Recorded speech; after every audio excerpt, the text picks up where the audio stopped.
Greetings. This is TK Trav, aka Travis Magus, here with LVX777. Today's video, we're going to talk about the soul. We're going to go into 3 sets of 3s. So, just to give you a heads up of where we're going with this, we're going to talk about the 3 gunas.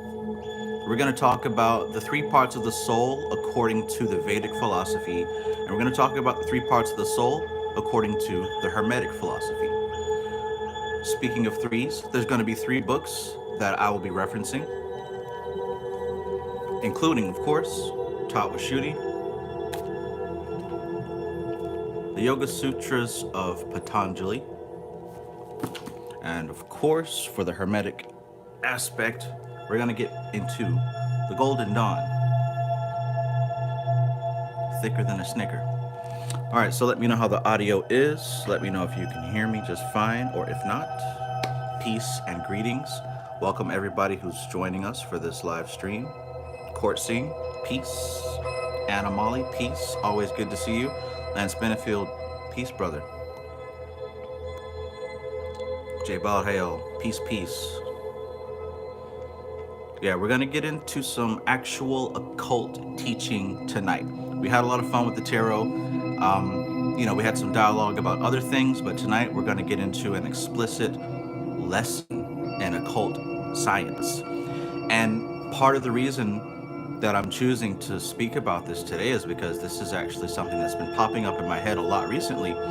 And when I followed up on this intuition, it led me to a much deeper understanding of something that previously I thought I understood, right? And that's usually how it is with the occult. You believe that you understand something until you actually hit that level where you're ready to understand that thing.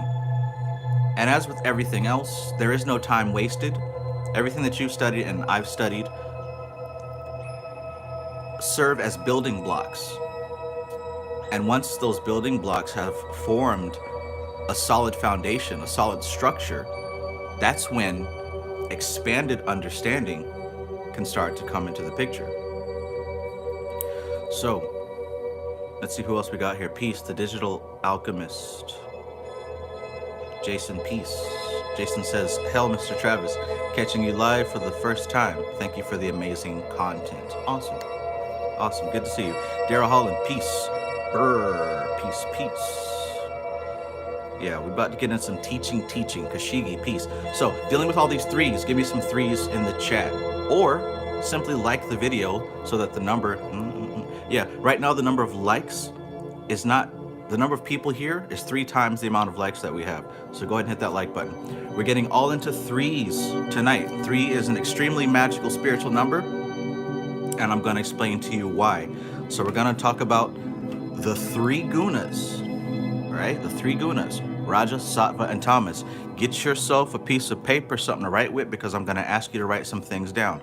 We got 3 books that we're studying, Shuddhi, the Yoga Sutras of Patanjali, and the Golden Dawn. And we're talking about the 3 parts of the soul. And this is where this whole concept of the NPC came from, right? NPCs didn't come from video games. This is actually a concept that has been around for an extremely long time. And I'm going to explain to you where it is in the Cabalistic teachings as well as the Vedic teachings. And a lot of people have taught previously, oh, there are some people who don't have a soul, right? And only certain individuals have a soul and others don't. Well, that's completely erroneous. That's false teaching. The truth is, everyone has a soul. Everything that exists and is conscious has a soul. In fact, consciousness is the soul. But what we have to understand is that it works in percentages, right? You can have a 0.0001%, but that still is an amount that is there. So it works in percentages, and that percentage is developed over different incarnations, right? Most people have not reached the level where the percentage of their soul is enough to override the percentage of their mind and their body. All right, so that's enough intro. I think we got a good amount of people here. Hit that like button, and let's begin. Anna Molly says, I just walked past a car with a 333 license plate, and you said that. Nice. Lance Benesfield says, Trav, I've been contemplating, does our mind emanate from our soul? Absolutely. Everything emanates from the soul. The soul is the only thing that exists. Everything else is an illusion and a dream of the soul.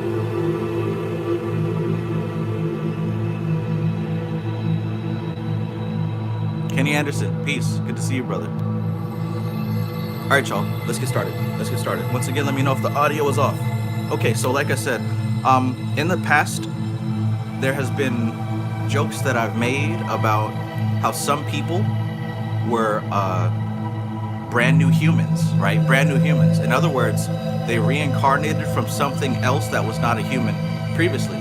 They may have spent a lot of time being a dog or a wolf or an alligator or some other type of animal, right? I would make a joke about how, based on how these people are acting in their human form, they must have just got finished being a dung beetle or a donkey or some other creature of that nature. Well, after a couple of days of study, I've come to find that that concept is present in the very same material that I've been studying all along. And I'm going to explain that. So to get started, here's what I want you to write down first. I want you to write down the 3 names of the 3 parts of the soul. The first is called the Nefesh. The Nefesh. And let me get the spelling for you here. If you perhaps have The Golden Dawn by Israel Regardie, go ahead and whip that out. This will be on the 3rd knowledge lecture. For me, it's page 67. But anyways, the first aspect is, as a matter of fact, let's start at the bottom, the Neshama. So, I'll just put it in the chat here and then you can copy it for yourself. And the reason I'm asking you to write this down is because we're going to reference these terms a lot, and I don't want you to get lost. So I'm going to type that here in the chat as soon as I pull that chat up.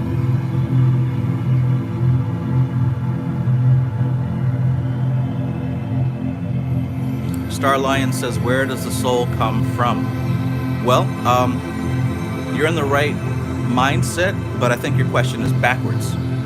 The actual question should be, where does matter come from? The soul exists as causeless and choiceless. The soul is existence itself. Now everything else comes out of the soul. So to ask where does the soul come from, it doesn't come from anywhere. It is isness. It is isness. That's what the soul is. It is pure existence. Everything else comes from the soul. So the universe and the planets and your body and your mind and all that other good stuff comes from the soul. All right, I got the chat pulled up, so now I'm going to type in those 3 words that I asked you to write down so that you can stay on the same page with me.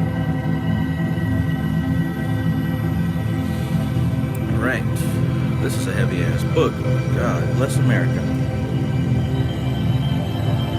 All right.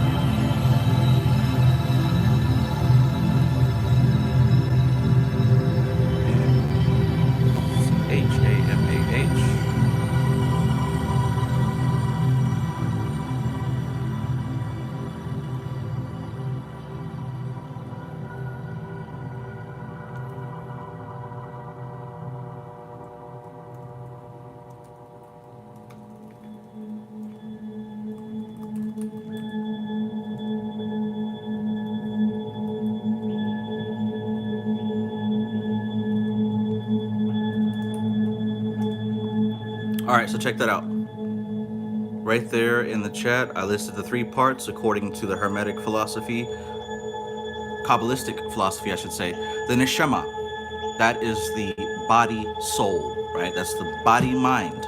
That's the soul of the physical animal itself. The Ruach is the middle portion. That is the soul of the mind. That is the soul of the human being. That is the ego, from its most superficial level down to its deepest level. Then, of course, the Neshama, that is the God soul. That is the aspect that you're trying to develop, that you're trying to expand, and you're trying to tap into. The Neshama is the God soul. And when I mentioned before, everyone has this aspect, but the question is, what percentage? Of course, You don't need to be worrying about what percentage anybody else has. You just need to be focused on yourself. Some people have an extremely minute, tiny percentage of this soul awakened within them, and some have a much greater portion of the soul awakened within them. In fact, it is said that you don't even hear about Kabbalah or these ancient mysteries unless a certain amount of that soul is unlocked. Because what that means is your inner being is searching for ways to liberate itself from matter, right? So most people don't care about this information. They never hear about this information. They don't let it sink in because they haven't developed enough of a soul to be able to seek it out, right? So right there, write these words down because we're going to reference them and I don't want you to not know what I'm talking about. Okay, and also, as far as the Vedic concept, right? These are not terms that we haven't heard before. I'm going to type in the next set of 3s.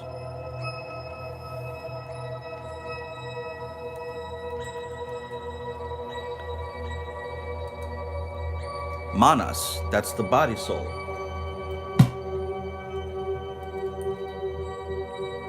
Ahamkara, that's the mind soul, the ego. And then of course, Buddhi, that's the higher self, that's the God soul. So right there you see there's a parallel between the Vedic and the Hermetic. Always. Because the Hermetic and the Western philosophy draws heavily upon the Vedic information. And if you truly want to understand the Western mysteries, the European Western mysteries, then you've got to go back to their origins, which primarily are found in India. You'll also find aspects of their origins in Egypt and Sumeria. But primarily you're going to find it in the Vedic information. So, speaking of which, let's start at the beginning. And the beginning is this. You've got to understand the 3 gunas. The 3 gunas are the modes of nature. Peace Frame Star Films. What I mean by that is, from the Vedic cosmology, you have consciousness and you have energy, matter, existence, right? So you got the matrix and you have the soul. Those are the two. Those are the two. Consciousness, which is also termed as, we can call it Shiva. We know that every Vedic deity has a consort, right? Masculine and feminine. It's not a man and it's not a woman. It's the masculine aspect and the feminine aspect. So the masculine aspect is Shiva, which is consciousness, pure existence. The feminine aspect is Shakti, and that is the expression of that existence. That is the manifestation of that existence. Shakti is what can be observed about Shiva. They're the same thing. They're not two separate things, they're the same thing. One is experienced and one is the experiencer. So check this out. In order to experience Prakriti, or I should say in order for Prakriti to express herself, she does so through 3 modes. 3 modes. This is where we get the word God from. Generator, operator, destroyer. So all of existence is going to express itself through 3 modes. This is why we're talking about these 3s here. Those 3 modes are Rajas, Sattva, and Tamas. So just take a look here at the symbols for these 3 modes. Rajas, it almost looks like a pot with heated vegetables and steam and everything's rising upwards, right? You see all that stuff? Then in the center you've got Sattva, and as you can see it looks like it's left and right. It's kind of in a state of balance, doing its own thing. Then of course at the bottom you've got Tamas. You can see the pot is being upside down and everything being poured out. These are the 3 modes that existence operates through. These are the 3 modes that everything is expressed through. This is where we get the word God generator, operator, destroyer. It's not about good and evil. And so here's the thing. Mainstream religion, or at least the people who promote mainstream religion, because there's really nothing wrong with Christianity, there's nothing wrong with Islam or any of those other mainstream religions, there's nothing wrong with it. The problem is the people. Most people are stupid. So when they try to teach their religion, they get it mixed up and they get stuck in this dualistic framework of good versus evil. Now that's not useful or appropriate because you create more problems than are naturally there. And there's not enough room to integrate how reality actually is, especially when you're always looking for an enemy, in other words, the devil. A more accurate description of reality is to understand those three modes. There's energy moving up, there's energy moving down, and there's an energy of balance.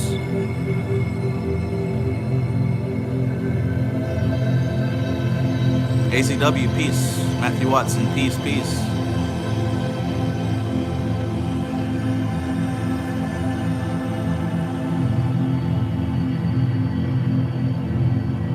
Okay, so just to give you a quick description of these three modes, and this is a refresher because a lot of you already know this, hopefully. Let's talk about, once again, these three modes. Rajas going up, Sattva going in balance, Tamas going down. We'll begin with Rajas going up. As you can see, the color is red for Rajas, white for Sattva, black for Tamas. Red, white, and black. Kind of like the three colors that I use for my scheme. Anyways, Rajas, it says the creator, right? Rajas is the creator, Sattva is the maintainer, Tamas, the destroyer and transformer. Generator, operator, destroyer. So let's look at Rajas. Rajas represents growth. That's the key word for Rajas. Growth. We got growth. It's anabolic, it's agitated, it's selfish, passionate, active, restless, forceful, lustful, controlling. Generation. So taking all those words there, find the essence of what that means. We're seeing movement, we're seeing activity, we're seeing stimulation, we're seeing inspiration, right? We're seeing things that are very active. That's the Rajasic aspect of reality. Let's go to the opposite. The opposite would be Tamas, the Tamasic aspect, the destroyer, the transformer, right? So the key word is decline, right? And it represents destruction. Here are the key words for Tamas. And understand, this is not evil. This is not bad. There's three aspects of reality, and they're all necessary, and they all work together. Without destruction, without transformation, we'd have an overpopulation of things that wouldn't be good for the ecosystem. For example, developing cancer, right?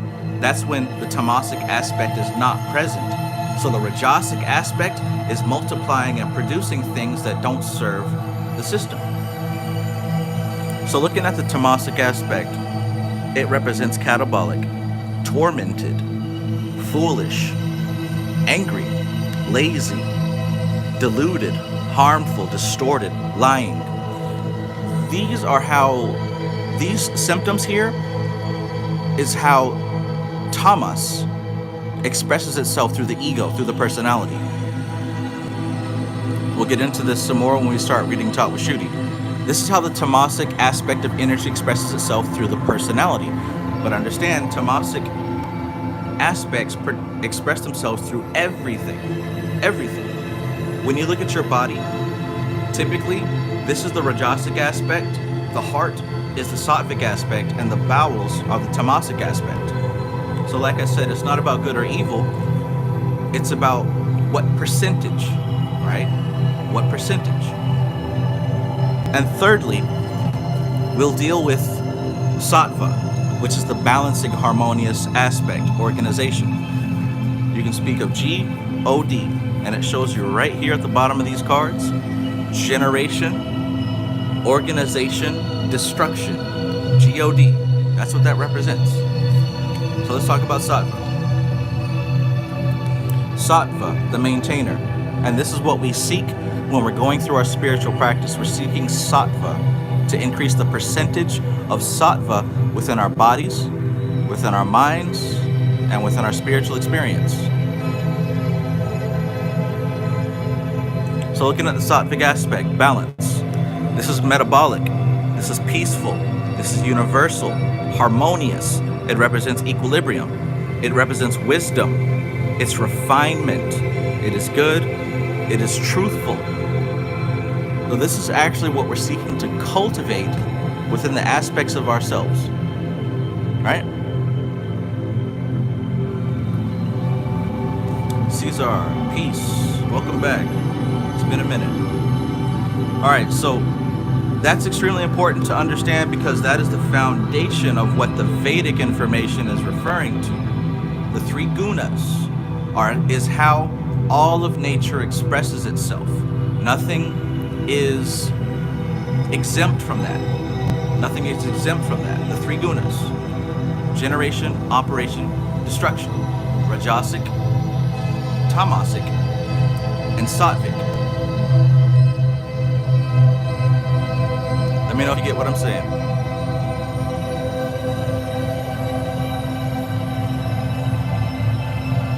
Y'all, Micah, peace.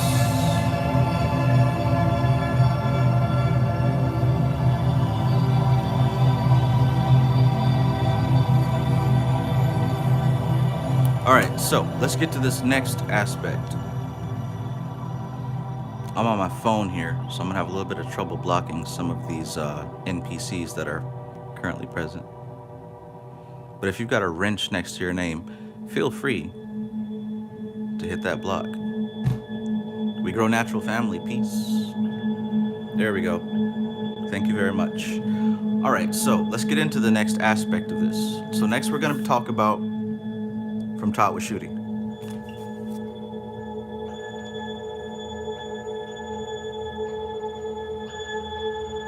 All right, so in the Taught with Shooting aspect, we've got this diagram on page 45, which I've referenced so many times, that talks about the framework of the macrocosm and the microcosm, right?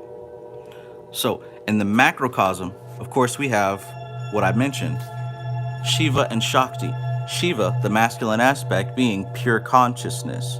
Shakti, the feminine aspect, being pure energy, right?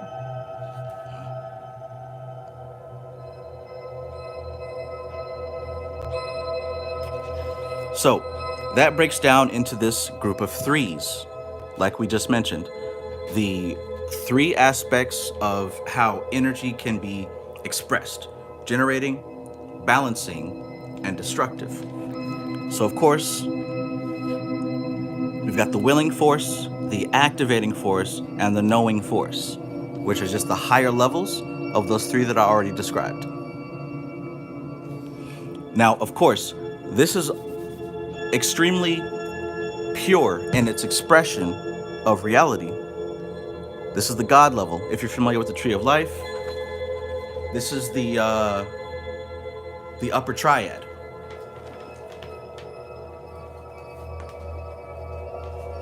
If you're familiar with the Tree of Life, you'll understand that the upper triad here, and this is going back to the Hermetic aspect. Like I said, we've got the Hermetic and we've got the Vedic. So looking at the Tree of Life, the upper triad is separated by this veil of Thoth, right? By this veil of Thoth. We're going to get into that when we start reading the Golden Dawn book here in just a moment. But that veil of Thoth is it's like a funnel. It's like a mask, right? It's like a filter even. But that filter only comes into play based on the individual ego. It's the individual ego that causes the filtration to happen. So, in the Vedic aspect, where they got that from is where we see the veil of Maya. You've heard of that before, the veil of Maya, the illusionary force, right? The illusionary force is what distills and filters the three gunas, but most importantly, what distills and filters the divine masculine and divine feminine, Shiva and Shakti, right? Once again, if you don't know, these are not people. These are not people, but these are two sides of the same energy. Two sides of the same energy. Now, anyways, this gets broken down even more until it's no longer the macrocosm. It now becomes the microcosm, which is your personal reality. That's the difference. The microcosm is your personal reality. The macrocosm is reality at large. So in order for it to become your personal reality, it has to be filtered down by Maya or Doth. If it wasn't for Maya, if it wasn't for Doth, there would be no you and I. In fact, God is everything that remains once you remove yourself. Because Maya and Doth is also equivalent to Ahamkara, the ego. So let's get into that part. When you're looking at the microcosm, the human individual is primarily going to express its existence through what is known as the antakarana. And here's the antakarana. Antakarana. The individual mind. Antakarana. What is the antakarana?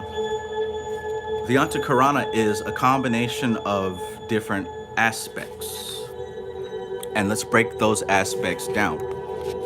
We're going back to the threes here.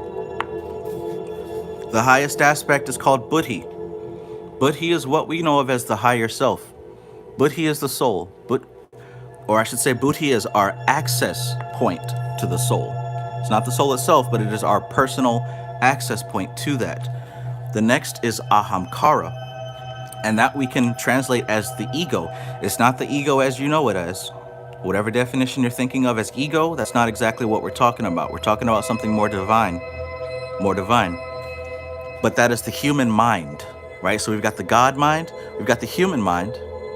Now we've got the animal mind, which is known of as manas. Now you'll notice that there's two things here, chitta and manas. And what I want to tell you is that they're one and the same. They're two sides. Chitta represents not only the memory, but what memory is made out of, if you can have that concept in your head. You've got memories right now, but in order for your memories to be made, you had to have carved them out of the unconscious substance that makes up the mental energy. So that mental energy that you carve your daydreams out of, that you carve your hopes and dreams and ambitions out of, and that you carve your memories out of, all of that is chitta. Then of course, manas itself is the physical body's mind and the physical body's soul. In case you didn't realize it by now, your physical body is an animal that has its own will, its own desires, its own thoughts, its own memories. What you are as a human being operates on two levels. There's your human mind ego, and then there's the soul level. So you've got the soul God level, you've got the human mind level, and you've got the animal level. Most people are not aware, first of all, that they are beyond that animal level. That's why most people still behave in an animalistic way, right? That's why most people still behave like animals. So the same way that chitta and manas are two sides of the same thing, you can compare that to how Malkuth and Yesod are two sides of the same thing. See, Malkuth is the lower, dense, physical sensory manifestation of this experience, whereas Yesod is the ethereal aspect of this whole thing. So they are two sides of the same coin.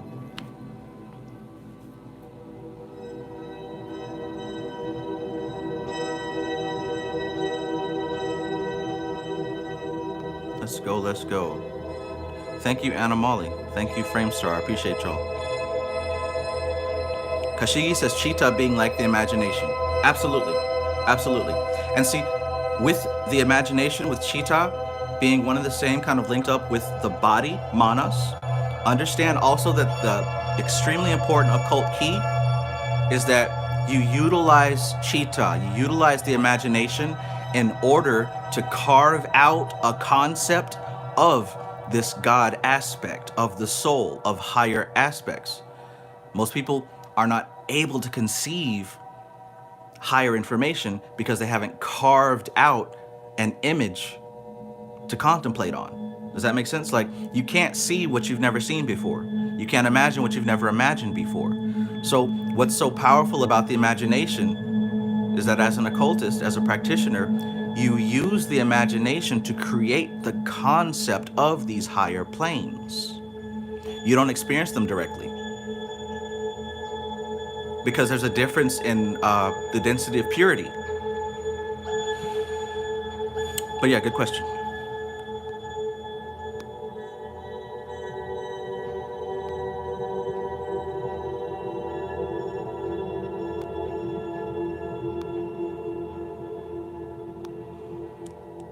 Let's go, let's go. Luxury Newman, peace, peace. All right, let's keep going. So, we talked about the antakarana, right? Now let me give a little bit more explanation on the individual aspects of the antakarana. And then after this, we're gonna go into the Hebrew, the Hermetic, the Qabalah aspect of this very same thing. And then you're gonna see what I mean as far as like these NPCs. Just to cut right to it, NPCs, or whatever we call them, these people who don't have the spiritual aspect developed within them, these are people who are primarily, remember I said it's a percentage. Everyone has a soul. Anyone talking about somebody who doesn't have a soul, that's false teaching. That's erroneous. That's coming from a personal grudge. But the fact is, when it comes to these NPCs, or these vessels, or whatever you want to call them, these are people who are primarily animal soul. Their entire existence is operated based on the animal soul. Veronica Archaga, peace. So, let's talk a little bit about the antakarana, which is known as the inner tool. Those four aspects I mentioned, the God soul, the mind soul, the mind stuff, the memory, and the body soul. So let's start here with antakarana. I'll flip this around somehow. There we go. All right, so that's not going to work out. Do it this way. Antakarana, the inner tool. So the first aspect is buddhi, the highest self, buddhi. Buddhi is also known as Mahat. It is the highest intelligence, which manifests its full potential under the influence of sattva guna. So remember, we just talked about the gunas, right? So you see sattva guna? Sattva guna is the central, right? The operating aspect. God, generator, operator, destroyer. Sattva is the operative aspect. So check this out. Buddhi is the highest intelligence, and it manifests its full potential under the influence of the sattva guna.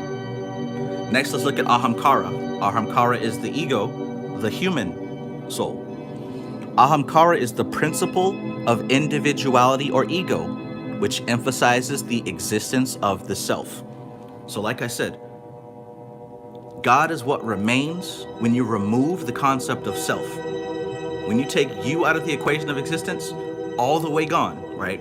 So a lot of people have this fantasy where, like, when they transcend or when they die, they're going to create a new universe and they're going to do all this stuff. But the fundamental problem of that is it still involves you. So in truth, God is what remains when you remove the aspect of you. Right? Louis, peace. So we've got buddhi, which is the highest self. We've got ahamkara, which is the principle of individual ego. And then finally, we've got manas. Manas is the mind or the mental faculty of thought and counter thought. In other words, manas is the expression of what the body does. You have reactions based on your five senses. When you smell something delicious, you're gonna want it. When you see something delicious, you're gonna want it. When you hear something that sounds good, you're gonna want it. Versus if you feel something that feels bad, you're gonna wanna retreat from it. It's very simple. It's very simple. The manas the animal soul, the animal body, is entirely reactive to the five senses. So let's try to think about this now. If you're somebody who doesn't have a soul really developed, or your human mind really developed, your entire life is based on running towards pleasure and running away from pain. And we find that this is actually the majority. This is the majority. You don't have to take my word for it. You can look at the people in your life. And the fourth aspect here is chitta. And like I said before, chitta is one side of manas. So with the chitta aspect, chitta is the collection of past impressions, or samskaras. Samskaras are deeply imprinted trauma, or deeply imprinted experiences from your past that leaves an impression, right? We all have those. So chitta is the collection of past impressions, or samskaras. It is at this point that matter begins to dominate spirit, giving rise to the multiplicity of creation. Ahamkara, which is the human ego, ahamkara gives rise to the gross elements, the indriyas, the tanmatras, and the tattvas, which comprise the physical body. So somebody asked earlier, where does the soul come from? Well, the soul is the origin. Ego comes from the soul, and the elements, right? Excuse me. Ego comes from the soul. Yeah, and the elements come from the ego. In other words, because you have an individual mind and an individual perspective, you now perceive things separate from you. When we say an individual mind, that's you separating yourself from oneness. You believe that you are something separate from eternity. In doing so, when you experience eternity, which is, there's nothing else but eternity to experience it, because you've got this individual perspective carved out, you now condition and filter what's experienced. That's where Maya comes from. That's where Doth comes from. Because you begin to condition reality based on your individual experience. And this is something that you can't help, because when you come into the world, this is automatically a part of your body, right? So that was about the antakarana. In fact, hopefully you have this book, because right after that it goes into chapter 7. Chapter 7, Antakarana, Individual Mind. And this chapter goes into specifics for each of those aspects. If you want, we can go through that chapter. It's actually pretty short. If you want, we can do that. If not, we can jump to the Hermetic Order of the Golden Dawn text. Let me know what you guys think about this so far. Let me know what you think about this so far. Because what I really want to illustrate here is that the soul itself is not this pie in the sky floaty thing. It's actually broken down according to the framework of reality. And the framework of reality breaks everything in existence. Like I said, in existence, there's a difference from non-existence and existence. The frame of reality breaks everything in existence into sets of threes. Those sets of threes are known as the gunas. Everything will express itself in these sets of threes. And I'll show you some evidence that it exists in the Qabalah. You should be able to see it already just based off the title here. But check this out. Check this out. If you flip to the back of this book, if you have this version, you're going to see this chart. You're going to see a set of three triangles, right? You've got the supernal triangle, you've got the ethical triangle, and the astral triangle. We've talked about this before. If you're new, this probably doesn't make sense to you. But most of y'all, most of these names that I'm seeing here, y'all know what I'm talking about here, right? So remember, we've got the three gunas, which are the expressions of how these things manifest. Sattva is the highest, right? Rajasic is in the middle, and tamas, that's going to be the lowest and slowest and densest, right? So look at what we have here. This astral triangle would be the tamasic aspect of reality. right? Now here we are as a human existence. Of course, we're going to think that the astral is the highest thing that we can experience. Oh, it's so cool. We can astral project and we can do all this other stuff. But in all honesty, compared to the rest of existence, the astral triangle is the lowest and the densest. Why? Because the astral is so specific. We deal with the astral. We've carved out the astral to the point that the astral plane is the prototype to the physical plane. In other words, if you work in the astral, what you're actually doing is you're stirring up the waters that lead to creation on the physical. In other words, those of you who know how to do magic, right? You visualize something, you create it in your mind. And then after a while, it begins to manifest on the physical plane, right? So the reason that the astral is the lowest is because you've taken and you've separated from the oneness of the whole. Now here we go. The astral is the lowest. That's the tamasic aspect. Then we've got the ethical triangle. That's the rajasic aspect. Then finally we've got the supernal. That's the sattvic aspect. That's the sattvic aspect. Okay, Sly asked a great question. Sly says, how does the lower triangle behave tamasically to eliminate and destroy?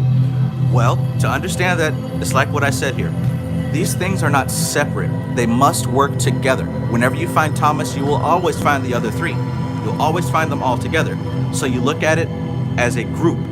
The astral is tamasic compared to the ethical and the supernal. In itself, by itself, of course, like I said, as a human being, it seems wonderful. Oh boy, the astral plane. But in comparison to the ethical and to the supernal, it is destructive because it carves out and slices an individual presence that is separate from God, separate from oneness, separate from balance. You get what I'm saying here? Before the astral, things are more cohesive. That's why when you rise above in your meditation past the lower astral, you stop seeing form, you stop hearing sounds. There's nothing to experience, right? And everybody goes there at night when you go into that deep REM sleep, that dreamless level of sleep. That's the higher astral, and there isn't anything to see there. There aren't any creatures, there aren't any people. You're getting closer and closer to that aspect of oneness, so things are not separate. Let me know if you get what I'm saying.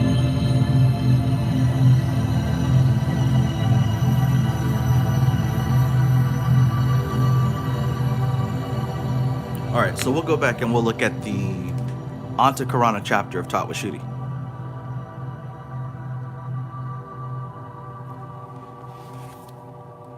Let me flip this around so I can focus the camera on the book.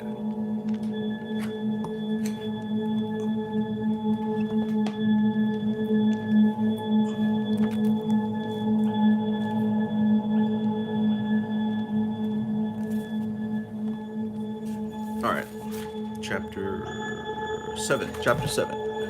Again, if you have Tattvashuddhi, this is a chapter that is definitely worth looking back over. All right, so let's do it.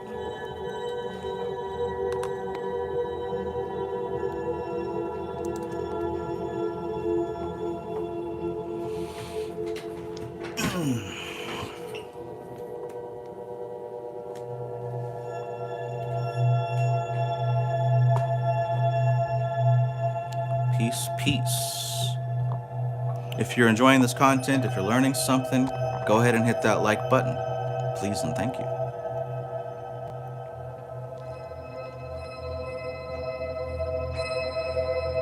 Thanks, Maxine.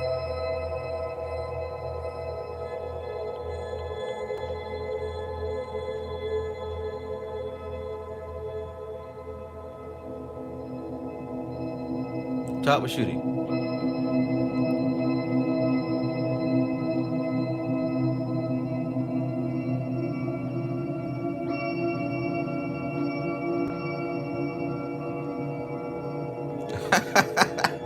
They're trying their best. They are trying their best.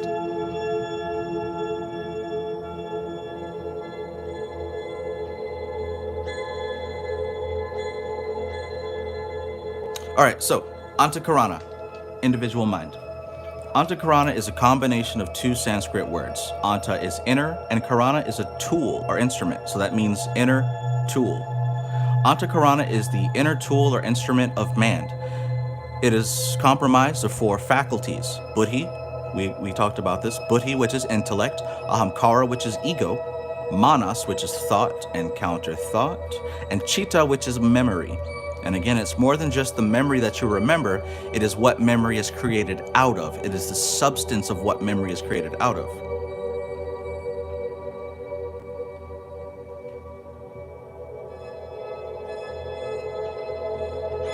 All right. Death, kill, reaper, peace. According to Tantra and Yoga, these four principles constitute the medium through which the consciousness acts. Right? So, like I said, there's consciousness and there is matter, or in this case, energy. There's consciousness and energy, those two things. Right? Shiva and Shakti. Consciousness, pure energy. The divine masculine, the divine feminine. The existence of God and the manifestation of God. They go hand in hand. Hand in hand. So, when it comes to the microcosm, which is your personal existence, these are filtered down through and into what's known as the antakarana, the inner tool. And that's what we're learning about here right now. Luxury Newman says, is chitta something that is fixed or is it something that is expandable? It's best to think of chitta as an infinite ocean. And it is the ego or the ahamkara, which carves and cleaves out of that ocean to create what you experience. You get what I'm saying? Luxury Newman says, is there a cap on how much memory can be created in this human mind? Well, here's the thing. The memory is not in the mind. The memory is in its own place, right? So, no, there's not a limit, but understand that it's more like a malleable ocean. Memory is absolutely not static. It is absolutely not fixed. In fact, every time we go back to access our memory, it changes. The stuff that you remember from years and years ago, it's not the same as what actually happened. Psychology tells you this after numerous studies. When we access our memories, we tweak it and change it just a little bit to the point that after many, many years, we don't even remember the same thing. It's something entirely new. All right, so antakarana distinguishes human beings. Oh, and by the way, these four principles constitute the medium through which consciousness acts. So God itself acts through, right? Consciousness itself acts through this inner tool. Like I said a few times already, in order to experience the Most High, or to understand what the Most High is, what God is, you'd have to remove yourself from the equation. You'd have to remove yourself from the equation.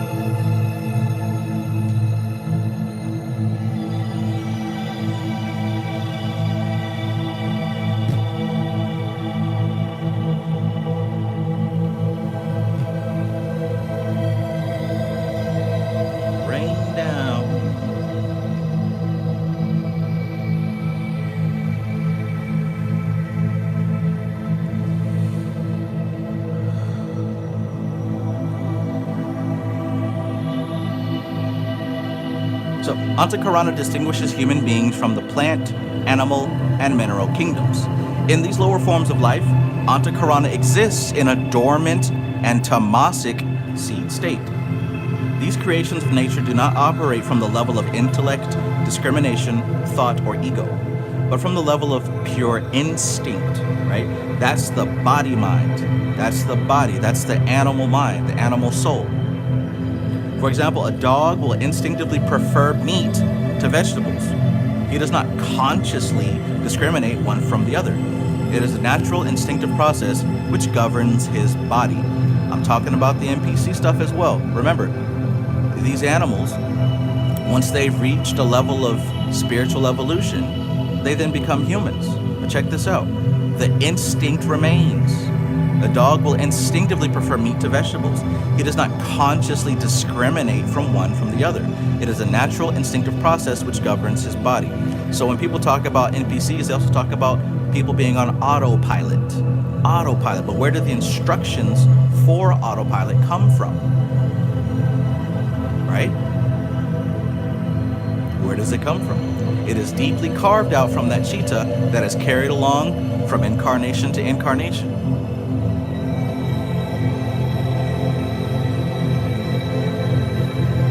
However, in the case of man, this faculty has gradually evolved to its present capacity. Man has emerged victorious over all other forms of life by the strength of this inner faculty, which has given him the power to reason, think, plan, remember, and enact.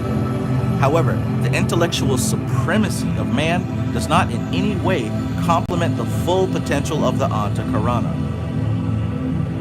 It is just a mere glimpse of the power that it contains.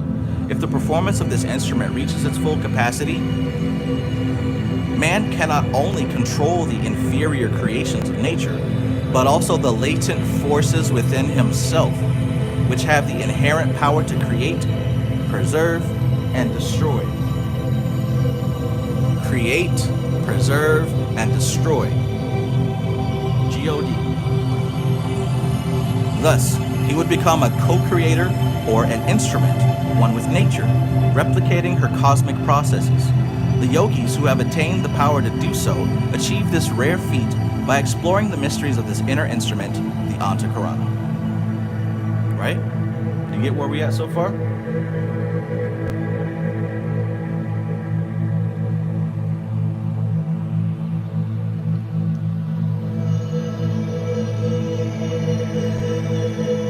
The consciousness of man, acting through the antakarana, interprets, classifies, conjectures, perceives, and cognizes all data related to the past, present, and future experiences. Everything you feel, see, do, or speak is a part of what is stored there. There is a part of antakarana that has knowledge not only of this life, check this out, there is a part of the antakarana that has knowledge not only of this life and experiences related to it, but knowledge of the whole universe and cosmos. Knowledge of the whole universe and cosmos. So, Lecture Newman says, I forgot that you also said something about memory being infinite. It just needs to be triggered. Yes, and this is exactly what I'm talking about. The body-mind itself, the body-soul, carries over memories from previous incarnations. This is how we know to do anything. This is how we know how to do anything. Lord of mercy.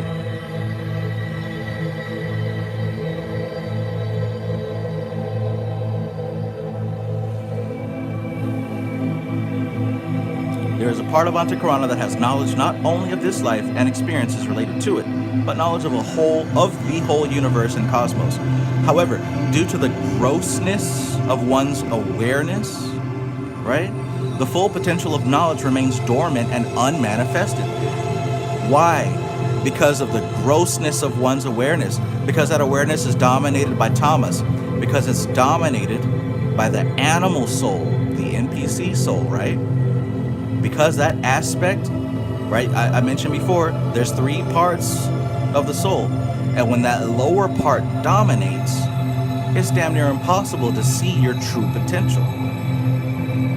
Try teaching this type of info to anyone who's locked into, the mainstream reality. They won't be able to accept it, no matter how clearly you explain it.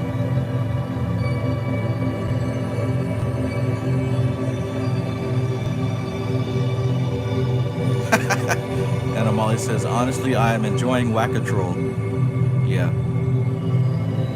It's probably like one person with like 30 accounts. Hey. One will prevail and one will get tired.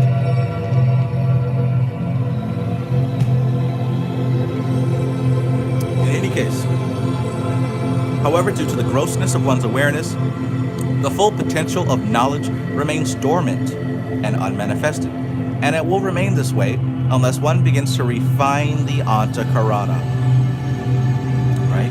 So unless you start the process of refining the inner instrument, it starts with the mental capacity, learning, studying, contemplating, thinking, and growing. As you start to do that, you start to carve out a space for the soul to expand within you. It doesn't just happen because you want it to. It takes work. That's why we say do the work. Now look, you don't have to work to have it. Everyone has it in a percentage for sure. But in order for it to expand and evolve, it's just like a diamond. It has to have pressure applied to it. It has to be chiseled and shaped and formed. 1111.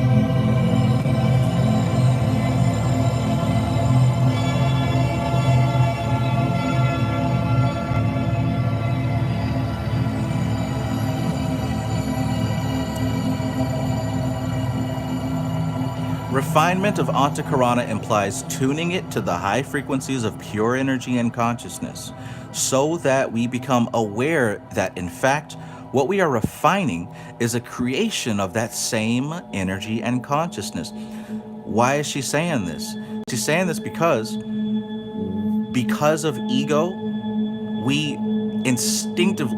because of ego, we automatically separate ourselves from the oneness of pure consciousness. That's what ego is. It's that separation. It's that individuality.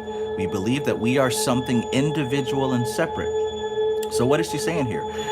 Refinement of the antakarana implies tuning it to the high frequencies of pure energy and consciousness. How do you do that? You do that through meditation. You do that through working with mantra. You do that through working with yantra. You do that through tantra, right?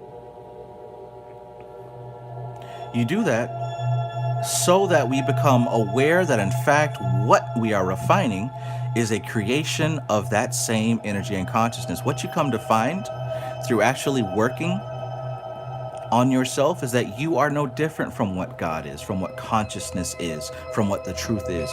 You're no different from that. See, we come up thinking that we're separate and different from it, and that's what is the primary cause of all of our issues. Useless Familiar says, this is one of the best books I learned from watching this channel. Hell, me too, man. The physical evolution of man today stands complete. Look, the physical evolution of man today stands complete. In other words, we are not going to evolve any more physically. We've reached the peak of our physical evolution. There's nothing else that can be done to the physical body. I mean, not drastically. We are changing, but that's mostly because of, the stuff that we eat and the chemicals that are being sprayed everywhere and all that other good stuff. But that's not even a deep change. That's a superficial change. That's not a fundamental change. Check this out. The physical evolution of man today stands complete. He may grow shorter or taller, fatter or thinner, but the next stage of evolution, this is the next stage of evolution. Check this out. The next stage of evolution belongs to the realm of consciousness, right? So it's not the body that's going to evolve, it's the consciousness that's going to evolve. Sri Aurobindo talks about a superhuman race when man has achieved this state of higher mind.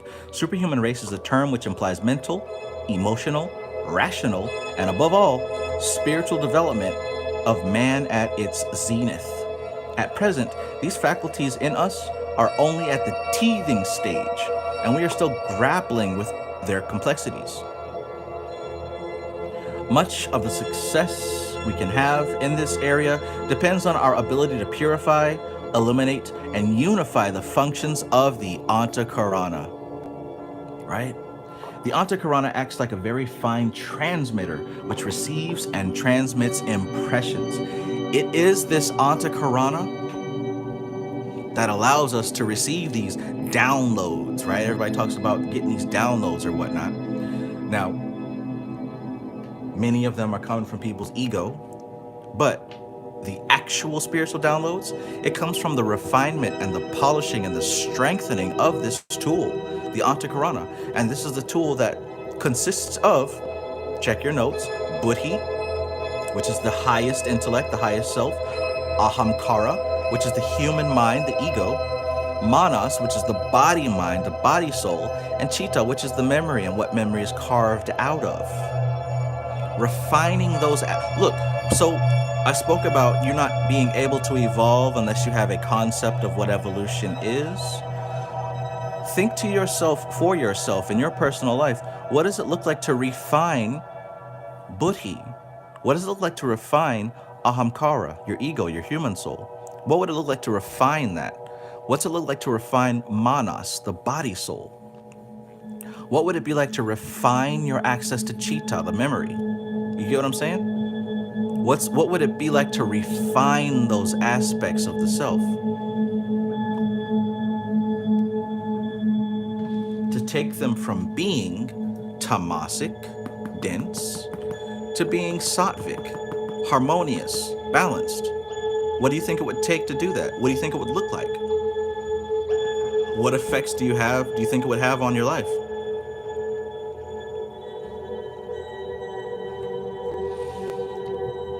Peace, Aldiki. Aldiki says, Trav, this may need to be a revisit book read on Sundays again. It might be that time. Yes, sir. Framestar Film says Newton's apple raising back up to the tree. Yeah. We didn't realize it was a metaphor. We thought this man had an apple fall on his head when he discovered gravity. We're talking about something much deeper. Something that we will be getting into in the Golden Dawn book.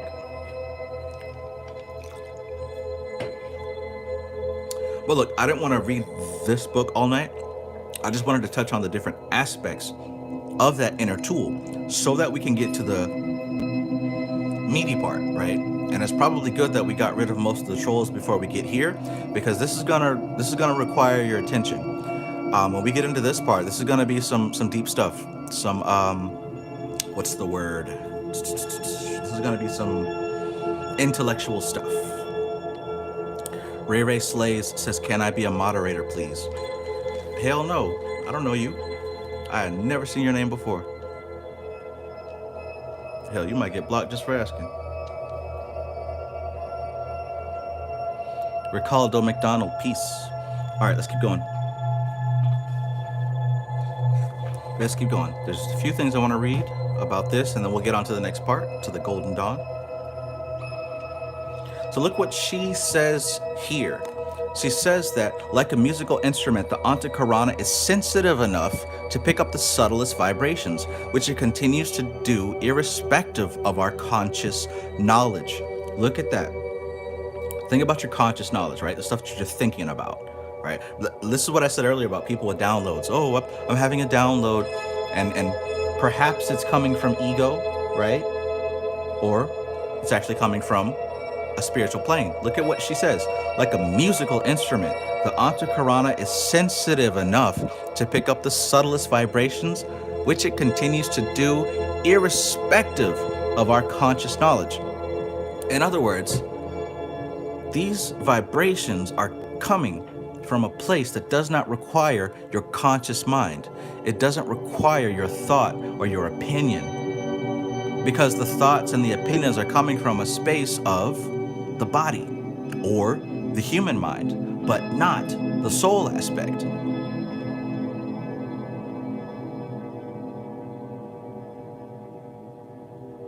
Oh, you beat me to it, Anamali. Thank you.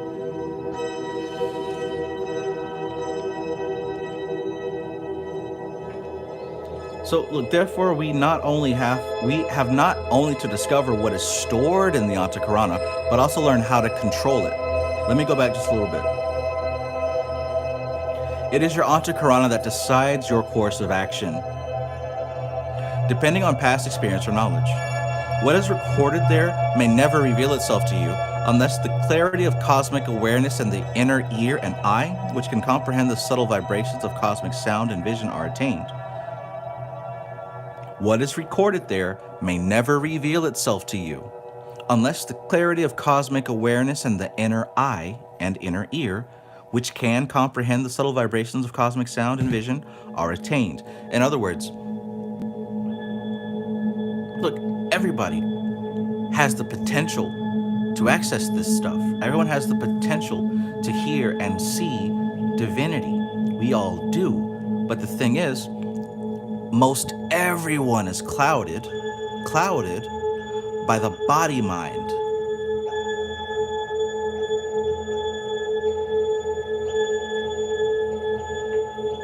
Clouded by the body mind. So what she's saying here is that even though all of us are actually receiving these vibrations to a degree, we're not going to be able to comprehend them unless we develop the tools of inner hearing and inner vision. We're not going to be able to translate those. This is why every now and then people will get a spark of intuition or a feeling, or they'll have a prophetic dream, you know, but it won't be consistent because you haven't developed these things. So she says, therefore we have not only to discover what is stored in the antakarana, but also learn how to control it. Tantra is the only science which has given us the answer. Antakarana is the tool through which consciousness is playing its cosmic game, or lila. Consciousness is the same in everyone. Let me read that back. This is a line that goes under the radar, but I want you to think about this. Consciousness is the same in everyone. Pure, effulgent, and radiant. It's not different from person to person. It's not, oh, this is my truth, and this is your truth, and da-da-da-da-da. No, consciousness is the same in everyone. What makes difference in individuality and separation? Well, that's the ego. Like I said, if you want to see God, you have to remove yourself entirely. It is you that stands in the way from seeing divinity. So what does the Bible say? The Bible says, I must decrease so that you can increase. What does he mean by that? Whatever this individual microcosm personality ego that we've developed, it has to move out of the way because it thinks that it's God. That is your demiurge. That is your antichrist. That is whatever enemy you think you're fighting. It is your individual ego. There's no devil. There's no demon outside. None of that stuff. It's literally you, like what the very definition of what you are. That's what stands in the way. So the true process of spiritual evolution and what we're doing here is the process of learning how to reintegrate that ego with our concept of the Most High so that we can move out of the way. And this is counterintuitive. It doesn't sound good. It sounds scary because that is the ego reacting to this information. The ego does not want to disappear. It does not want to leave. It does not want to be destroyed. So that's why when you try to study or learn or meditate, the ego will try to influence you to do something else, right? It'll try to get you to do something else.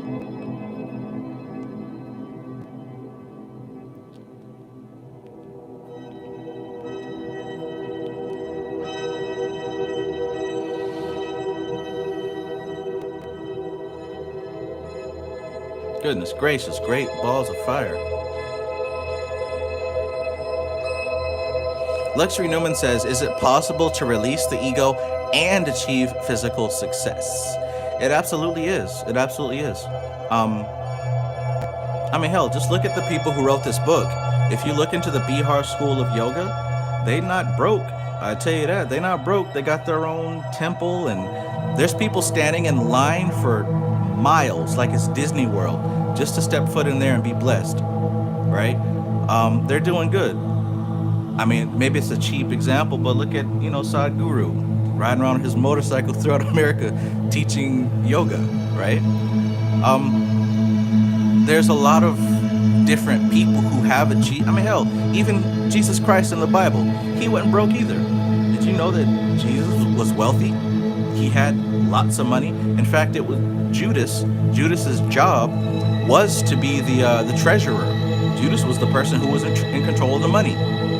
So spiritual enlightenment does not mean that you have to be a bum on the side of the road walking around in sandals broke.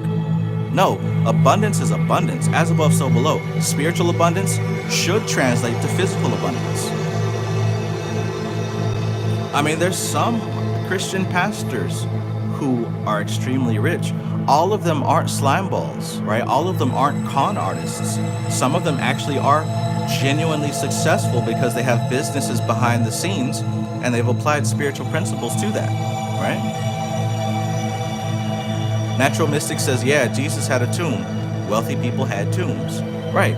But I mean, in the Bible, it tells you he was not broke. He had plenty money, plenty cash, lots of gold coins. So yeah, to answer your question, it is possible to release ego and achieve physical success. Brokenness is not equivalent to spirituality. That might be what people tell you because they don't know any better, but yes, it is possible. In fact, you may be surprised that maybe a founder of one of these Fortune 500 companies is actually pretty much enlightened. You just never see him. Yusuf Familiar says, I wonder if Judas is Scorpio in the Zodiac. Absolutely. Absolutely. PM Infinity says, Dr. Reverend Ike was a Christian preacher that emphasized on attaining the dough. Right. And he's who I was thinking about. He's who I was thinking about. A lot of people are uncomfortable about money and sex, so they demonize people who promote those things. So a lot of these prosperity preachers were automatically demonized by the mainstream simply because people were uncomfortable with money. But if you really look, there were a lot of these preachers who talked about prosperity that were not scumbags. There were some that were, don't get me wrong, but all of them are not just because they're talking about money.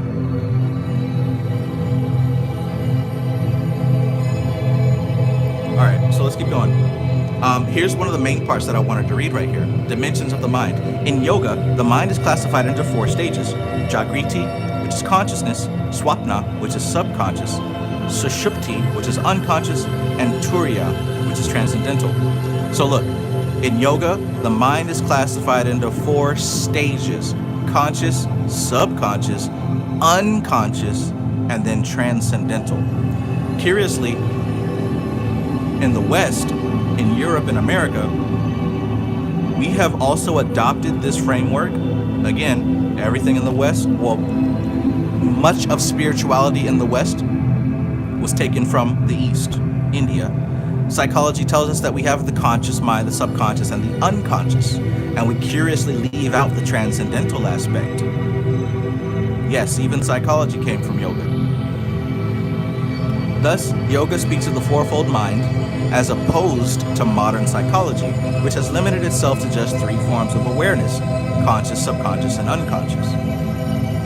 So as the antakarana has evolved out of a combination of the 3 gunas, sattva, rajas, and tamas, the quality of experience is largely determined by the pervading influence of these cosmic principles.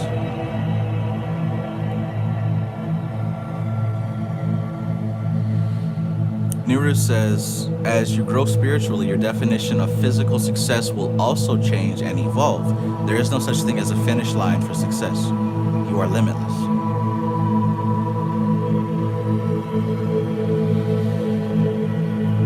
Okay, all right.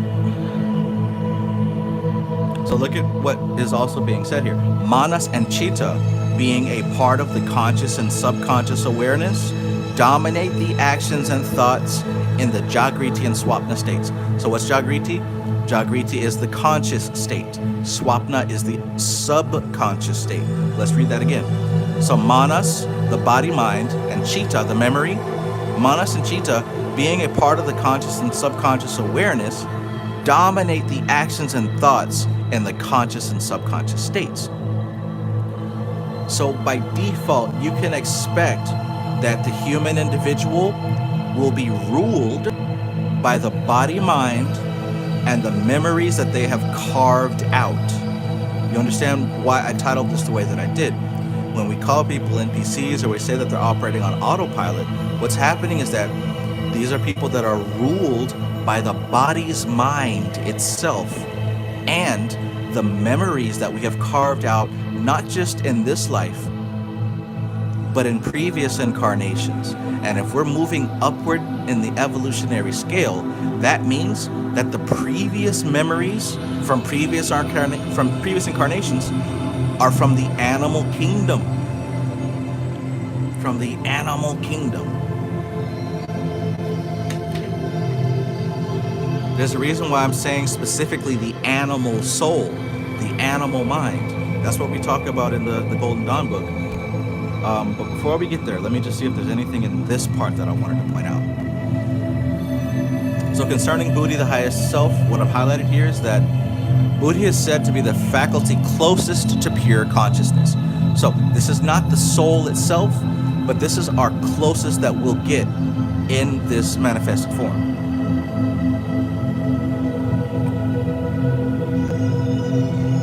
At a higher level, Buddhi represents itself through intuition and non-attachment. At a higher level, Buddhi reflects itself through intuition and non-attachment. The characteristics of the Sattvic Buddhi, once again, Sattva being the harmonious aspect,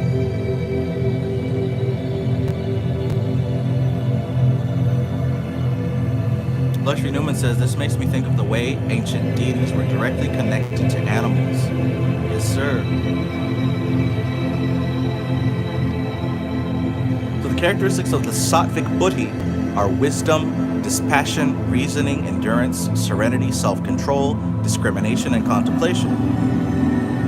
In the Sattvic state, Buddhi is without oscillation. So look, the body-mind goes through oscillation. It's running here, it's running there. The animal mind is running here, it's running there, it's running back and forth. Whether it's about sex, whether it's about accumulating money, whether it's about safety, whether it's about anger, or whatever sensory upset, the animal body is bouncing up and down, left and right, always moving, always moving. This is most people. But what she says here is that in the Sattvic state, Buddhi, which is the highest self, is without oscillation. It doesn't do all that bouncing around. It's steady, it's focused, and it assumes the role of Sakshi, which is the witnesser.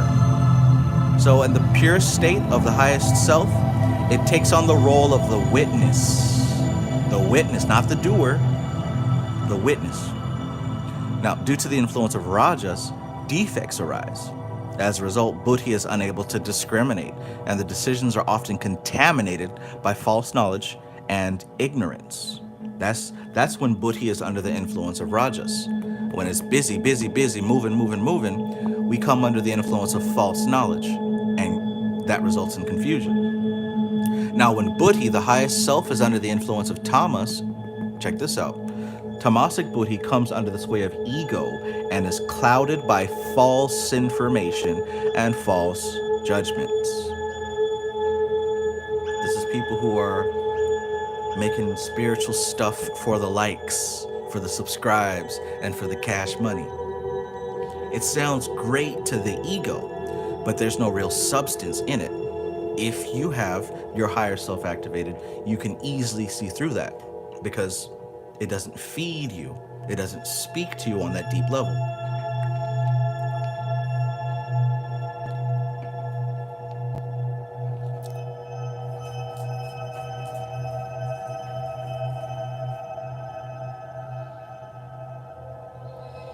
Whew.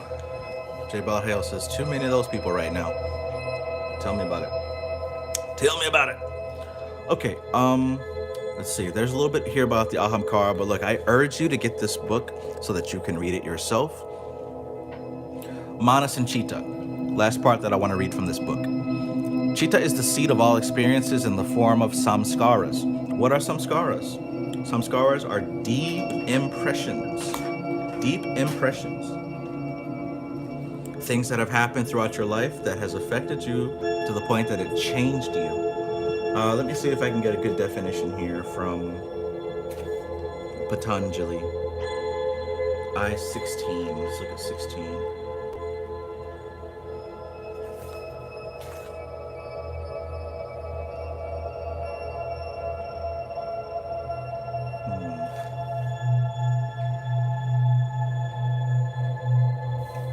All right, so here's an excerpt from the Yoga Sutras of Patanjali. If you look in chapter 1, verse 16, he says, when there is non-thirst for even the gunas due to the realization of the true self, that is supreme non-attachment. In other words, these three gunas that we talked about, rajas, tamas, and sattva, when you no longer thirst for any of them, right? Because we all are thirsting for rajasic or tamasic things. When that thirst ceases, and it doesn't just cease on its own, it ceases, it stops when we come into a realization of this highest self, of this soul, of this Purusha. When we tap into that high self, we stop chasing the animal lusts. We stop chasing these things that don't bear good fruit. He says that that is supreme non-attachment. So let's get down to hear about these samskaras. He says, for example, after many years of thievery, a robber decides not to steal anymore. But still, the memory of having stolen so many things and enjoyed them remains in that robber's mind, right? You ever played Grand Theft Auto? And you have the main character, the white guy that used to rob banks and stuff, and he's gone under witness protection, and he's trying to live a clean life, but he's pulled right back into robbing banks and all that crime. He says, after many years of thievery, a robber decides not to steal anymore. But still, the memory of having stolen so many things and enjoyed them remains in that robber's mind. In the yogic term, these memories are called impressions or samskaras. Now and then the samskaras will come up. Oh, how nice it would be if I had just stolen that car. How I would have enjoyed it. But these people came and told me not to attach myself, and I accepted it, and I'm staying away from this. Or, I remember how much I enjoyed smoking and drinking. This yoga business came in, and somehow I don't have those joys anymore. Many people feel like that because the samskaras are still there, right? So, even though because of your spiritual path, you may have given up previous things or previous lifestyle, right? Because of your spiritual path, you may have given up previous things.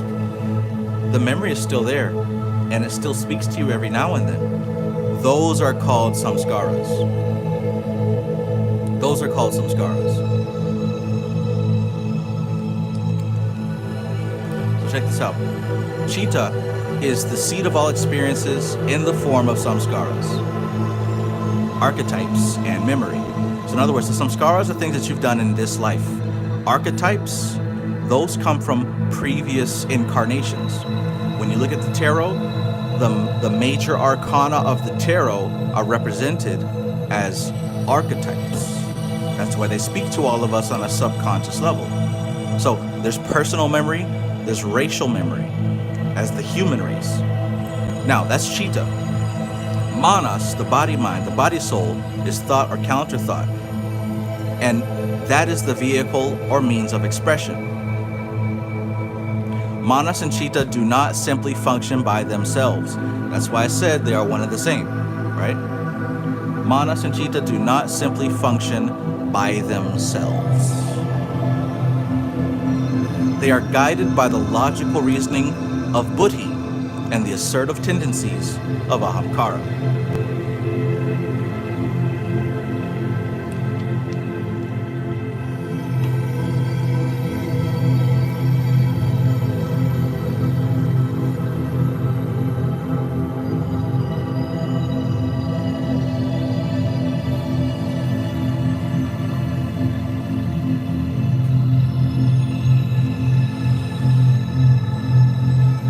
So, the inherent quality of manas is to be dominated by rajas. Look, manas, the body, soul, the body, mind. The inherent quality of the body mind is to be dominated by rajoguna. It's to be dominated by the rajasic aspect. So, naturally, by nature, when we talk about the NPCs, and we talk about people, we talk about everybody else who isn't developing their spiritual nature, they're inherently dominated by having this tendency to bounce around everywhere and be active and do this, that, and the third. Look, here's what it says about rajas, right? It's agitated, it's selfish, passionate, active, restless, forceful, lustful, controlling. Look at what she says. Look at what she says. The inherent quality of the body soul, the body mind, the animal soul, manas, the inherent quality is to be dominated by rajoguna. Bam.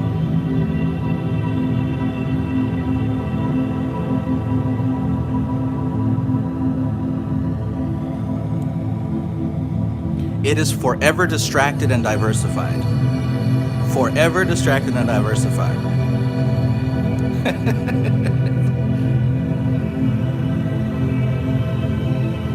I appreciate you, Anomaly and Framestar.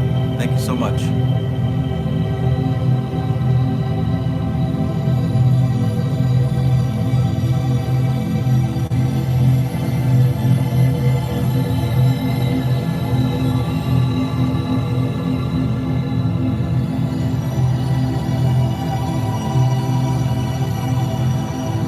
All right. So let's see if there's anything else here. All right, so we talked about Manas and Chitta. Look, Ahamkara and Buddhi operate through Manas, right? Because where else will they operate through? Ahamkara, ego, human soul, and Buddhi, God soul, operate through Manas, animal soul, right? So the highest self and the human self have nowhere else but to operate through Manas, drawing upon the contents of past impressions stored in the Chitta. And remember what Chitta was, right? The collection of all experiences in the form of samskaras. Remember the Grand Theft Auto guy who used to rob banks and do his criminal thing, but then he went under witness protection and got clean, but they pulled him back in? Those samskaras are those thoughts you have about the lifestyle you used to live, but you got out of because you got clean, because you got spiritual or whatever. Those are the samskaras. And the samskaras are stored in the Chitta. Look what it says. Ahamkara, which is the human mind, Buddhi, which is the God soul, operate through Manas, the animal body, and it draws upon the contents of past impressions stored in the Chitta, the memory, to create an experience of happiness or unhappiness, pain or pleasure. This is how your human existence works. That right there in a nutshell is how the human existence works. That's the framework.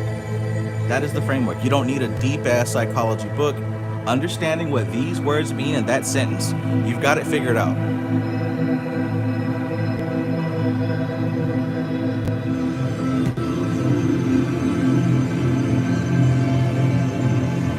The activity of Manas changes constantly under the influence of the three gunas. In the state of Sattva, Manas becomes steady, one-pointed, and concentrated. Manas influenced by Rajas activates the senses and unbalances the intellect. Tamasic Manas makes the intellect and senses lazy and inactive. So look, there's a whole industry, a whole business with so many different branches that will make your head spin, that are strictly focused on how to influence your Manas by the Rajasic quality, right? All advertisement and marketing is designed to activate your senses and unbalance your intellect. That is why you spend money on stuff that you don't need. See, this science has always been here, and some people take advantage of it for gain, and some people take advantage of it for personal evolution. But at the end of the day, it's here. Let's talk about Chitta for just a little bit. Chitta is sometimes referred to as the higher mind or intellect, but here we are only concerned with the function of memory. Under the influence of Sattva, the sense impressions contained within Chitta recede so that the consciousness remains undisturbed. Check this out. If you begin to cultivate the sattvic quality of the memory aspect of Chitta, all those visions and memories and samskaras will start to recede and fade away so that your mind will remain undisturbed. How many times in a day does some random memory from like 13 years ago pop up and you're like, oh my God, I'm so stupid for doing that. I should have never done that, or I shouldn't have said that, or I should have said this. Things would have been different. It randomly pops up and then you feel bad about it, right? That is a samskara that's popping up in your head. But if you begin to cultivate the sattvic aspect, that will stop. Through the influence of Rajoguna, the Rajasic samskaras are awakened in Chitta in the form of imagination and false knowledge. In this state, Chitta contains both types of samskaras of knowledge and ignorance, passion and dispassion. Now, when tamas influences chitta, undesirable samskaras well up. Thus, the individual is clouded by deep-rooted desires, pushing all the good samskaras into obscurity. It is only possible to eliminate irrelevant samskaras through the process of reflection, dharana, and dhyana. Perfection in the practice of tattva shuddhi leads the aspirant to one-pointed concentration and meditation, so awareness becomes free to reflect on the nature of the tattvas. Oh yeah. And might as well just read the last paragraph here. We have to realize that the main pathway to attainment of self-realization lies through the antakarana. In order to gain full control over the direction of its development, we will have to turn to tantric and yogic sadhana. In the practice of tattva shuddhi, we use the latent forces of the antakarana to direct the awareness away from gross experience towards higher experience. Bim, bam, boom. All right, so that's what I wanted to pull out of tattva shuddhi. That's what I wanted to pull out of there. So, what did you learn from this? Primarily, what I was pointing out is that the individual nature, the personality, as W.E. Butler calls it, the individual nature is composed of what's called the antakarana, the inner instrument. Now, we can say that these last two work together as the same thing. So we can call it three. 1, 2, 3. Buddhi, which is the highest self, which is that aspect of us that is closest to ultimate consciousness, to God. The ahamkara, that is the human mind, the ego, that which decides I am me, and I'm different from my environment, and I'm different from others. I am this. I like that. I dislike that. That is what ahamkara, ego, is. And then finally, chitta and manas. Chitta represents the memory and what memory is made out of. The deep impressions that shape who you are.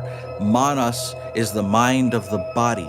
Manas is the animal soul. Right? So now let's get into the hermetic aspect of this thing. Let's get into the hermetic aspect. And by the way, I think there was one part that I wanted to read from the Yoga Sutras of Patanjali.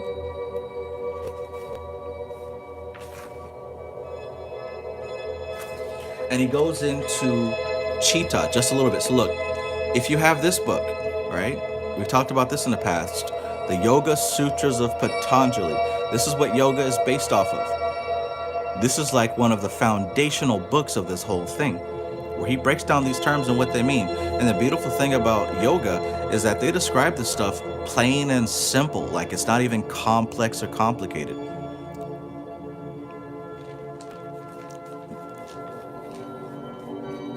So look, the restraint of the modifications of the mind stuff is yoga. Mind stuff is chitta, right? The actual Sanskrit is yogas chitta vritti nirodha, right? Chitta is the word they're using. Mind stuff, that means chitta. So check this out. The restraint, the holding back, the tempering, the discipline of the modifications of the chitta, that's what yoga is. Yoga is not stretching and bending. Yoga is restraining the modifications of chitta. That is the most important thing about yoga. Restraining the modifications of that mind stuff.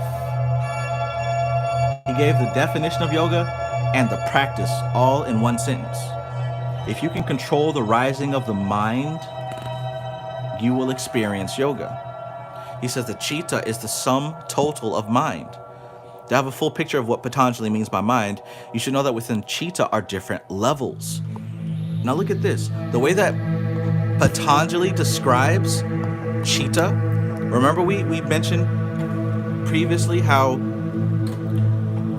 this personal self has those 4 parts, right? From Tattva Shuddhi, we just got finished talking about this. That individual mind contains buddhi, ahamkara, chitta, manas. That's what we said. Look at what he says about chitta. Check this out. He says to have a full picture of what Patanjali means by mind, you should know that within the chitta are different levels. Well, what different levels are in chitta? He says the basic mind is called ahamkara, or the ego, the I feeling. This gives rise to the intellect or discriminative faculty, which is called buddhi. Another stage is called manas, the desiring part of the mind, which gets attracted to the outside things through the senses. Whoa, did you catch that? Did you catch that? Let me know if you caught that. Who's listening? Who understands what's going on here?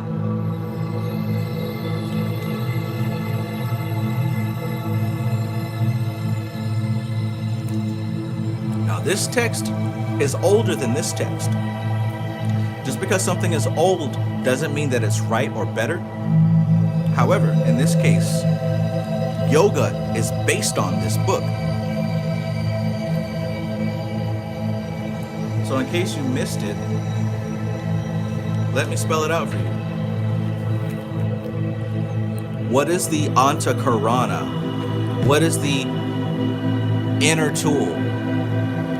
She says that the antakarana is buddhi, ahamkara, manas, and chitta. That's what she says. She says that the antakarana is, say it with me, buddhi, ahamkara, chitta, and manas, right? That is what the inner tool is. Look at what Patanjali says. Chitta is the sum total of mind. It's all that. He says that the basic mind is ahamkara. He says that it's buddhi and it's manas. In other words, what I'm illustrating here is that according to Patanjali, when you talk about chitta, you're also talking about those other aspects of the mind, the inner tool. In other words, not only is chitta the ocean of memory which you carve your experience from, you're also carving how you experience reality. In other words, chitta is the human mind. It is how you experience reality. And what he's saying is to be able to restrain chitta, to be able to control chitta. This is yoga. So not only is it important to refine and understand what the buddhi is, what the ahamkara is, what the manas is, but understanding that all of that is under the category of mind stuff. And the whole purpose of yoga is controlling, disciplining, restraining that.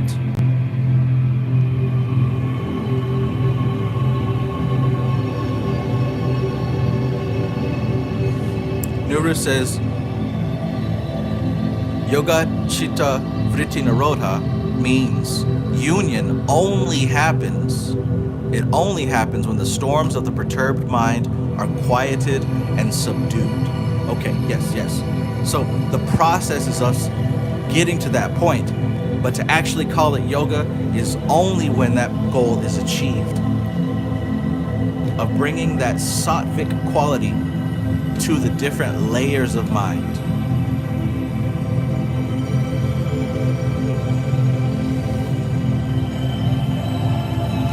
Good stuff. Good stuff.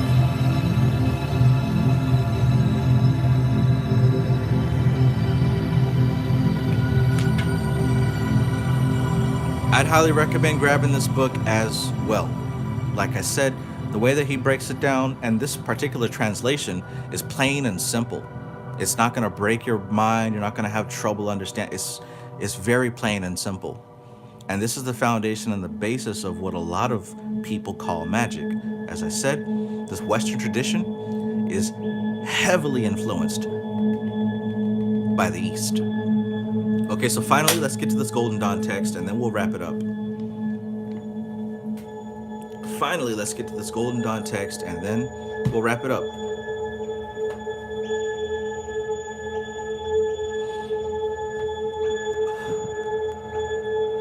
So, if you're enjoying this experience, if you like this video, if you like this information, if this is helping you, if you're getting something from this, go ahead and hit the like button. Hit the like button. At this point, we've only got about 50% of the likes compared to the people who are actually here.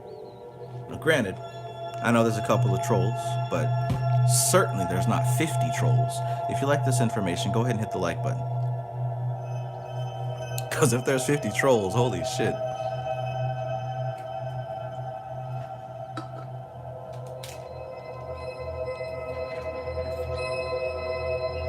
I mean, it's possible, right? Do you have this book? Do you have this book?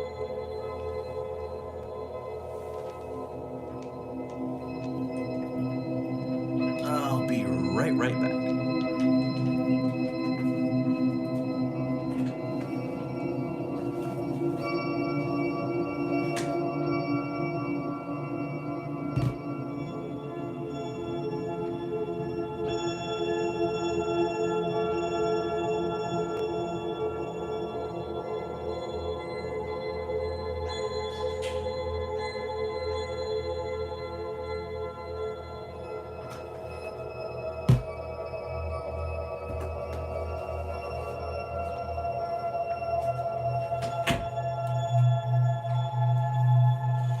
Once again, I greatly appreciate my moderators. Thank you for keeping things copacetic.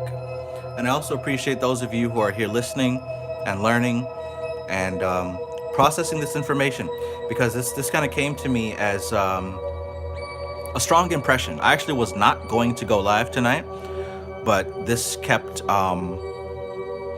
bubbling up in my head. It was very rajasic in my ahamkara. So I decided that it would be not robbery to go ahead and do this live stream. So I appreciate you being here, and I hope that this helps you in a very practical way. If not, download it into your subconscious mind and your chitta, and maybe you'll carve out something with this in the future. When we talk about NPCs, we are talking about people who are ruled by their animal soul. People who are ruled by the animal soul. And you can't look down on that, because it's an evolutionary process. You incarnated in that state at one point. You just so happen to be here, interested in higher knowledge, no matter what form it comes in. You happen to be here because you've already been through that experience. So, to observe and to see and witness your fellow members of the human race, as obnoxious as they are, understand that they serve a purpose and they have a place in this existence.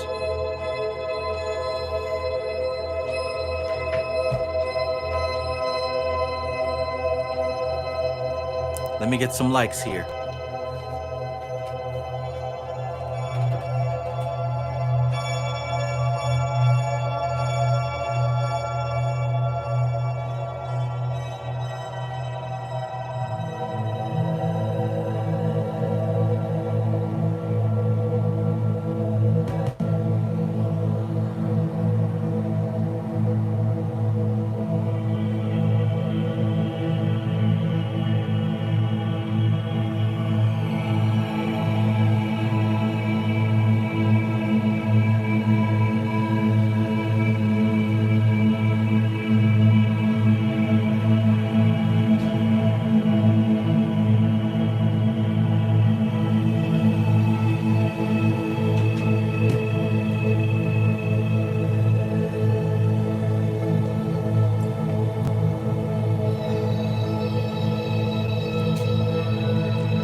All right, are we ready? Are we ready? Oh, it ain't over yet. It ain't over yet. Okay. So, I asked you in the beginning of this video to write down 3 words, right? Do y'all remember what those 3 words are? Did you write them down? Yes, no, maybe so?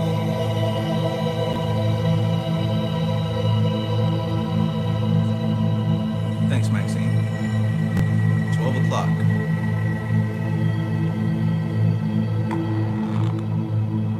All right, so we're getting into that aspect right now, talking about the 3 aspects of the soul.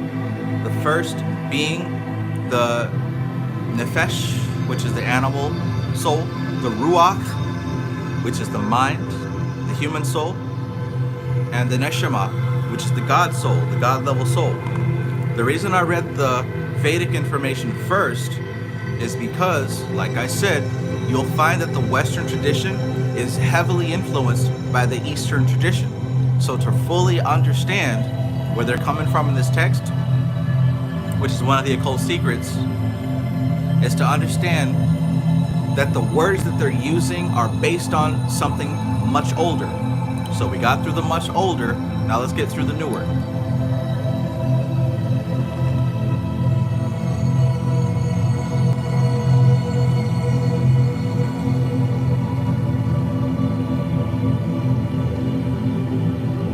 Alright, so firstly, we're going to visit page 33. And he talks a little bit about Carl Jung, and he also talks... Oh, you know what? Matter of fact, I need you to check this out. This has always been a very interesting image to me. And just intuitively, you'll feel that it has occult significance. So check this out. Check this image out. Now, I've showed it before, of course, but I've come to understand it at a much higher level. Tell me what you see so far. And I know we've been on here for a while, so I'll just kind of jump ahead. Hopefully you can give me your perspective, like what you see here. But first thing that I see, and maybe it's because I've been here for a long time, first thing I see is the tree of life. Right, now take a look. Take a look. You've got the pillar, and the middle pillar.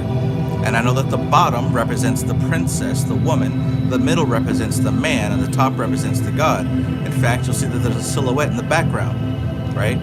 See, this is highly coded information, right? And there's even codes within that. We got the masculine pillar and the feminine pillar.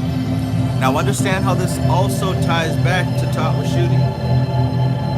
Understand how this also ties back to the Vedic information, where I showed this diagram, right, with the divine masculine, divine feminine. You got the three up here. You got Maya, which is this veil that separates. Remember that. The veil that separates is Maya. It's also Doth.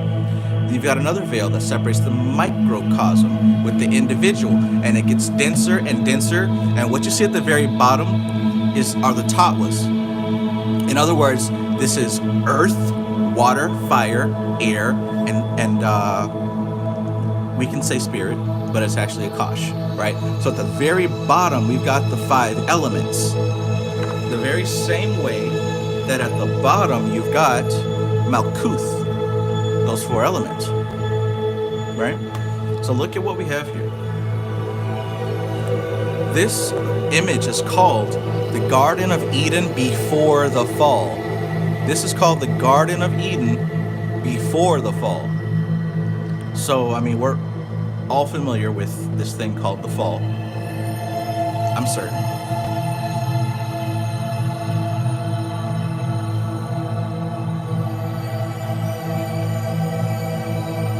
So when you look at this, this represents the Garden of Eden before the fall. This is actually a very, very, very ancient image that has been reconstructed for use in a certain number of rituals in this book. And one of the things that has to do with this image is that as you progress in your grades of understanding, this image, this glyph, this sigil unlocks new meaning for you. It unlocks new meaning for you. So check it out. At the very top, you've got what can be considered as the Most High, as God, right? It's a genderless thing. There's you don't know what it is because it doesn't matter. And because it is the 2 aspects working together. Just like when I showed you Tawashuti, the Shiva and Shakti, they were 2 sides of the same coin working together, right? Remember that? So it's not about what it is. And let me tell you something also. If you have the book, Initiation into Hermetics, go ahead and grab that book and look at the cover.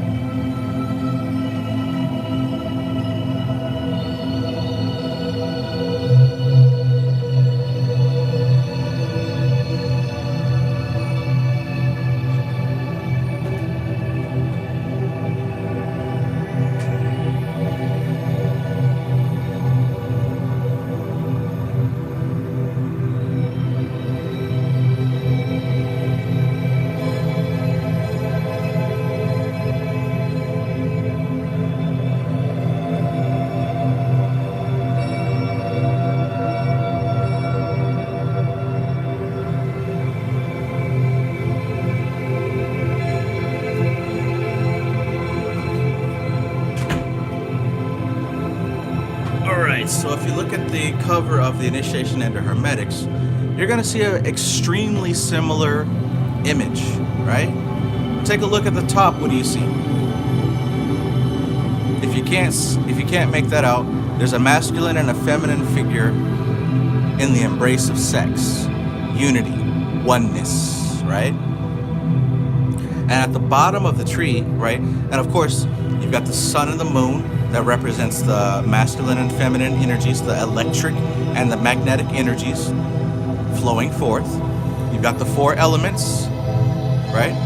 Blossoming from this stream, right? It has to be filtered through, just like Maya, just like Doth. You're also seeing the Tree of Life image here.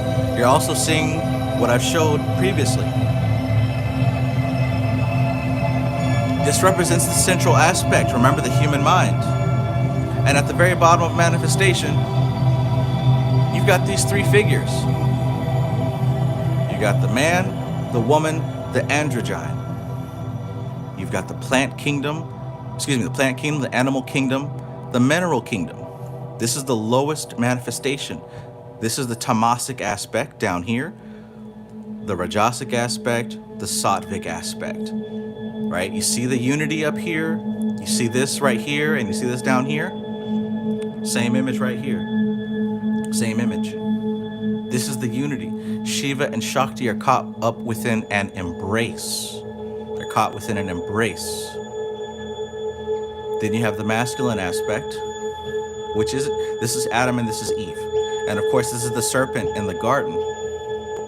But forget about what you've been taught according to mainstream religion, because these were all symbols that have been misconstrued by people who didn't know what they were talking about. Now here we have the masculine aspect, which is responsible for upholding and maintaining order in the manifest kingdom. This represents the conscious mind. This represents the ahamkara. This is the ego. And this is buddhi, the highest intellect. So that would mean that this Eve, the woman, represents manas. Manas, the body mind, the body soul. And notice how she is actually the one who is upholding the pillars. Notice how this feminine aspect is what is actually upholding the pillars. Black pillar, white pillar. Same thing here. Same thing here. And if you flip into the back of this book, what you're going to see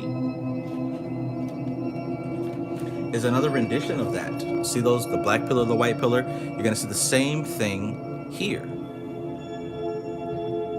Right? So not only is this buddhi the highest self, because remember before we talked there was three aspects, but there was a fourth, Chitta. This is Chitta. The serpent in the garden is Chitta. The serpent in the garden has always been Chitta. And what did I say about Chitta? Chitta is the memory. Chitta is the mind stuff. This is what you carve your experience out of. The samskaras, right? What did she say in Tattvashuddhi? It is composed of the samskaras, the memories, and the archetypes. This is the unconscious mind. We see a dragon and we immediately assume evil. You must understand, the dragon represents power. And yes, it is to be overcome, but it is at the same time the reward once it has been overcome. Once you overcome the dragon, you now have the dragon as a tool at your disposal, as a friend, as an ally, as opposed to an enemy. This is the Chitta, this is the Manas, this is the Ahamkara, this is the Buddhi. Now it says the Garden of Eden before the fall because this is what happens before, this is when you are in alignment with the highest. This is before the separation of Maya or the separation of Doth, before the filtration. This is when unity is present. And if you take a close look, you'll also notice you got the different planets. These are the different planetary influences of the manifest dimension. Venus, Mercury, the moon, the sun, Venus again, Jupiter, Saturn, right? Those are the fruits of the tree. Those are the fruits of the tree. These Sephiroth are the fruits of the tree. You get that? And how is your fruit? Is it malnourished? Is it healthy?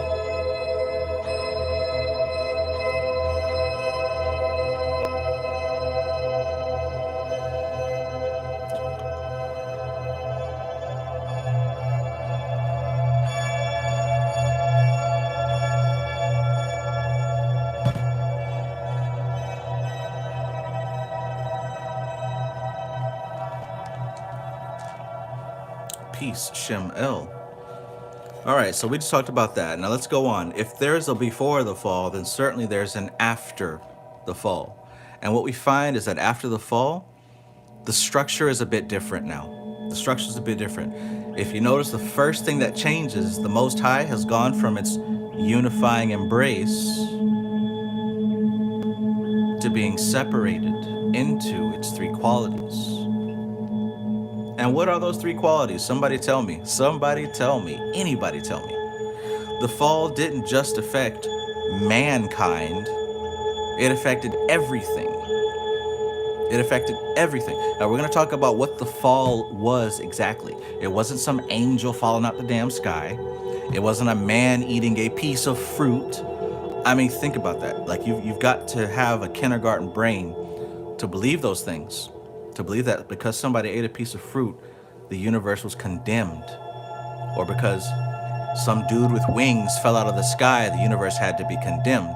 We're talking about something much deeper, and it takes a mature brain to understand it.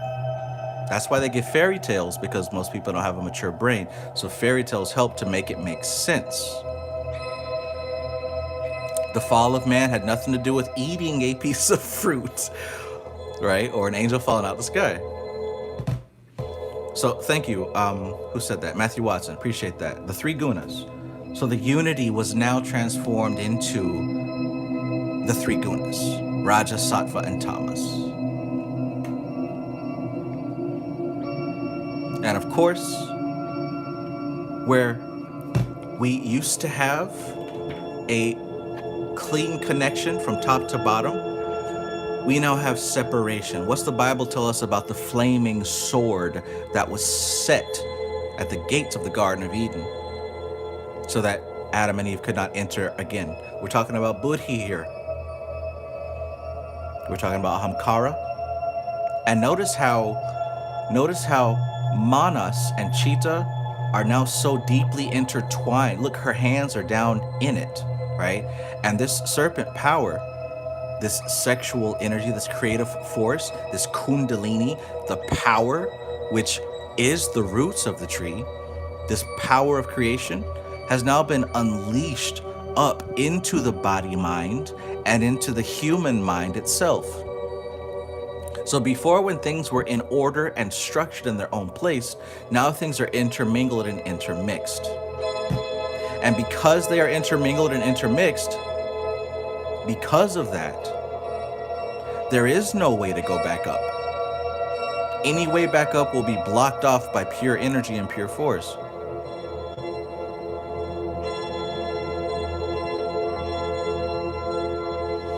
And of course, peep the symbolism: Yod-He, Vav-He, Taurus, Aquarius, Scorpio, Leo.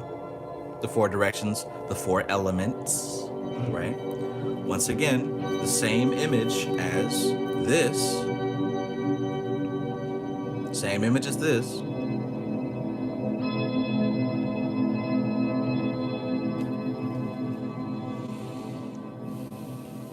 All right, so here's what we're gonna do. We're gonna go back, and I just wanted to show you these images. In particular, remember this one. So as we read this next portion, keep this image in mind.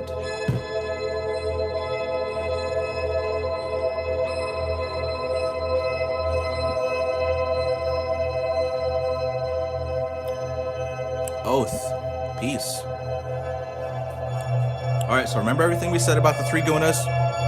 Remember everything we said about the antakarana, the inner tool, which is buddhi, ahamkara, manas, and chitta, right? I've said these words, these terms, I've taught about this for years. This should not be anything new unless you are literally brand new to this channel. So let's keep going. Ace says this new live view blocks the image. I'm sorry about that. I don't know how to fix it or change it, but if you have the Golden Dawn book, Ace, then you should be able to find it in the colored images. You could also type in Golden Dawn Garden of Eden before the fall, and that should start to pop up the image. All All right, so let's get into some study, some explanation of what's happening here. Shall we?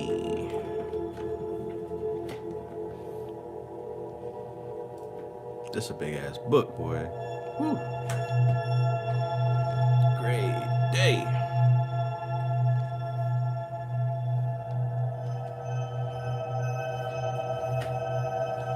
All right, let's get into it now. He's going to talk a little bit about Carl Jung, because Carl Jung, being an occultist himself, spoke a lot about the archetypes.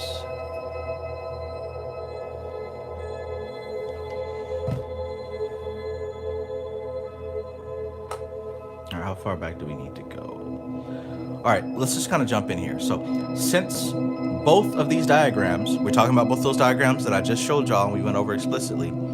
Since both of these diagrams may be found reproduced in the body of the text, very little by the way of prolonged explanation need here be said. The first depicts a personified representation of the three fundamental principles in man. Each of these is apparently separate, functioning independently on its own plane without cooperation with, because apparently unaware of, either the higher or the lower. Let me read that again. Each of these three fundamental principles in man, each of these is apparently separate. So remember, you have the God at the top, the man in the middle, and the woman at the bottom. Right?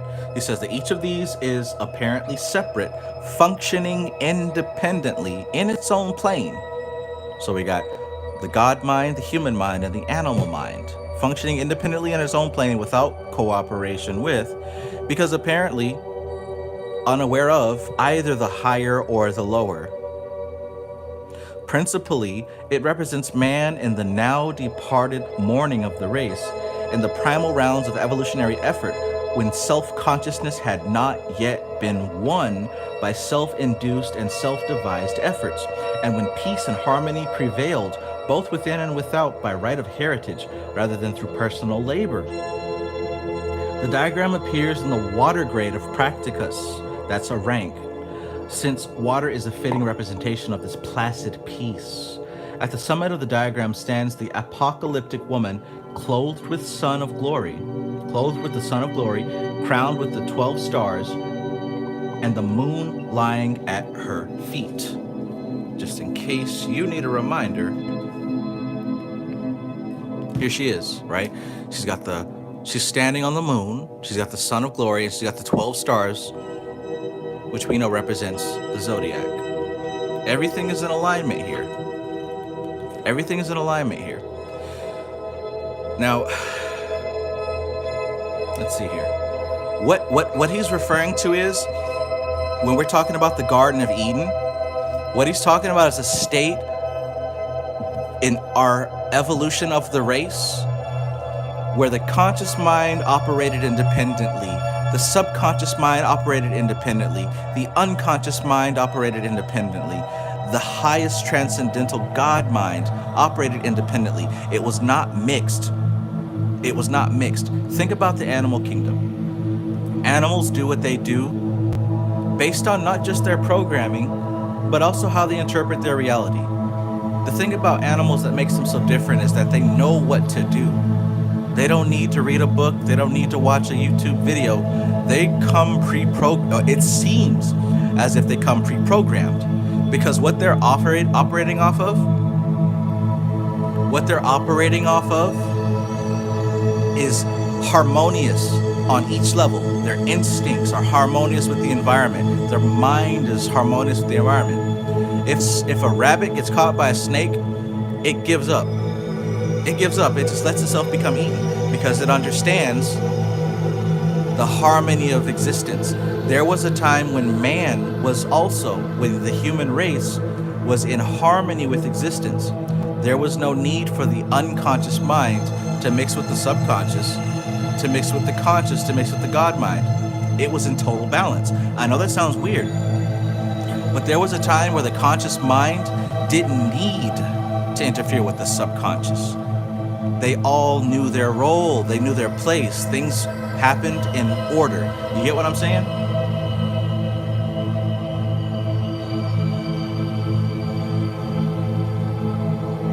Artemis in Theory, peace. Artemis in Theory says, I love the way you explain the concepts of reality. I mean, there's nothing else to talk about as far as I'm concerned, right? I love it. Relax You Good 11 says, so if you go inside the tunnels of Set, you can't come out. I don't know where you would pull that from, because I don't think I said anything that relates to that whatsoever.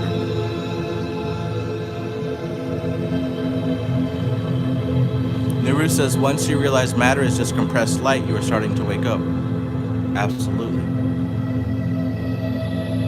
Natural Mystic says, cool, it was in harmony. Yes. Evo 7, peace. All right, so again, here's that image. Let's keep going. So he was saying that there was a time in our evolution where these levels of existence, these levels of our mind, was in total balance. Let's keep going. He said that principally it represents man in the now departed morning of the race and the primal rounds of evolutionary effort when self-consciousness had not yet been won, right? So self-consciousness, right? Being self-aware, self-conscious, that wasn't a thing yet for man, for the human race. At the time, we operated based on instinct alone, right?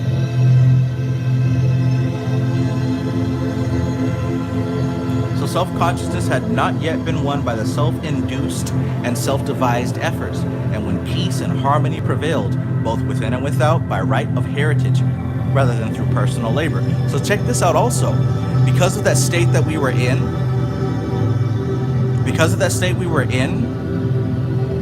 peace and harmony was there because we deserved it, because of who and what we are. We automatically attained peace and harmony, not through doing the work, not through doing anything, because we were peace and harmony. You get what I'm saying?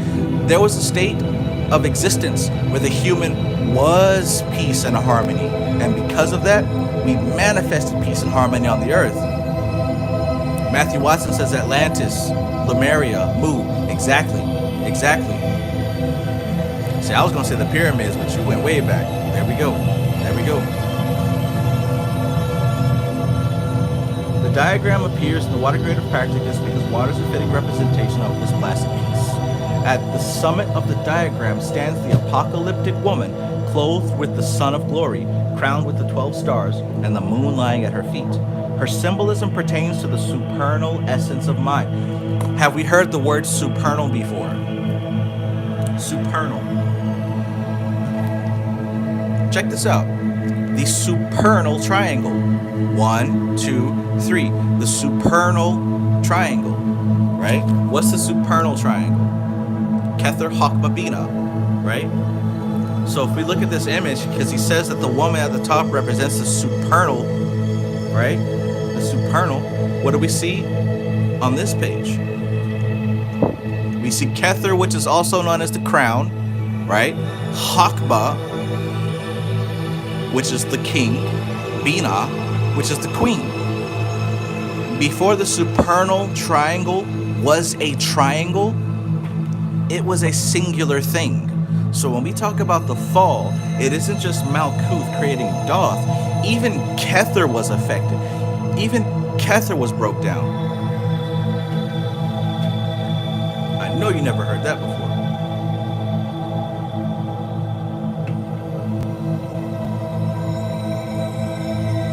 I know for a fact you never heard that before.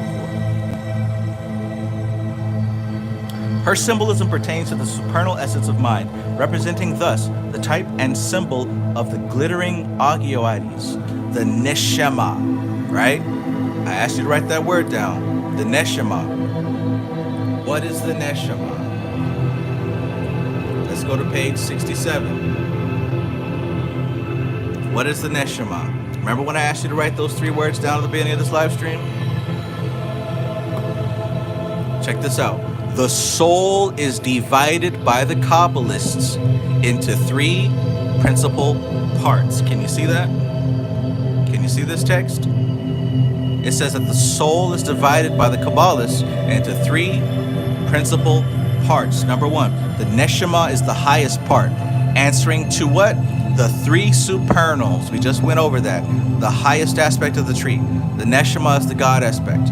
What else we got? The ruach. The ruach is the middle part, answering to the 6 sephirah from chesed down to yesod. Right? Right?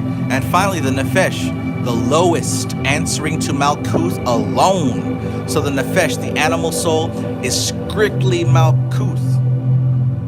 Now, when I asked you to write those 3 words down, and I just gave you the definition of them here, nefesh being the lowest, the animal soul, ruach being the middle part, the 6 sephiroth in the middle, and neshama being the top, the 3 supernals. This is what they've derived from the Vedic information. The manas and the chitta.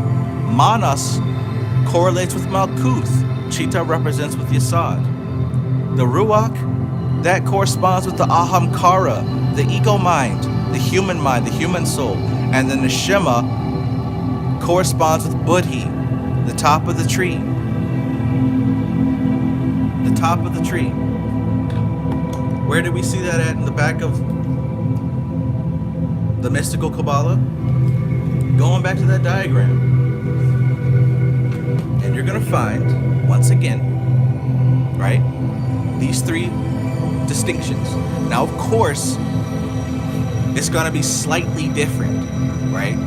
But again, we can see that manas, chitta, ahamkara, buddhi, or look, the nefesh, the lowest, answering to malkuth, nefesh. He says that the ruach, the middle part, is from chesed to yesod. So from yesod all the way up to chesed. All this right here will be the mind. And then finally, he says the highest part, answering to the 3 supernals, neshama. That's the upper triad of the tree.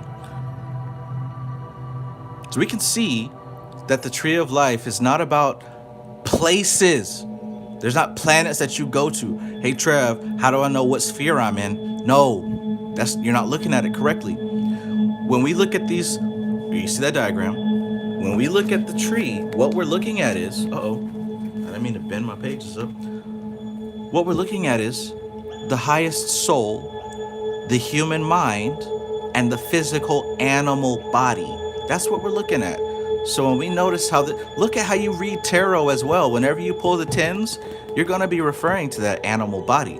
When you pull a 9, 8, 7, 6, 5, 4, you're going to be referring to your human mind. When you pull a 3, 2, or a 1, you're going to be referring to your soul. Boom. Bim, bam, boom. Right? So it's not about a place that you are at. These are descriptions of levels of yourself. Levels of the self.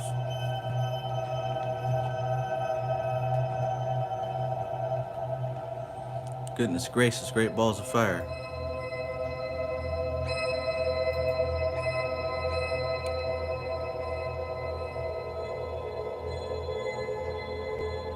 I'm telling you, man, we getting onto some good stuff with all these troll type folks popping up in the chat. I've never seen this many in one sitting. This is wild to me.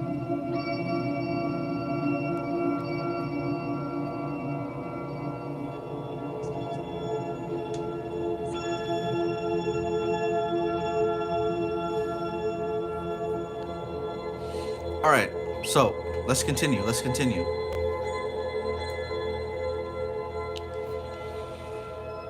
Now, there are videos, you can find videos where there are like Jewish Kabbalistic teachers teaching about this stuff, but they're not going to give you the magical aspect. They're not going to give you the Kabbalistic aspect. They're going to give you like a basic watered down aspect. There's a few, because when this first popped into my head, I was looking up YouTube videos, right? But then I realized, bro, I've got a whole ass book on this. And as I read this, I remember in one of the videos, the dude was like explaining these 3. And he gave a very good description on the neshama, right? And when I saw him describe it, that's what clicked in my head, like, yo, this is where the concept of NPCs came from. But what he also said was There's two other aspects of the soul that most people will never touch, so we don't talk about that much. And those are the Yechida and the Chia, right? So I'm like, wait a minute now. Maybe I need to look and see what I can research to find out what those two aspects were. Lo and behold, it's right here in the Golden Dawn text. So he says here, Israel Regardi, the Neshama, which is the highest self, answers to the higher aspirations of the soul. The Ruach, which is the middle self, the mind, answers to the mind and the reasoning powers. Then he says that the Nefesh answers to the animal instincts, right? The animal instincts. Now here are the other two parts. He says that the Chia represents the Chokmah. Yekida goes to Kether. And the Neshama connects to Bina. So in other words, if you are able to unlock the aspect of soul, you'll find that there's actually two additional levels there. Now for most people, that's inconsequential, right? It's whatever. But it is good to know that even when you do hit the highest level, there's still a little bit more to go. So I think that there's just a little bit more I wanted to read on that previous page that I was on. All right, so again, I said the symbol of the goddess at the top represents the Neshama, which is the highest level of the soul. This is why I said write these words down, because we're going to have to be referencing them. Speaking of an analogous psychological conception in his commentary of The Secret of the Golden Flower, Dr. Carl G. Jung remarks that this figure represents a line or principle of life that strives after superhuman shining heights. At the base of the tree stands Eve, the Nefesh. So there we go. Eve represents that feminine aspect, but also the body soul. Framestar Film says, talking about NPCs got them flocking here. yeah. That's what has happened. Lotus O. Dralic, peace. Good to see you.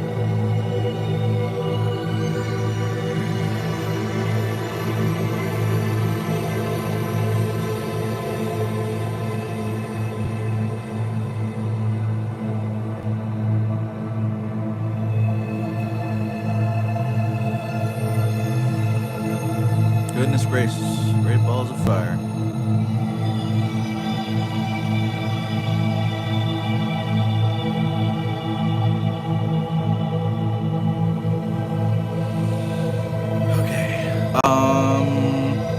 All right, so Eve, look at this Adam and Eve story. The serpent was a part of that, bro. Like the serpent was not separate.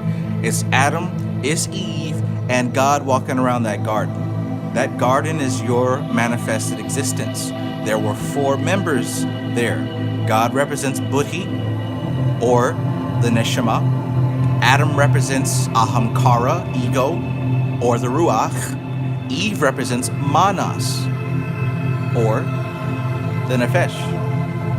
And finally, the serpent represents Chitta, the mind stuff, that which you create reality out of.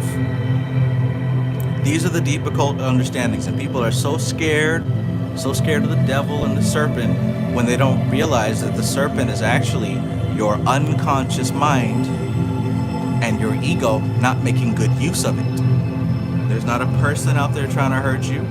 It's literally, by the very definition of the word, it's literally you. It's literally you.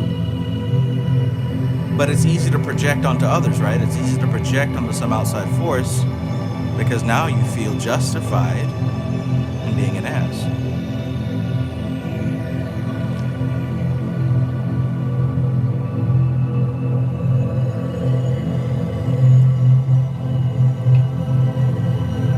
Continue. So, at the base of the tree stands Eve, the Nefesh, or unconscious, who, in opposition to this divine genius, stands for the dark, earth-born feminine principle with its emotionality and instinctiveness reaching far back to the depths of time. So look, when we talk about Manas, the animal soul, it is not just your current incarnation. Because look at it. Like, think about it. This is not like mystical woo-woo shit. The simple fact that you have the habits that you have and the tendencies that you have is based on your DNA. It's based on your body, mind, your body, soul. Because your parents did what they did, and your grandparents and your race did what they did for so long, creating samskaras. Remember that word? There are deep samskaras that infect the entire bloodline. Because of that, you have a body now that's been created out of those things, and you follow those paths, right? There are things that your family does that other families don't do, and you do it, and you don't understand why. This is deep memory. Let me read that again. Eve, the Nefesh, or the unconscious, who, in opposition to the divine genius, stands for the dark, earthborn feminine principle with its emotionality and instinctiveness, reaching far back into the depths of time and into the roots of physiological continuity. Between the two stands Adam, supported by the fundamental strength of Eve, right? Without Eve, Adam would not be able to stand. That doesn't mean, oh, women are better than men, right? You're still lost if you're thinking in those terms. What we're talking about here is the conscious mind wouldn't be able to stand if it were not for the subconscious mind to give it support. That's what we're talking about here, right? So, Adam, supported by the fundamental strength of Eve, the Ruach, or ego, not yet awakened to a realization of its innate power and possibility. From the larger point of view, he represents the race as a whole and is the personified symbol of the collective logos, the host, and of the lords of wisdom, or the heavenly man who incarnated in humanity. Otherwise, he represents the individual candidate on the path before the awakening of the sleeping dogs within his being, to use Blavatsky's apt expression. Beneath these figures, and here's what everybody's so curious to see, right? Everybody wants to know about that dragon, about that red serpent that is bubbling and boiling underneath the surface, right? We talked about God, we talked about Adam being support. Look at Eve. She is literally holding those pillars up. That doesn't mean that the woman is better than the man. We're talking about the subconscious mind. Look at how it's colored black, right? This is the shadow. This is the darkness. This is what is unseen. And notice also, as far as the tree of life, what Sephiroth is that? Malkuth. It's Malkuth. So the manifest subconscious aspect is what is supporting creation, while the conscious mind deals with handling the rest.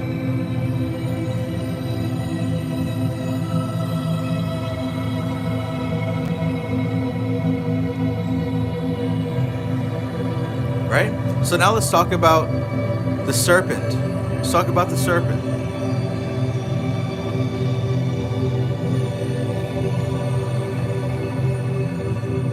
That's what these trolls are so scared of. These new folks coming in here. This is the thing that they're so afraid of. Let's get to it.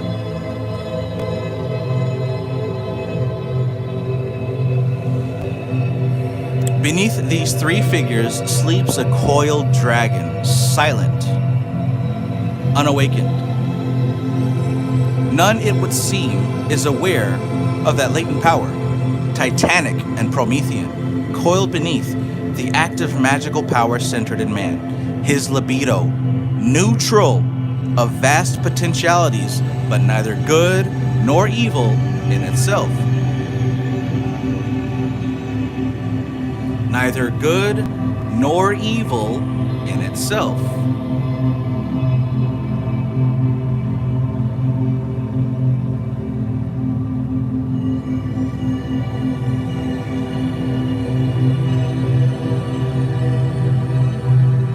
Very similar in some respects as the diagram revealed in the Philosopher's Grade. As the divine peace of the Garden of Eden was manifested during the water grade, so in this grade of philosophers, the power of fire is shown to have called forth catastrophe. Formerly coiled beneath the tree, the hydra-headed dragon in this diagram has usurped its proper place. So now we're talking about the second diagram. Now we're talking about this diagram.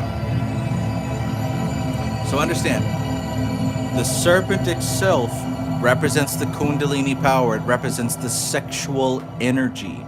It represents the libido. It represents the magical force. All together.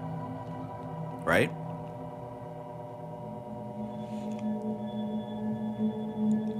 And what has happened here is that after the fall, notice that Eve is no longer holding up the pillars. That is the fall itself. That is what the fall is. Listen to me. If you care about the occult teachings, if this is something you're actually trying to understand, and you're not just here watching it or making these crazy ass comments, the fall happened when Eve dropped those pillars. Look at his hands now. His hands are down.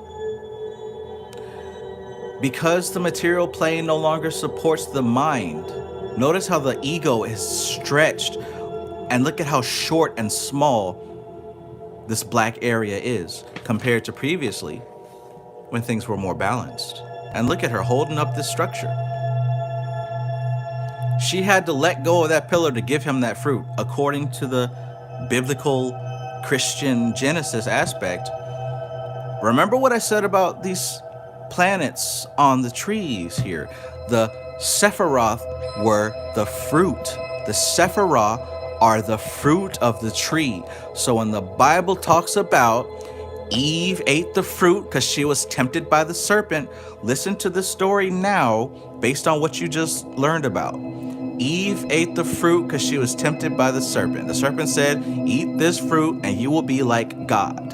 That's what the serpent said. That's what the unconscious mind said to the subconscious mind. The unconscious mind said, eat this fruit. See the Sephiroth?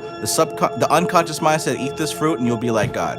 The subconscious mind said, okay, reached down and partook upon that fruit.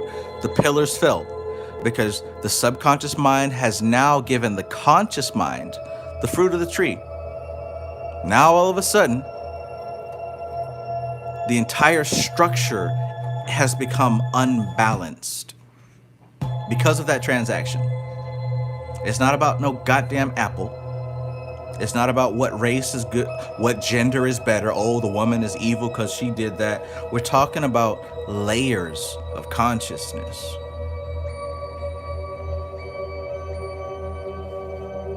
Right? Right? A lot of people believe it's about sex or it's about, I don't know, an apple or whatever y'all believe. But you have to think esoterically. If some preacher gave this to you, you can count 99% of the time it is not what it actually is. You got to work for these gems, right? You got to work for these gems. So if somebody is able to just come up with it and give it to you, chances are that's not a gem. Maybe a shiny rock, but not a gem.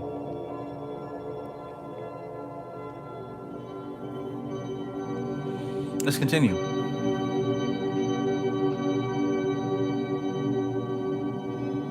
So, very similar in some respects to the diagram revealed in the Philosopher's Grade. That's what we just looked at.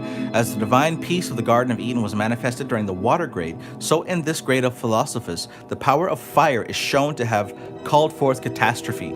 Formerly coiled beneath the tree, the hydra-headed dragon in this diagram has usurped its proper place. Its several horned heads wind their way up into the very structure of the tree of life.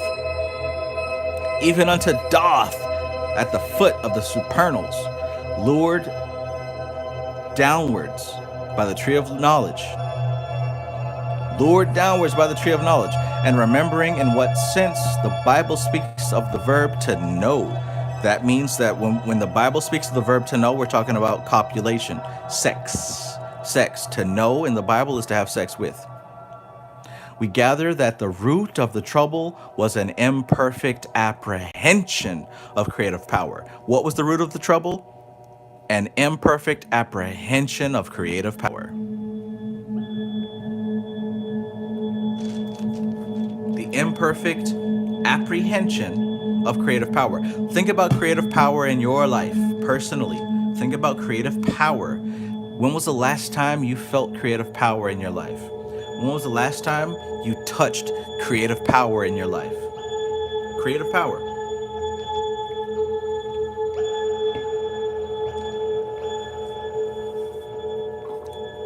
Now consider this, yo, and I'm talking to me too, but I'm talking to you. The last time that you experienced creative power, did you apprehend it properly? Did you grab hold of that creative power properly? Did you put it to good use? Did you utilize it, or did you waste it? Did you squander it? Did you burn it? Did you toss it aside? Hmm?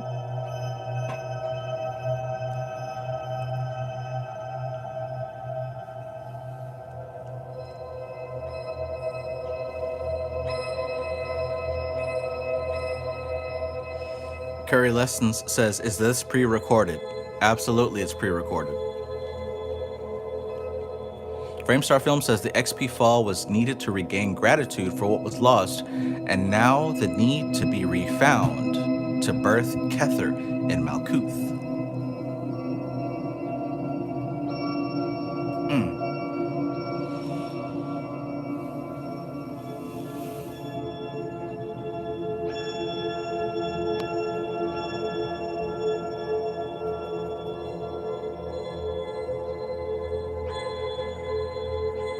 Let's continue. Because look, I'm gonna go ahead and say it. This is above the pay grade of many. This is above the pay grade of many. I know that there's a lot of stuff that I talk about that's for beginners and that anyone, but this particular stuff, we're getting into the symbolism of the foundation of Western magic. Like it's literally not about manifesting your best life. This is about erasing yourself so that you can see God. Period. If that is a scary thing to hear, it's above your pay grade, right? You don't know yourself enough if you still think that what you are is more important than understanding what consciousness is, right?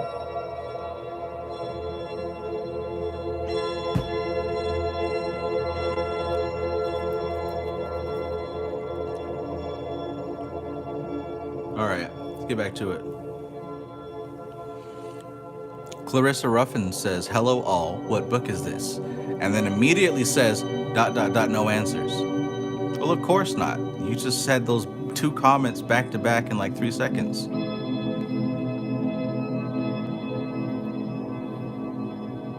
Matter of fact, give me just a second.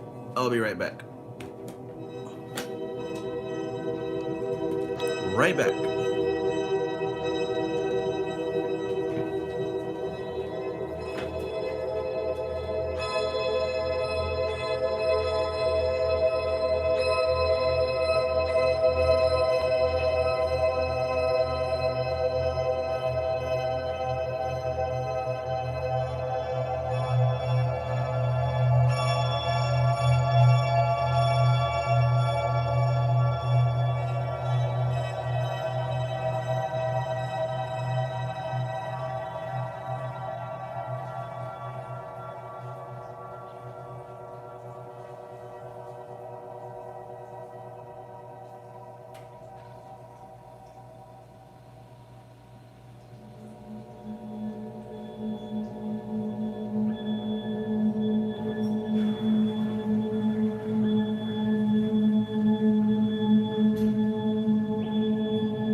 About to get into that real funky shit, as Bobby Hemmett would say.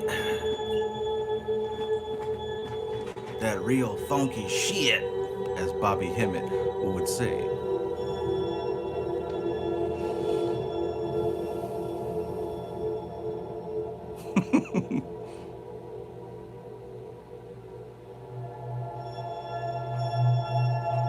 All right.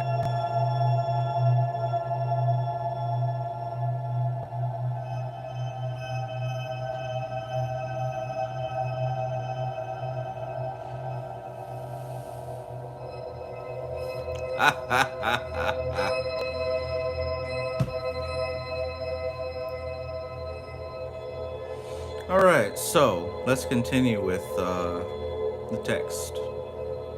We've gone through a lot of information tonight, and it's my attempt to just tie it all together. Like I said before, we've talked about the Vedic Eastern influence, and we've tied it into the Western influence. We've gone through taught with Shuddhi. We touched a little bit on some diagrams in the mystical Qabalah. We even brought out the Yoga Sutras of Patanjali, and now we're looking at the Golden Dawn text. So what I'm saying is that even though all of these different things look different, they have a common point of origin.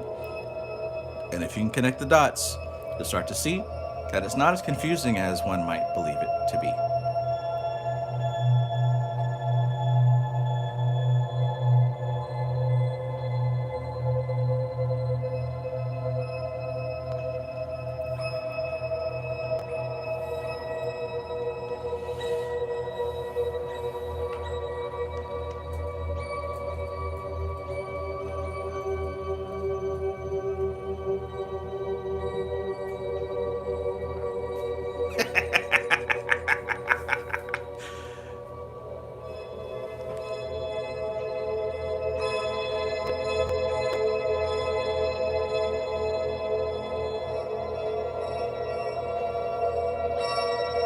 All right, so let's continue, shall we?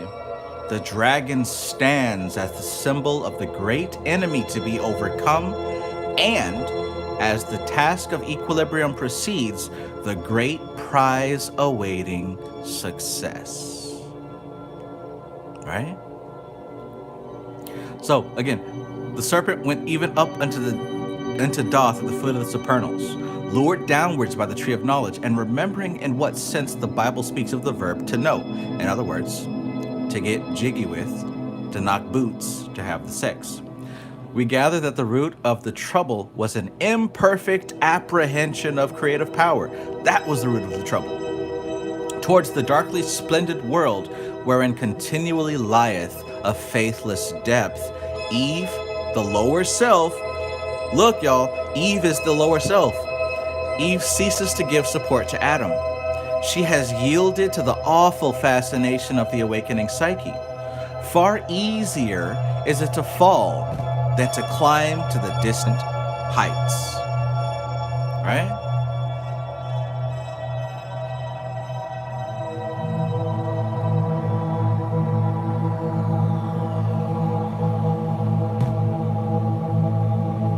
Dark Reaper 12 says, is this live getting saved? Got to bounce soon due to work.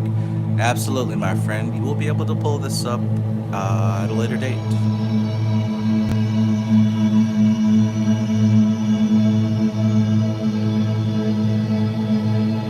Let me read that again because I really want you to hear that. Especially those of us who have worked very hard in the past, and for the last couple of months, we may have felt ourselves slipping, falling off, not doing as much as we used to, right? I know that's a lot of y'all. Look at what he says here. Far easier is it to fall than to climb to the distant heights. Look, don't hate on Eve or Adam. Don't hate on neither of them because they are a representation of yourself on your journey. We go through the fall over and over again. What is important is, do you dust yourself off and try again? You should dust it off and try again, again. Is that you? You don't want to throw it all away. You might be tired on the first day. What about the next day? Oh.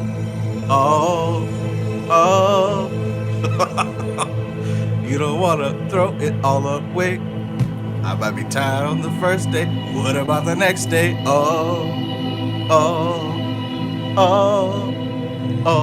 Again. Is that you? Is that you? It's me. I was tired as hell these past couple months, man. Listen, I've been going so hard for years and years, and I was going so hard for years on end. And I decided to take a break. And I woke up a couple months later like, wow, how did this happen? I need to get back up.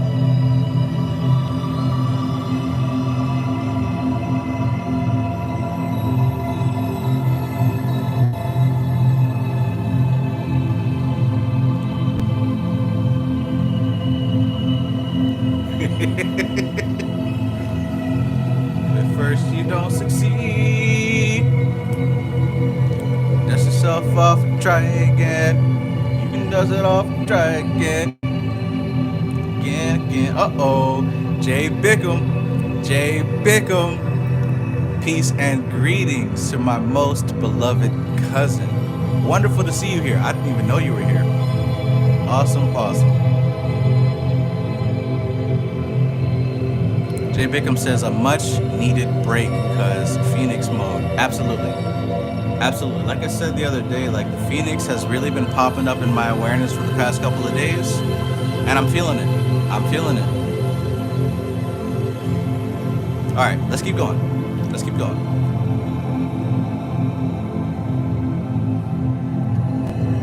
So, far easier is it to fall than to climb to the distant heights. Yet only from one viewpoint is the fall catastrophic. Check this out now. Yet only from one viewpoint is the fall catastrophic. The awareness of the rise of the dragon endows man also with consciousness of power. You wouldn't know power if you didn't fall. And power is life and progress. The dragon stands as the symbol of the great enemy to be overcome. And as the task of equilibration proceeds, the great prize awaiting success.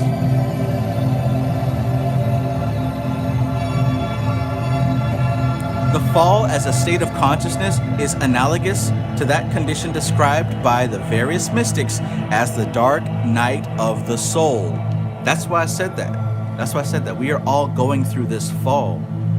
When people talk about the dark night of the soul, as with most occult terms, they don't know what they're talking about.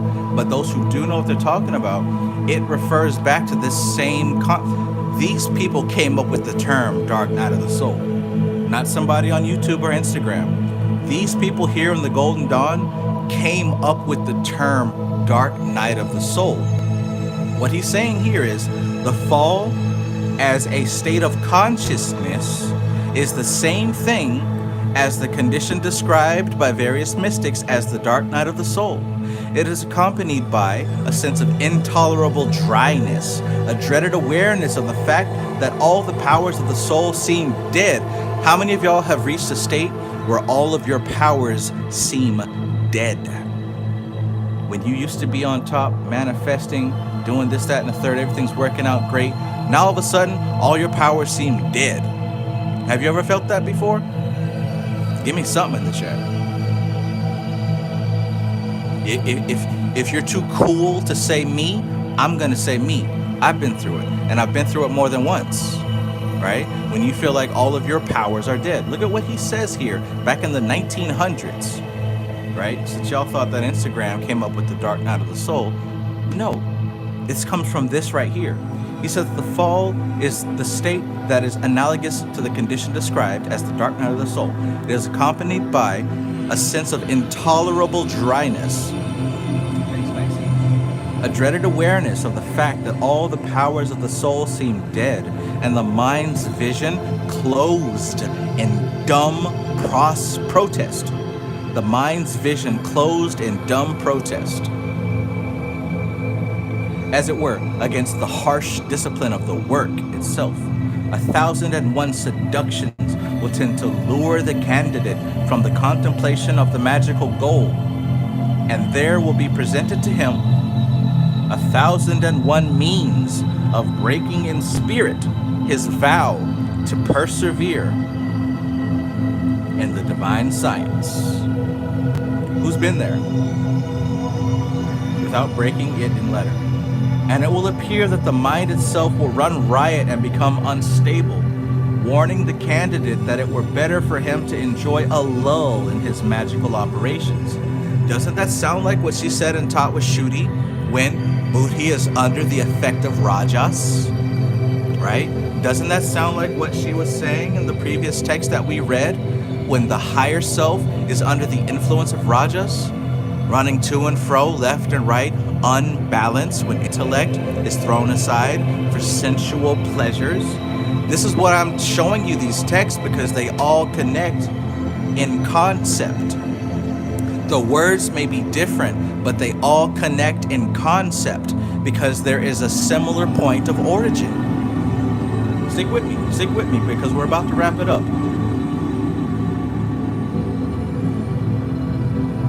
This state is allegorically referred to by the alchemists in their descriptions of the poisonous dragon, which follows upon the corruption of their first matter. Vaughan calls it a horrible devouring dragon, creeping and weltering in the bottom of her cave without wings.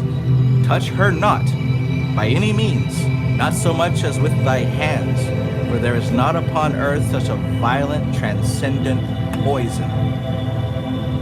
But as the mystics teach, if this condition be patiently endured, here's your answer. Are you listening? Here's your answer. Here's your answer. But as the mystics teach, if this condition be patiently endured, it passes. A higher spiritual consciousness gradually dawning in the heart and mind.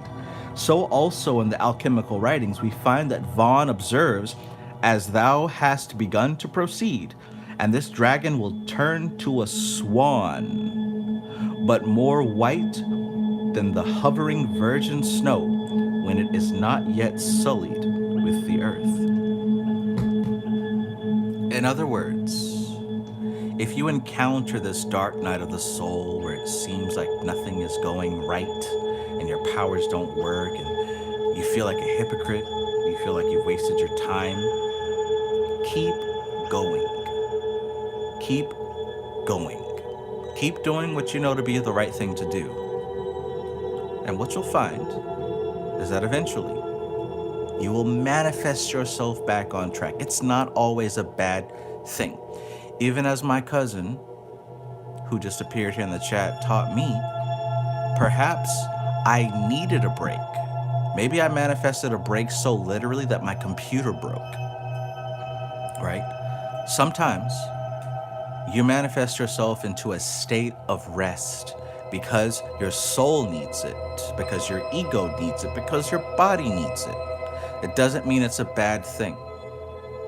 Let it happen, get through it, and become aware of when it's time to get back on track. It's okay, the world will keep revolving. I mean, hell, y'all are still here. There's more people here in this live stream than me doing a tarot reading, right? Sometimes you need to step back and take a break. That's okay, the world will keep spinning.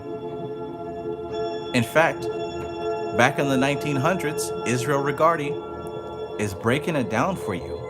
When you work with this type of magic, you can expect this thing to happen. You can expect this thing to happen. So chill. Appreciate it. Be grateful for the opportunity to breathe. Even though you feel, I mean, if you're like me at least, sometimes you feel like, oh my God, I'm not doing anything productive. I need to do something, da da da da da. Even if you feel scattered like that, sometimes it's good to just step back and say, you know what? I'm not doing anything today. I'm asleep. I'm gonna play some video games. I'm gonna eat some food that's probably not healthy, but I'm gonna love the way it tastes. And just chill. You deserve those days. Even if it's just 1 or 2 or a week. Relax. Polly Pembroke says, is this Israel Regardie? Absolutely. Absolutely. Dub VT, I was waiting for you to show up. Peace, brother.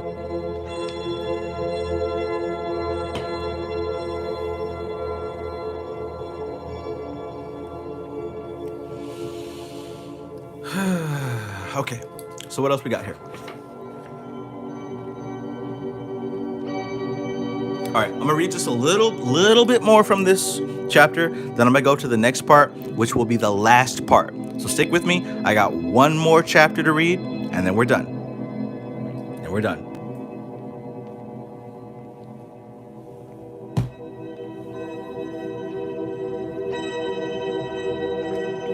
All right, so I asked y'all in the beginning to write down those 3 terms, the nefesh, the ruach, and the neshama.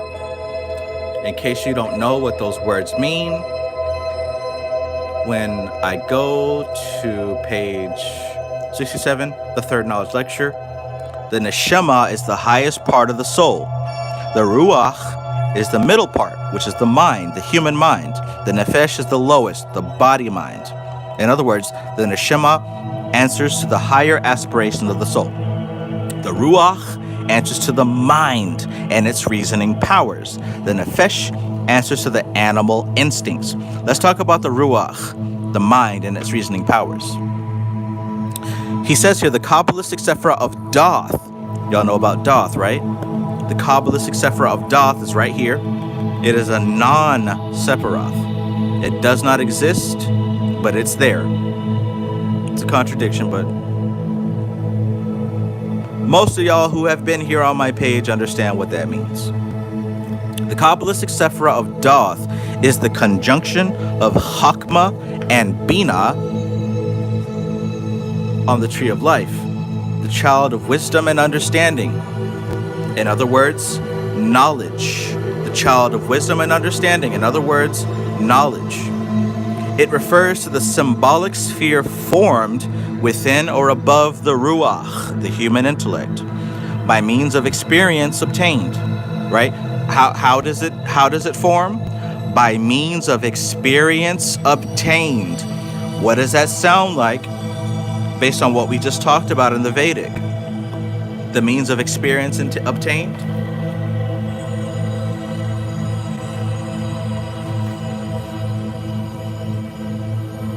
Cheetah. That was cheetah.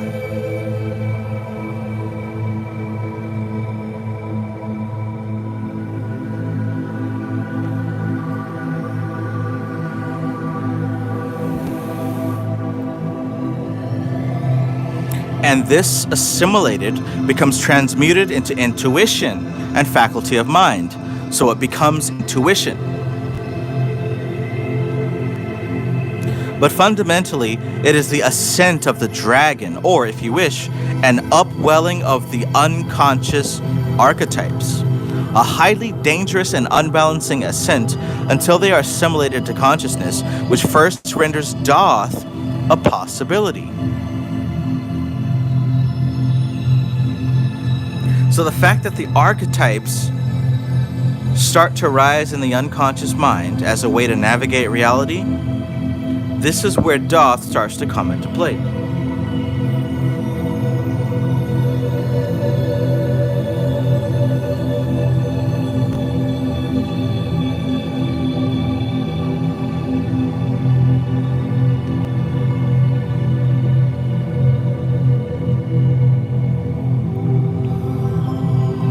It is the fall which is responsible for the acquisition of self-knowledge. Thus it stands proven, claims Blavatsky, that Satan, or the red fiery dragon, the lord of phosphorus, and Lucifer, or light bearer, is in us. It is our mind, our tempter and redeemer, our intelligent liberator and savior from pure animalism.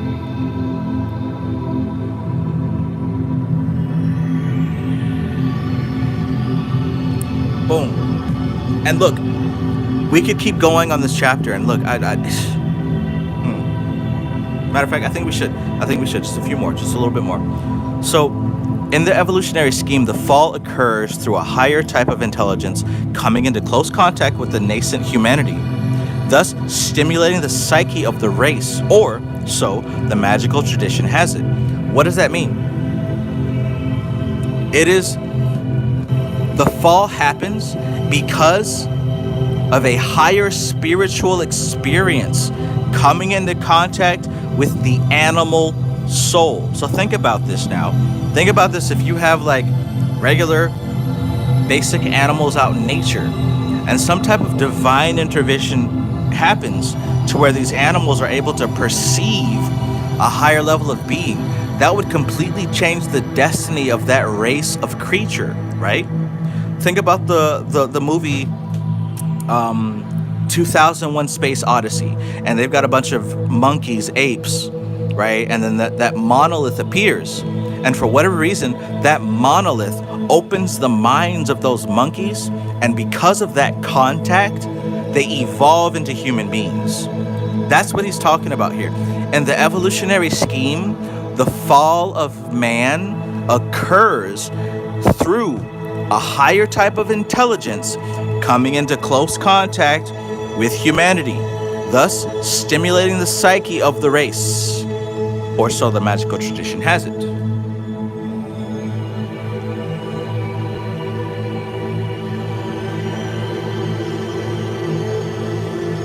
Jewel 512, peace.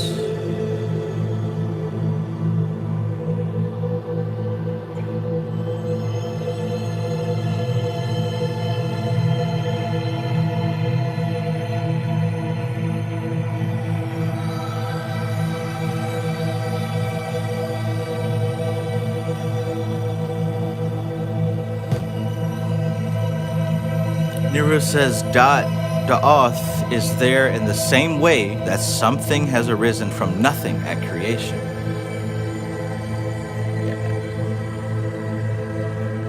Oh shit, that's a good one. Matthew Watson says, so is that what alien invasion movies are supposed to symbolize? That's a great take on it. That's a great take on it. Because like I said earlier, if we don't have a concept of something in our minds, we can't think about it, right? Like, again, most of us were raised to think that there's God and the devil and that's it. God and the devil. So if your brain operates on that framework of God and the devil, if someone were to introduce different types of entities, you would naturally classify them as either God or the devil. Most likely, you're going to put it in the devil category. That's why it's difficult to explain this stuff to people who are extremely indoctrinated in mainstream religion, because they don't have a concept of something more. So likewise, the fact that humanity fell from grace was due to a higher order of being coming into contact with it. And the fact that you specifically have engaged on a spiritual path is because at some point in your life, you also came into contact with a higher order of being.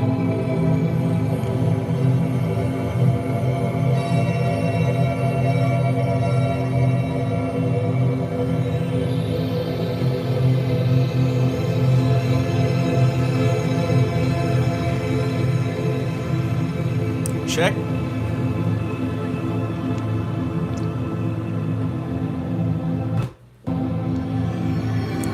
Jay Baldhale says some new person in here every 5 minutes asking what book this is. Right. And you know, as an occultist, your pattern recognition system should be finely tuned, better than the typical NPC. And my pattern recognition system caught a long time ago that when one of these smooth brains asks what book this is, it's probably that same person with the troll account. Now granted, every now and then somebody will come in and ask what book it is, and they're legit. So I don't block somebody just because they ask what book it is. But usually you'll find that it will be followed up with another predictable type of comment. We're almost done with this section, guys.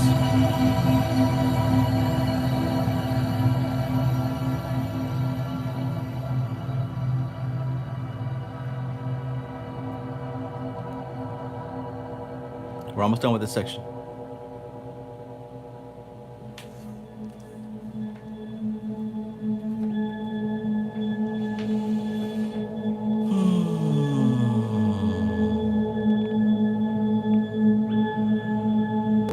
If I could find out what sentence I left off on.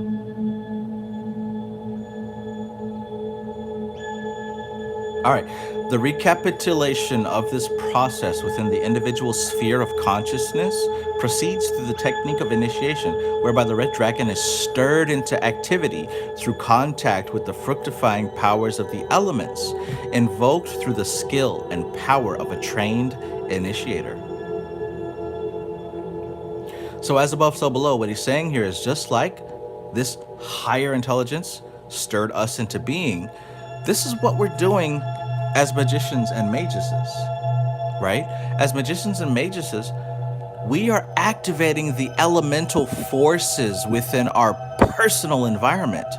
When you're summoning, when you're evoking, when you're manifesting, and you're trying to do your rituals, you are stirring up the elementals that exist within your environment. Do you hear what I'm saying here? We've talked about elementals before, and we've spoken many things about them. Number one, we've said that the elementals do not have an individual personality. Number two, we mentioned that most of the time, when people think that they're working with gods, they're actually working with elemental spirits. And what I'm here to say, and the third thing that I've talked about many times on my live streams, is that the elemental spirits do not evolve without the interference of a magus or a practitioner. So just in the same way that animal man did not evolve without the interference of a higher order of being, so too the elemental forces don't evolve without the interaction of a skilled practitioner.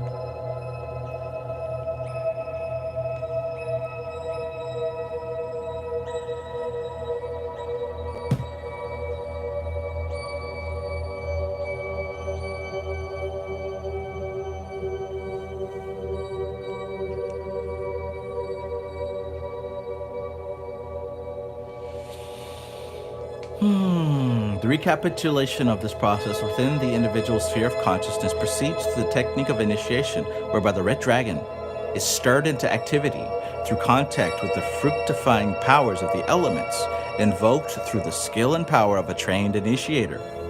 The use of the divine prerogative, brought about by the magic of everyday experience, the awakening of Thoth, brings disaster at first. Listen. The awakening of Thoth brings disaster at first because the awakened psyche is imperfectly understood and so abused for personal ends. But that very disaster and that abuse confers the consciousness of self and is instrumental, at least in part, of breaking up the primitive participation mystique. Consequently, the realization of sorrow as it impinges on the ego, or at least a sense of personal, mental, and emotional discomfort, and an understanding of its causes, invariably constitute the first impetus to perform the great work, even as it comprises the motive, first, to seek the services and aid of the analytical psychologist. This impetus and this self-consciousness are the prime implications of Thoth. Its signification is a higher type of consciousness, the beginning of spiritual rebirth. It acts as a self-evolved link between the higher genius, on the one hand, at peace in its supernal abode, and on the other hand, a human soul, bound by its fall to the world of illusions and the sense and matter.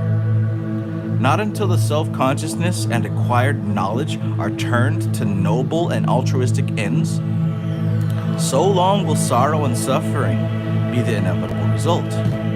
Continually will the red dragon be the inverted power of the arrows, ravishing the little kingdom of self until such a time as we open ourselves to the deepest levels of our unconsciousness, reconciling and uniting them with our conscious outlook, thus conquering the foe by driving it back to its proper realm. In such a way may we use, but neither ignore nor repress, the experience of life and its fruit to transcend our own personal limitations and attain to a participation mystique on a higher and self-conscious level.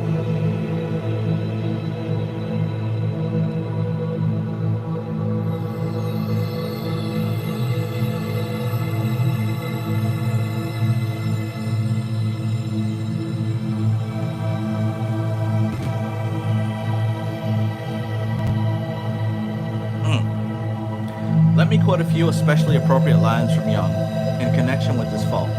When the fundamental basis of the Ruach, the human mind, has been attracted to the kingdom of the shells. Y'all know what that is, right? The kingdom of the shells.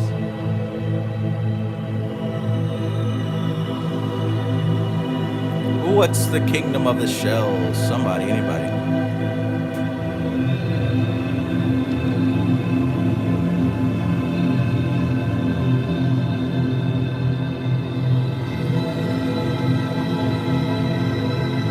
There we go. So let me quote a few especially appropriate lines that are about when the fundamental basis of Ruach has been attracted to the kingdom of shells. When the mind, right, has been attracted to the kingdom of shells. So everybody here, oh, what's the clip off? How do I tap into the clip off? How will I know that the clip off and the clip off and the clip off? Look at what is said here.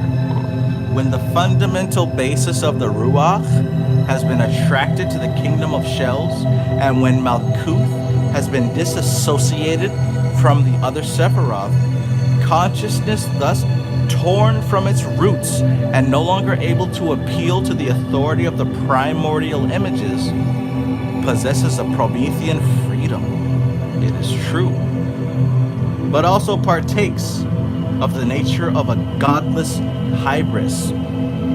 It soars above the earth, even above mankind, but the danger of capsizing is there.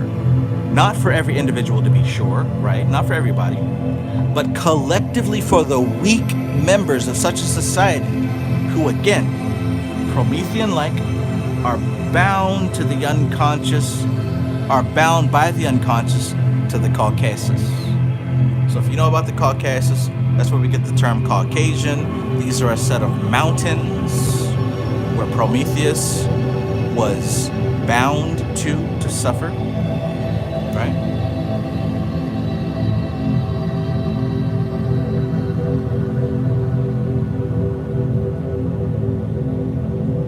Molly, you beat me to it.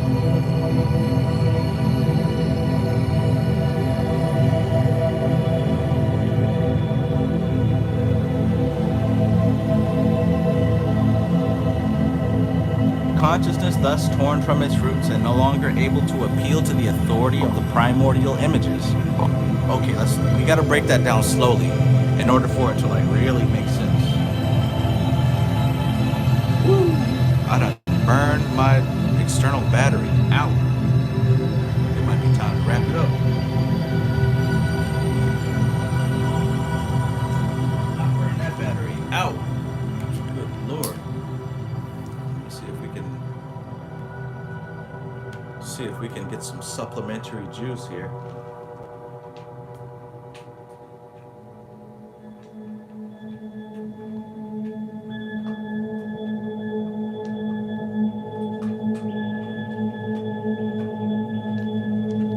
Great Scott.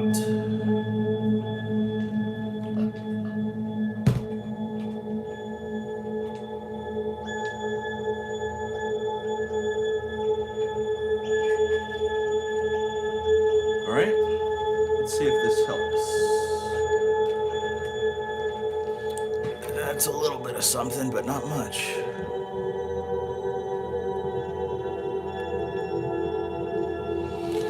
Okay, all right. Might have to skip ahead since my battery is getting kind of low. So what was I saying? Yeah. For the adept to be cut off from his roots, from contact with the vitalizing and necessary basis of his unconsciousness will never do. He must unite and integrate the various levels of the entire tree. In other words, right, those are the different levels that we've been talking about all night. Chitta, Manas, Ahamkara, Buddhi, Nefesh, Ruach, Neshima. His task must be to train and develop the titanic forces of his own underworld. Number one, titanic, right?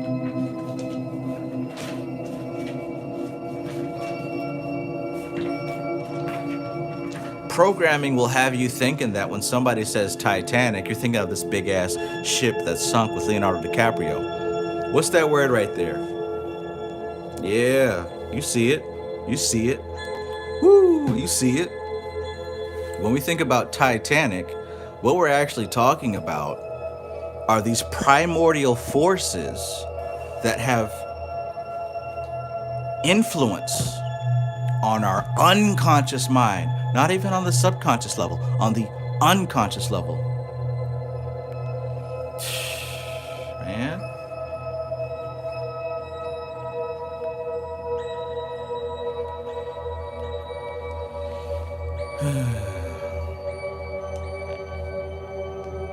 So what does he say here? And I would recommend you doing some research on the Titans, especially since you've heard Bobby Hemmett speak about that. That must mean that there might be something here that can connect these dots. Now, I've talked about the Vedic influence. We talked a little bit about the Egyptian influence. There's also a Greek and Etruscan influence, right? These titans that are bound to Tartarus in the underworld, they also represent the unconscious mind. The titans are Cheetah. The titans are Cheetah. And I want you to understand these titans. There's about 12 of them. And the child of the titans is Prometheus. Long story short, the gods of the conscious mind of the ego went to war with the titans and bound them and imprisoned them. Now, one of their children, Prometheus, was able to roam free, but he had always planned on freeing his brethren. And because Zeus found out about this, he caught him and imprisoned him on the Caucasus Mountains, chained him up, made him suffer. Zeus came back and asked him to submit. He said, hell no, and he made his punishment worse. That's where we get the story of an eagle coming down, eating out his liver every day, and then it grows back overnight, and the eagle comes back and rips out his liver and eats it again. So look at what he says here. He says that consciousness, thus torn from its roots and no longer able to appeal to the authority of the primordial images, possesses a Promethean freedom. It is true, but it also partakes of the nature of the godless Hybris. It soars above the earth, even above mankind. But the danger of capsizing is there, not for every individual, right, to be sure, but collectively for the weak members of such a society, who again, Promethean-like, are bound by the unconscious to the Caucasus. What I left out is that Prometheus was also striving to help Adam, mankind, to unlock their God potential. So what he's saying here is that to be able to dive into the shells, the clip-off has a certain quality of disconnecting yourself from these parts of the mind.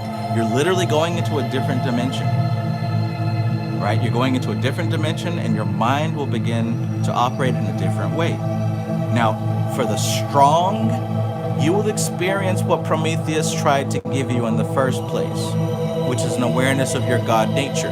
For the weak, you will experience torture on the physical plane, simply because you don't know how to handle a structure of disconnection. That's why I don't like to talk so much about the clip-off and da-da-da-da-da. Not because it's scary and spooky and evil, but because I know that most people are too weak to be able to handle that type of information. If you're strong enough and you're really about it, you're going to seek it on your own, you're going to find it. But most people who ask me about the clip-off, you're literally not ready for it. Don't take my word for it. If you're really about it, go seek it out yourself. But the right thing for me to do is to not indulge your request. I'm gonna be honest with it. Alright, so for the adept to be cut off from his roots, from contact with the vitalizing and necessary basis of his unconsciousness, will never do. He must unite and integrate the various levels of his entire tree. His task must be to train and develop the titanic forces of his own underworld. That's the key right there. He must be able to train and develop the titanic forces of his own underworld so that they become a powerful but docile beast whereon he may ride.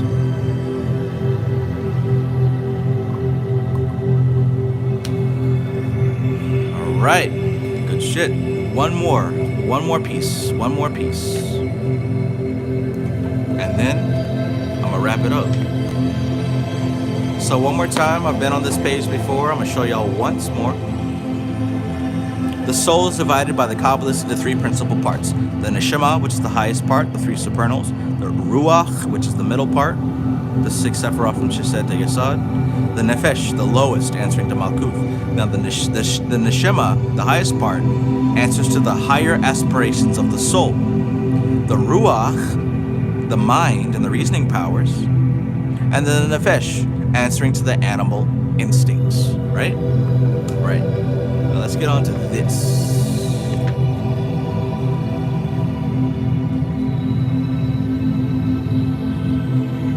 Let's get on to this.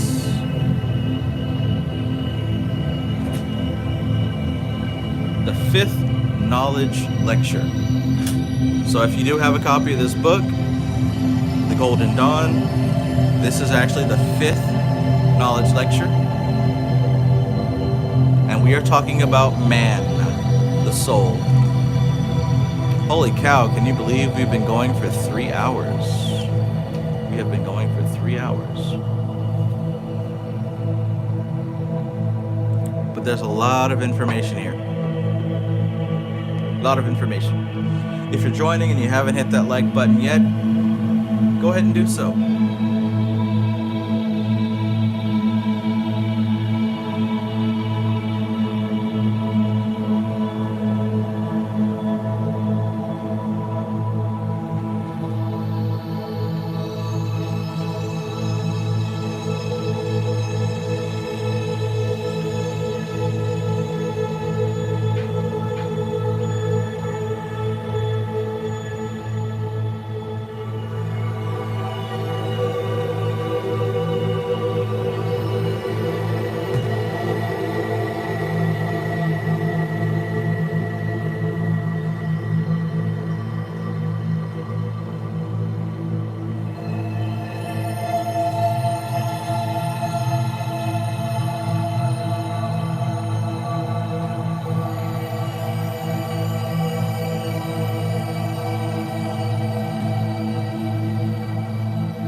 Everybody, here's where it all ties in together. Here's where it all makes sense. I was studying this earlier today. Like I said, I didn't plan on doing a live. I thought maybe I'd just enjoy more of my fall. But something that spoke to me so loudly that I thought that it would be beneficial to a lot of people to go ahead and do the thing. So this last portion here is going to wrap up why this information applies to you, how it applies to you. And like I said, I asked you to write down the neshama, the ruach, and the nefesh so that you can keep up. But let's get into the fifth lecture, the Golden Dawn. This is the definitive text of those who are members of this society. And even if you are a solo practitioner, it kind of helps you to stay on track with your development.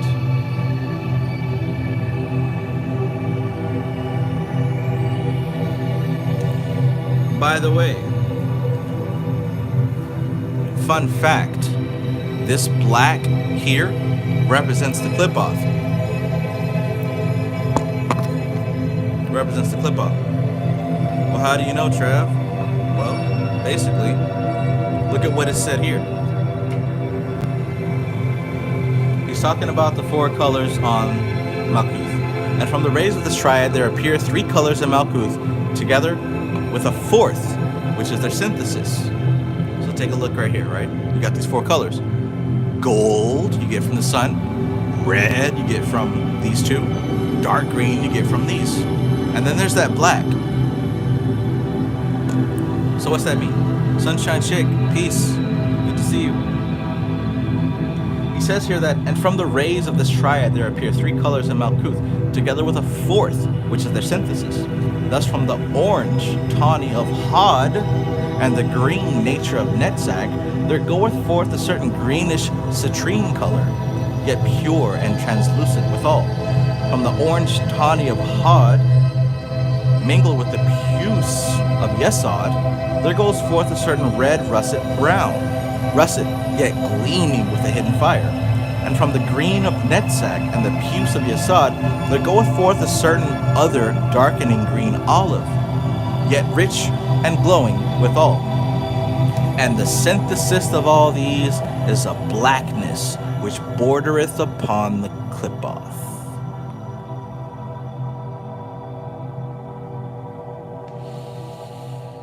All right, but anyways, the microcosm man.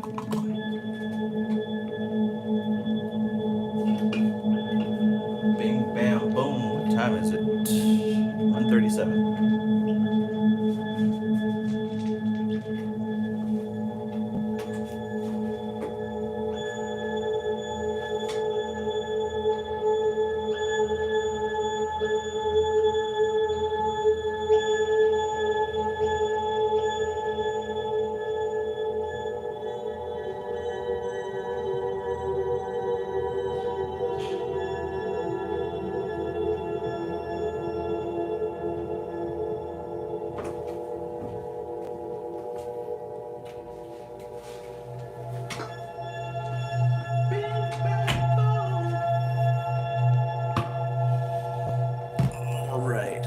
Wrap it up. Let's wrap it up. Y'all all right? All right, let's get into some intensive readings. Please keep up with me. This is where it all makes sense. So, the microcosm, man. So weird, like when people... I guess I won't go into that. Long story short, I was studying this, and I remember Shango messaged me, and he asked me to take a look at this particular section. And I'm like, dude, I was literally just studying this today. Sometimes when you tap into certain studies, you'll find that you're not the only one. There's other people also studying that same thing. That's kind of like whenever you have an idea for a movie or a video game or a book, and then you find out that somebody else has produced that thing. Hopefully what's going on here is something that's been on your mind, and hopefully it answers some questions. So the microcosm man. Last segue, last one. We talked about the macrocosm and the microcosm. And the microcosm is the antakarana, buddhi amkara chitamanas. In other words, the nefesh, the ruach, and the neshima, right? All right, let's tie it all up.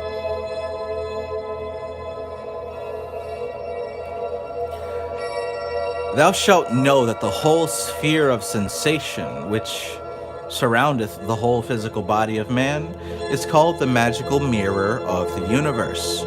For therein are represented all the occult forces of the universe, projected as on a sphere, convex to the outer, but concave to man.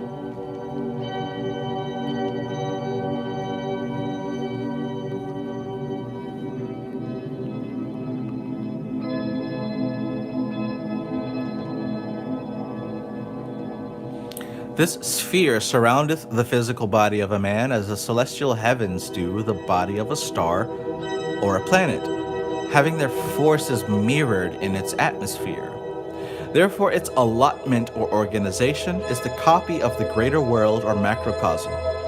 In this magical mirror of the universe, therefore, are the 10 Sephiroth projected in the form of the tree of life as in a solid sphere. See also the astronomic view of the tarot in part 8. So, I don't have an image on hand, but there is an image of the tree of life projected into a cube. Maybe you've seen that before. It's in this book somewhere. I don't remember the page, but it's also in the Cabalistic tarot if you have that book. But what he's saying here is that the universe is a mirror. It's a mirror. Your physical body is a reflection of the universe. As above, so below. That's why all the different correspondence, all the different magical symbols have a correspondence to your body. If you look at the 12 zodiac, Aries as the head, Pisces as the feet, and everything else in between. Check Stubbs says, wow, Metatron's cube. Exactly, that's what it is. Metatron's cube, but all of the different tarot aspects are assigned to that cube.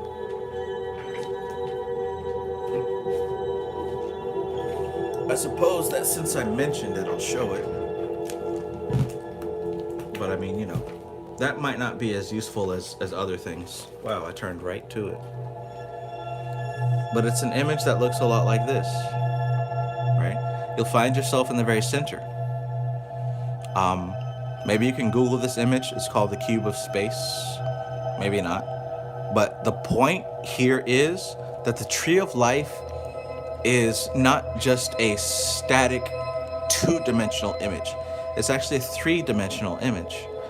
You'll find yourself in the center here.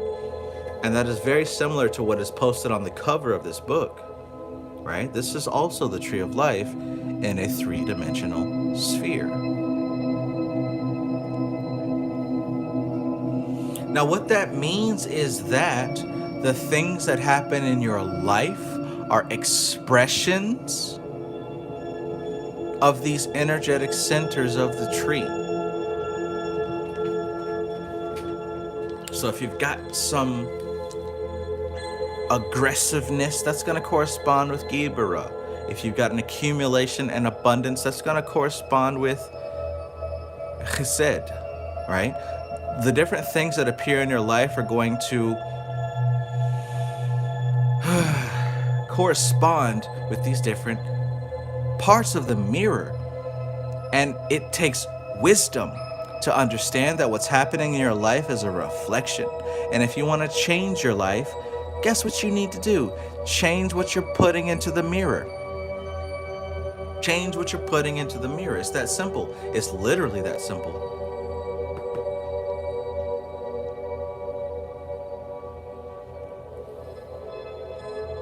WVT says he turned right to the page. Hashtag cyclomancy. Right? Bro, like, my dreams have still been vivid and amazing. Like, last night, it felt like I slept for 12 hours because I had so many different dreams and scenarios that just blended one into the other. But it was like a normal 8-hour period. But man, whew, it was intense. And I was like halfway lucid, not fully. I was able to consciously make decisions, but I wasn't aware that I was in a dream. But I can certainly, I can say now after several months, cyclomancy has definitely unlocked my ability to remember my dreams and to have more vivid experiences. I can say that beyond a shadow of a doubt.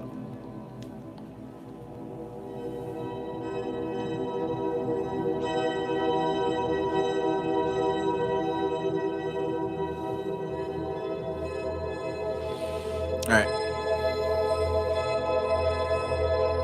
A man's physical body is within the 10 Sephiroth projected in a sphere. The divisions and parts of the body are formed from the Sephiroth of the Tree of Life. Thus, Kether is above the crown of the head. Where is Kether? It's above the crown of the head. Did you need a visual? Check it out. There's the head, crown of the head, there's Kether. Just like when we look at the chakras, right?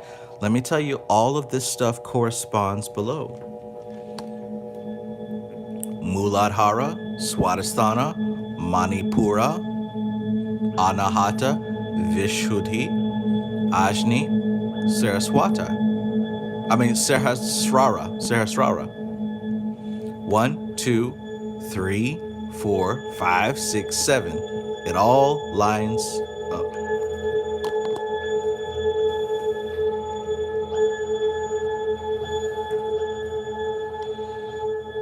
Kether is above the crown of the head and represents a crown which indeed is powerful, but requires one worthy to wear it. In the crown of the head is placed the faculty of neshama. All right, who was listening? Which aspect of the soul is neshama? Somebody, anybody tell me why?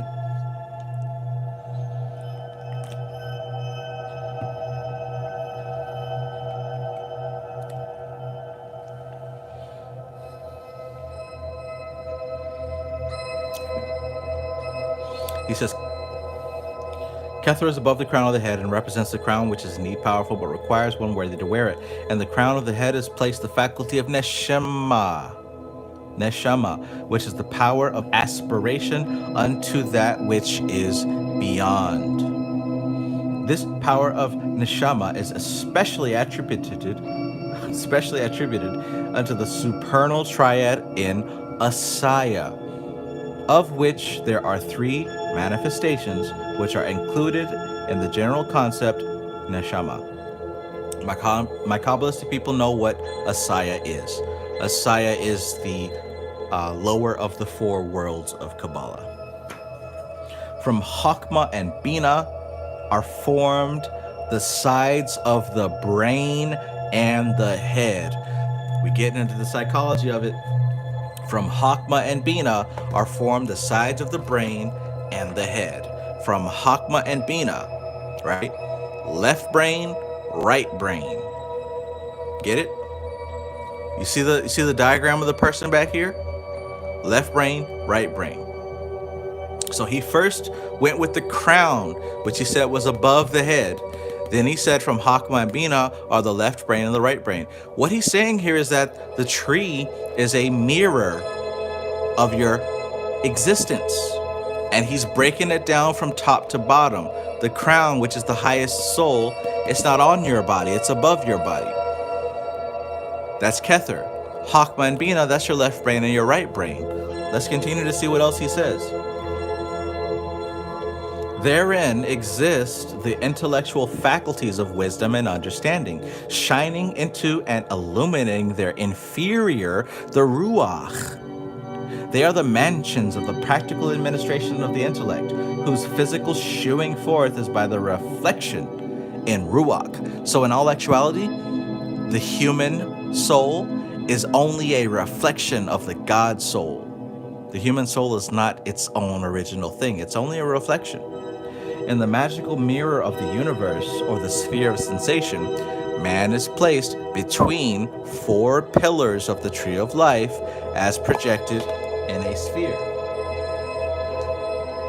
Projected between four pillars in the tree of life. 1, 2, 3, 4. You see that?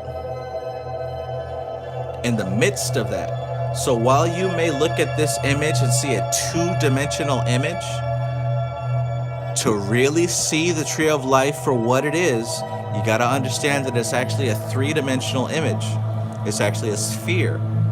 It's actually a sphere. It is not simply two-dimensional. We have to teach it to you in a two-dimensional way so that you can have a concept of it. Once you get this concept, now you can expand that concept to three-dimensional. And guess what, baby? It goes to fourth dimensional as well.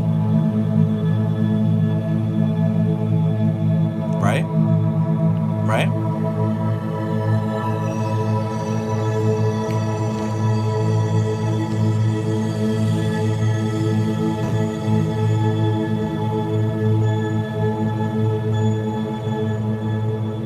These keep their place and move not. But the man himself places in his sphere of sensation that point of the zodiac, which ascended at the moment of his birth and conception, for the same degree of the zodiac ascendeth at both. Otherwise, the birth could not take place. That is to say that at those times, the same degree of the zodiac is ascending in the east of the heavens of the star wherein he is incarnated. Thus doth he remain during that incarnation, facing that particular point in his sphere of sensation. That is to say, this sphere does not revolve around the physical body. What's he saying here? Now Now we're getting into the wheel of the zodiac. Again, this stuff is kind of complicated, kind of advanced, but we're gonna get into it anyways. Here we can see the wheel of the zodiac. Right? We got this wheel, this sphere. And depending on when you're born, right, you should know your ascendant by now, right? Your ascendant is going to be the top of this sphere, and it does not change. In fact, you can try to imagine this circle of the 12 signs, and depending on when you were born, you can find this dreidel. Oops. Is that why they made the dreidel look like this? Who's ever heard of a dreidel? Is that why it's shaped like that? Depending on when you were born, this kether is going to be pointed at your ascendant.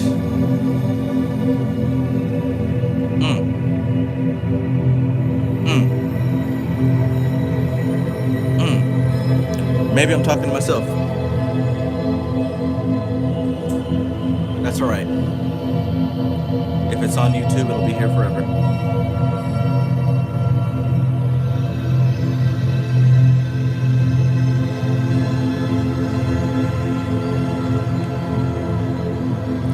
From Chesed and Gibura are formed the arms, right? So we talked about Kether, we talked about Chachma Bina, now we're talking about Chesed and Gibura. We're going down the tree. So here we are, Chesed and Gibura. He said, from Chesed and Gibura are formed the arms. Therein exist the faculties of operative action. Wherefore at their extremities are the symbols of the four elements and the spirit. Thus, the thumb represents the spirit, the third finger is fire, the index finger is water, the little finger is air, and the second finger is earth. Why did he list that? Because if you're doing mudras, with your hand, if you're doing mudras, you'll understand that the different positions of your fingers correlate with the different elements. Right? Thank you, Jewel 512. Check Stubbs. Right, you got it. It's the mudras. The arms are the manifestors of the executive power of the Ruach, and therein are the faculties of touch strongly expressed. So Gemini is also related to the arms. Could that be why Gemini is an air sign relating to the mind?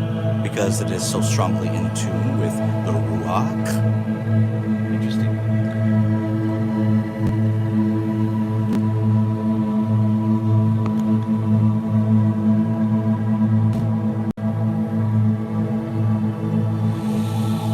From Tifereth is formed the trunk of the body. All right, we should know where Tifereth is. That's the hero. That's everybody's favorite. Tifereth, Jesus Christ, right in the center. Tifereth. From Tifereth is formed the trunk of the body, free from the members, and therein, as in a receptacle of the influences, are situated the vital organs. The blood is spirit mingled with and governing the watery principle. The lungs are the receptacles of air, which tempereth the blood, as the wind doth the waves of the sea. Notice how the wind tempers the waves of the sea, the same way that your breath tempers your bloodstream.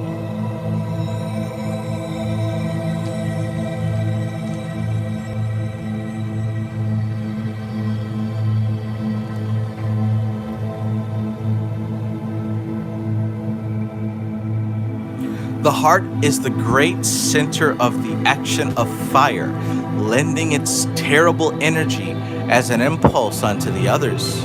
Thence cometh from the fiery nature of the red color of the blood. The part above the heart is the chief abode of the Ruach. So where is this Ruach? Where is this human mind, the human soul? Where is the Ahamkara situated? He says the part above the heart is the chief abode of the Ruach, as they're receiving and concentrating the other expressions of its Sephiroth. This part is the central citadel of the body and is the particular abode of the lower and more physical will. The higher will is in the kether of the body. For the higher will to manifest, it must be reflected into the lower will by the neshama. For the higher will to manifest, it must be reflected into the lower will by the neshama.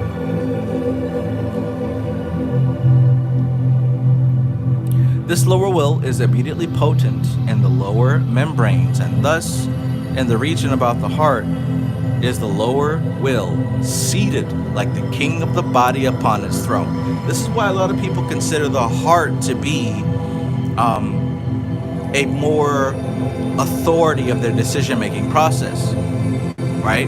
That's why we talk about the heart spiritually, but also the heart metaphysically. Because the heart, even if it's unconscious to us, is the recipient of the higher self. The heart is where the ruach is. We think the mind is actually in our brain. We think that the mind is in the brain itself. That's not true. The brain is in the heart. Remember, the ancient Egyptians took the brain out when they mummified folks, because the brain is literally just a tool. It's a tool of manas. It's a tool of the lower body. It's a tool of the animal body. Around the heart center is where the ruach is situated.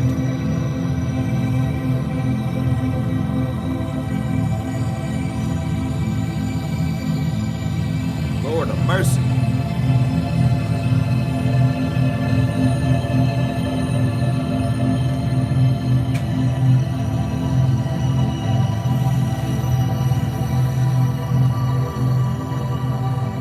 Lord of mercy. That's wild, man. It's like 2 a.m. and I've got like more people tuning into this stream than if this was earlier in the day. Is it the content matter? Is it the thumbnail? Or is it the fact that we're diving into some serious information?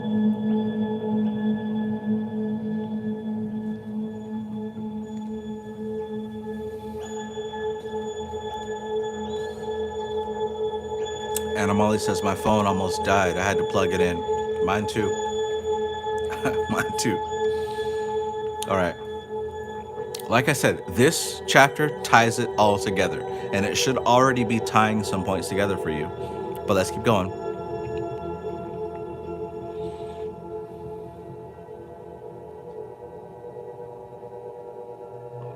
The lower will is immediately potent in the lower membranes, and thus in the region about the heart is the lowest will seated like the king of the body upon its throne.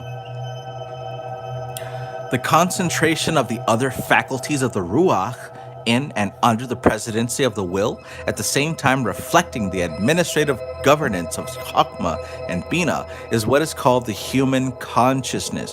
What is the human consciousness?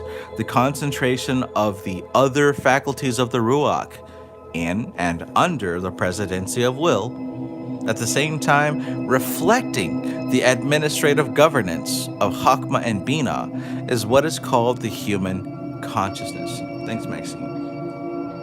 So in other words, remember what was said previously. Kether, Chokmah, and Bina represent the neshama. That's the highest self. That's the highest self. So what's he saying here? What's he saying here? He's saying that the ruach, the mind, the human soul, not the God soul, not the animal soul, but the human soul, the ego, right? The concentration of the other faculties of the ruach in and under the presidency of will, at the same time reflecting the administrative governance of Chokmah and Bina. In other words, reflecting the administrative governance of the highest self. That's what your human consciousness is. Your human consciousness equates to how much your soul weighs into your mental. That is a reflection of the two creative Sephiroth under the presidency of the four elements, or the reflection of Aima and Abba as the parents of the human Jehovah. The human Jehovah, that's you. What is Aima and Abba? That is father and mother. That is father and mother. Look closely. This is a penis veiled. This is a vagina unveiled. We're talking about divine masculine, divine feminine, and it's strictly talking about the creative aspects. The creative aspects of God.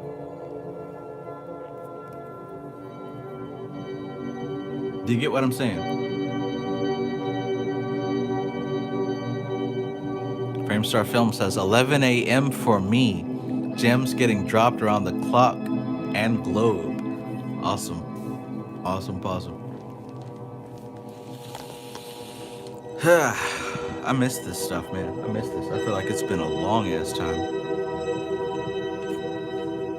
But the human neshama, right? What is the neshama? Did y'all get the text?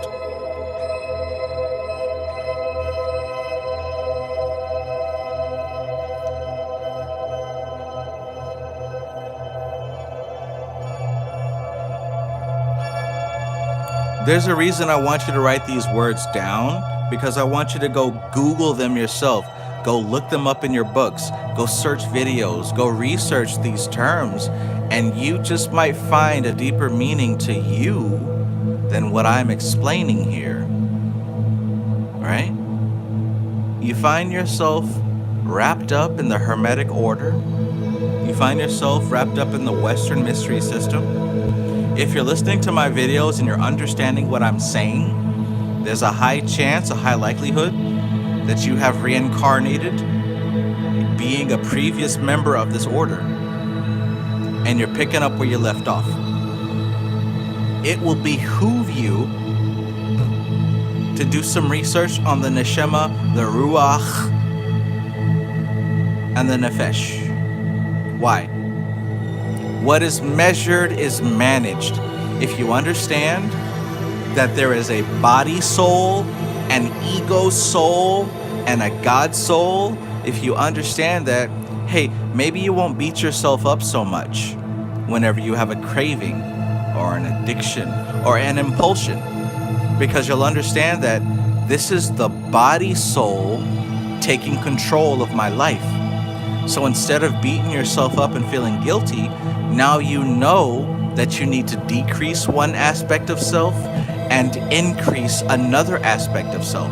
Do you get what I'm saying? This is how you can practically use this information. The body soul craves to be satiated, right? To be pleased.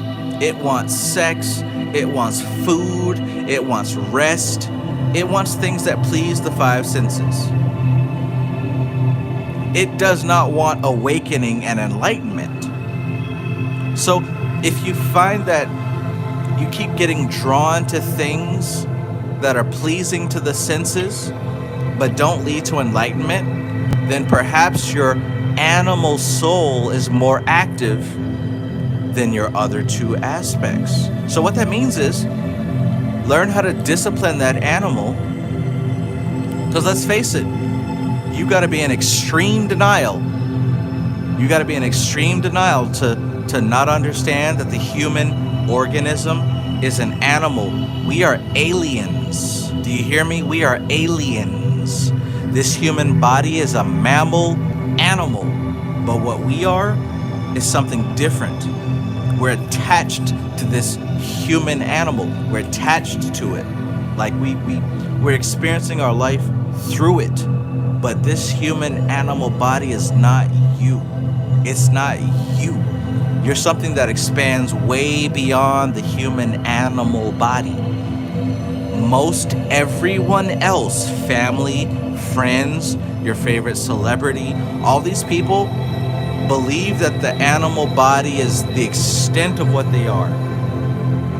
We know, based off of study, based off of meditation, based off of different aspects of the work, that we have discovered that we're something more than this. We're something more than this creature. The creature, listen to me, the creature has its own mind, its own soul even. That's crazy, right? This creature has its own soul even. And if you don't know yourself, if you don't know who you are, you're gonna trick yourself into thinking that you are the animal. Somebody heard me. Somebody didn't. Also, somebody didn't hear what the fuck I said.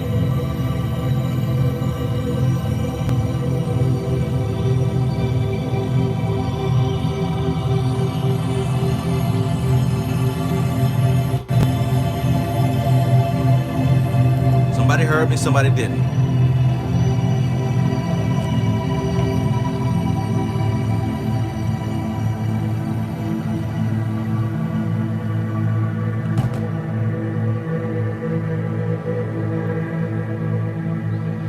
And this should be good news. This should be good news because there's often confusion, and confusion results because we don't understand the framework.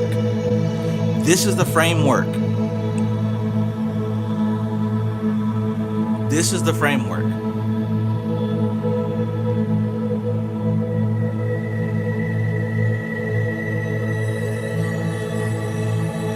But the human neshama exists only when the higher will is reflected by the agency of aspiration from Kether into the lower body, and when the flaming letter Shin is placed like a crown on the head of the microprosopus. I'm not going to get into Shin, but you can just think about spirit, breath, Jesus. Thus only doth the human will become the receptacle of the higher will, and the action of the Neshama is the link therewith.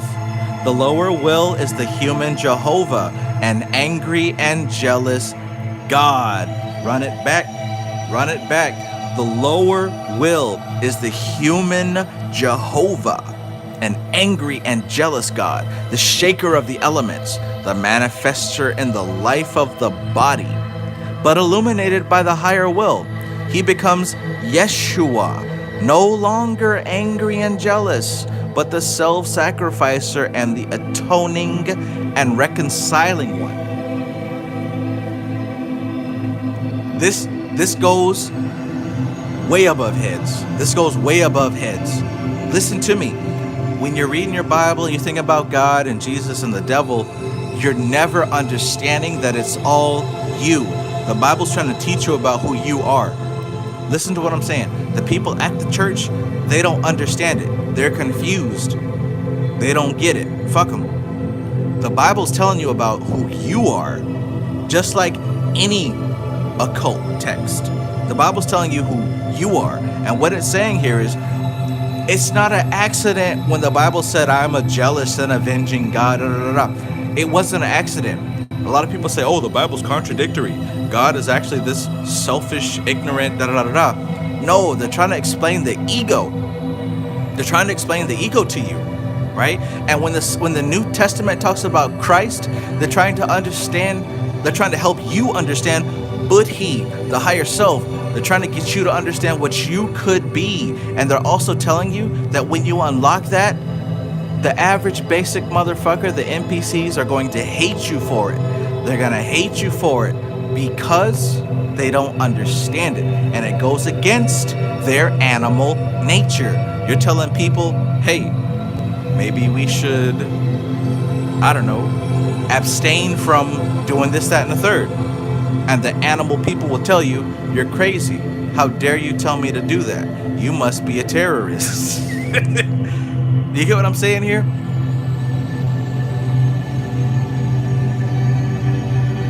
Good, good. I'm happy to see that people here on the chat are on the same page with me.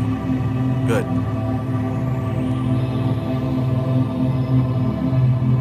Listen to me.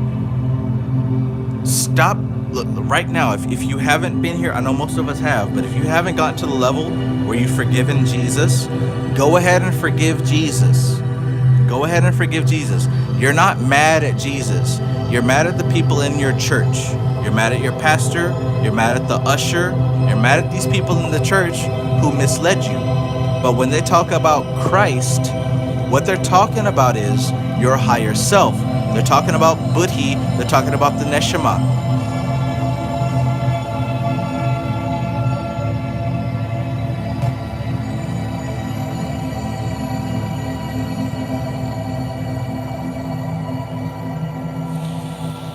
So the lower will is the human Jehovah.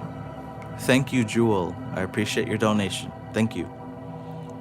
The lower will is the human Jehovah, an angry and jealous God, the shaker of the elements, the manifester and the life of the body. And here's another thing. Most people are not able to accept the responsibility of being this shaker of the elements. See, God is not a distant being in space somewhere that you have to beg. God is within you the whole time, and God is what is manifesting your scenarios each and every day. Come on, y'all. When you wake up and you have a dream or a vision, and then the same thing happens in real life, and you got these coincidences, and you happen to do this at the right time, and that works out. And all this stuff is the behavior of God. And what I mean is, this is you having that God sense activated within yourself. But we're so quick to project it onto some external force, and that confuses us, and that keeps us from learning how to master and control this ability. The lower will is the Jehovah, is the human Jehovah, an angry and jealous God, the shaker of the elements, the manifester and the life of the body. But illuminated by the higher will, he becomes Yeshua. That's the Christ. He becomes Yeshua. When it's illuminated by Buddhi, the higher will, he becomes Yeshua, the Christ, no longer angry and jealous, but the self-sacrificer and the atoning and reconciling one. Now let me tell you this, when it says Yeshua, that's the same thing as Jehovah. Look, va, hua, ah. But the difference is it has Shem, right? Shin, right? Shin placed in it. And when that's why I said earlier, I'm not going to get into it, but it says that when the flaming letter Shin is placed like a crown on the head, the Shin is what transforms Yehovah to Yeshua, right? The Yehovah is the 4-letter word, the tetragrammaton, but Yeshua, you place Shin in the center. Now it becomes the 5-letter word. Christ is the 5-letter word. Christ is the pentagram. Man, y'all not trying to hear it. This as regards the action of the more physical man. Unto this Ruach also are presented the reflections of the macrocosmic universe in the sphere of sensation. They surround the Ruach, which in the natural man feeleth them, but vaguely and comprehendeth them not, right? That goes back to a Bible verse about how the light shineth in the darkness, but the darkness comprehendeth it not, right? They surround the Ruach, which in the natural man feeleth them, but vaguely and comprehendeth them not. The faculties of the earth are shown forth in the organs, which digest and putrefy, casting forth impurities, even as the earth is placed above the clipoth.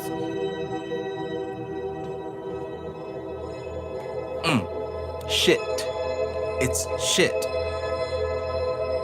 But you want to dive into it head first and go swimming for something you think is there.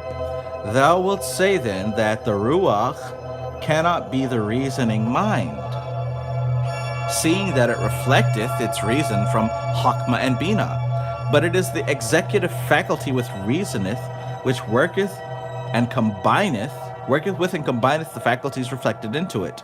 The reasoning mind, therefore, is that which useth and combineth the principia of Chokmah and Binah, so that the parts of Chokmah and Binah which touch the Ruach are the initiators of the reasoning power.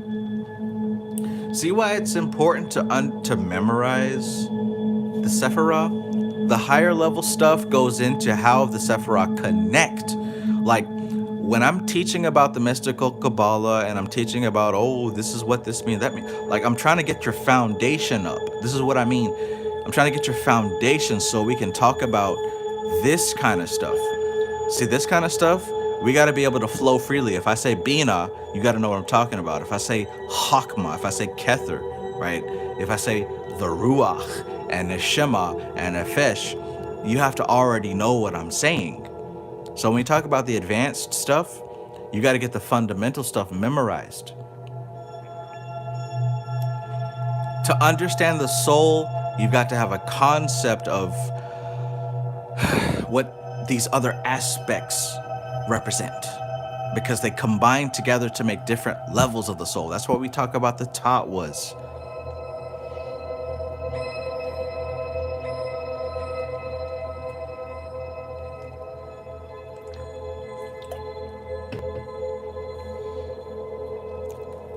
I have spent a lot of time trying to establish the fundamentals. A lot of time. We literally read this book on live stream, I want to say 3 times. Maybe twice for sure, all the way through, but at least 3 times. Why? Because this is fundamental, foundational stuff, right? Sure, you can do a lot with it, but there's even more to be done with the advanced stuff. And this has really been a secondary impulse for me creating this channel. I didn't have anybody to talk to about this information, so I had to teach this information.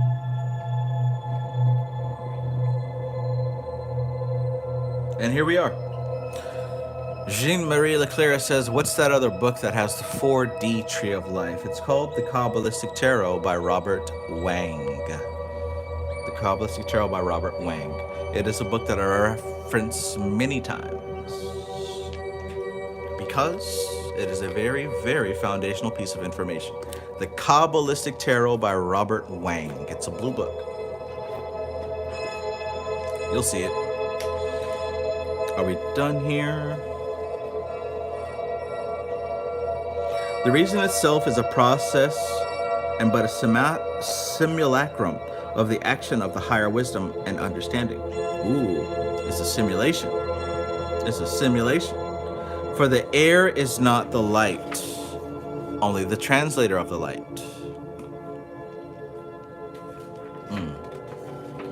Ooh, how far can we go?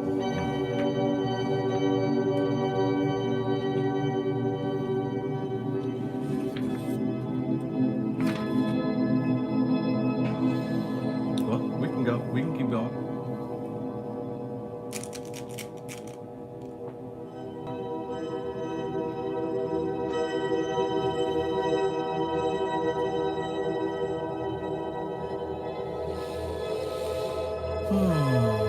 Michael Green says, what is this book we are reading out of now? It is The Golden Dawn by Israel Regardie.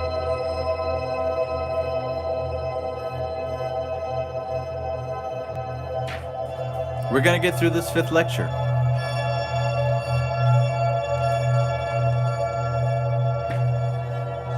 Shamel, if I'm not mistaken, I thought you said that you have this book. If so, this is the 5th knowledge lecture. Yet without the air, the operations of the light could not so well be carried out. The word ruach, spirit, also means air. It is like a thing that goeth out, thou knowest not whither, and cometh in, thou knowest not whence. The wind bloweth where it listeth, and thou hearest the sound thereof, but canst not tell whence it cometh or whither it goeth. So is every one that is born of spirit. This air, the ruach, permeateth the whole physical body, but its concentrated influence is about the heart. Remember we said that. Yet were it not for the boundary force of Chokmah and Bina above, of the sphere of sensation surrounding it, and of Malkuth below, the Ruach could not concentrate under the presidency of the name, and the life of the body would cease.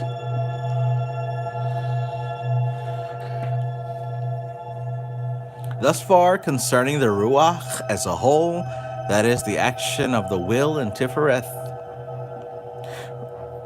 Let's continue. So we talked about the crown, we talked about daddy, mama, we talked about peace and warfare, we talked about sweet baby Jesus. Now let's get to Netzach and Hod.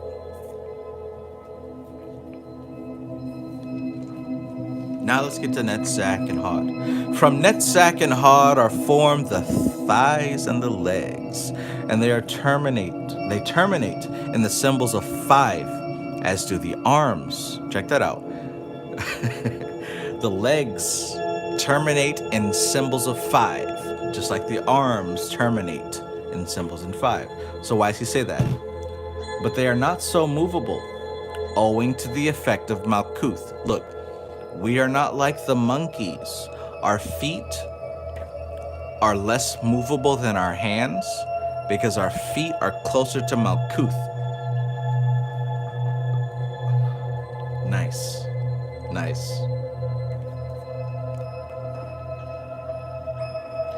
In them are placed the faculties of support and firmness and balance, and they show the more physical qualities of the Ruach. In them is the sustaining force of the Ruach. They are the affirmation of the pillars of the Sephiroth as answering to the passive, the arms more answering to the 2 pillars, which they are active. They are the columns of the human temple.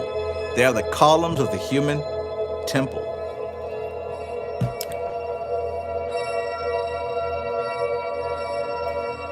From Yasad are formed, right? So now we just talked about these are the thighs and the legs. If Netzach and Hod are the thighs and the legs, what is Yasad then? What is Yasad? Somebody tell me what Yasad is. If Netzach and Hod are the thighs and the legs, then what is Yasad? I gotta know.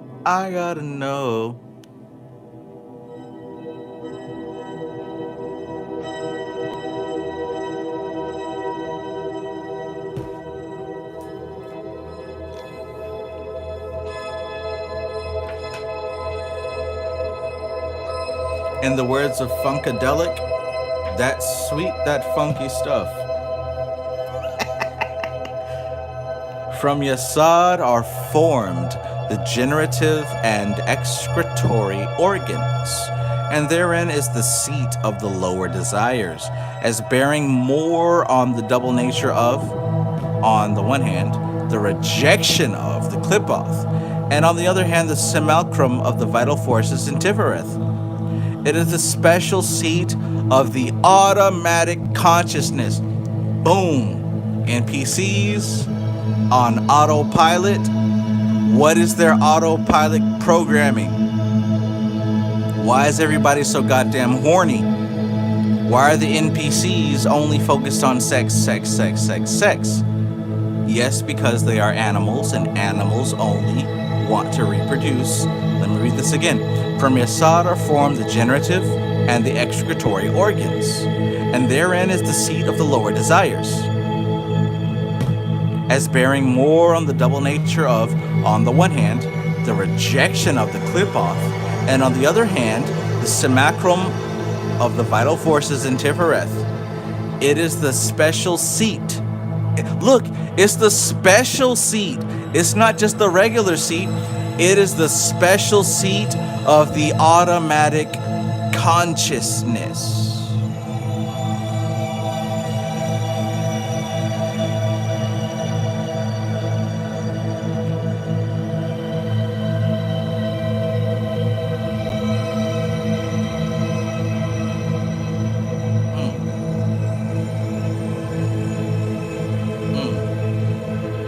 That is not the will, but the simulacrum. And when you see the word simulacrum, which he's already said like 3 or 4 times, that means the simulation,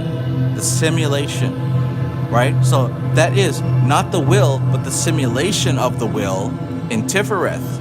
So that gives us a glimpse behind what the actual sexual impulse is. The sexual impulse is not itself, it's an imposter. When you have that sexual impulse, it is actually a reflection of your soul attempting to create something. So because most of us are too dense to translate it properly, when our soul is attempting to create something, if we don't apply any effort, we translate it as being horny. We translate it as needing to do something sexual.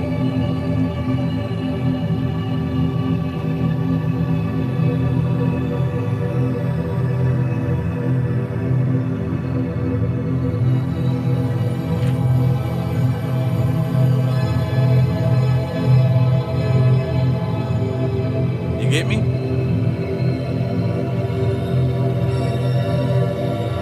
I didn't make this up. This was written long before any of us were born. This was written before your parents were born. And this is what the magic that you claim to practice today is founded upon.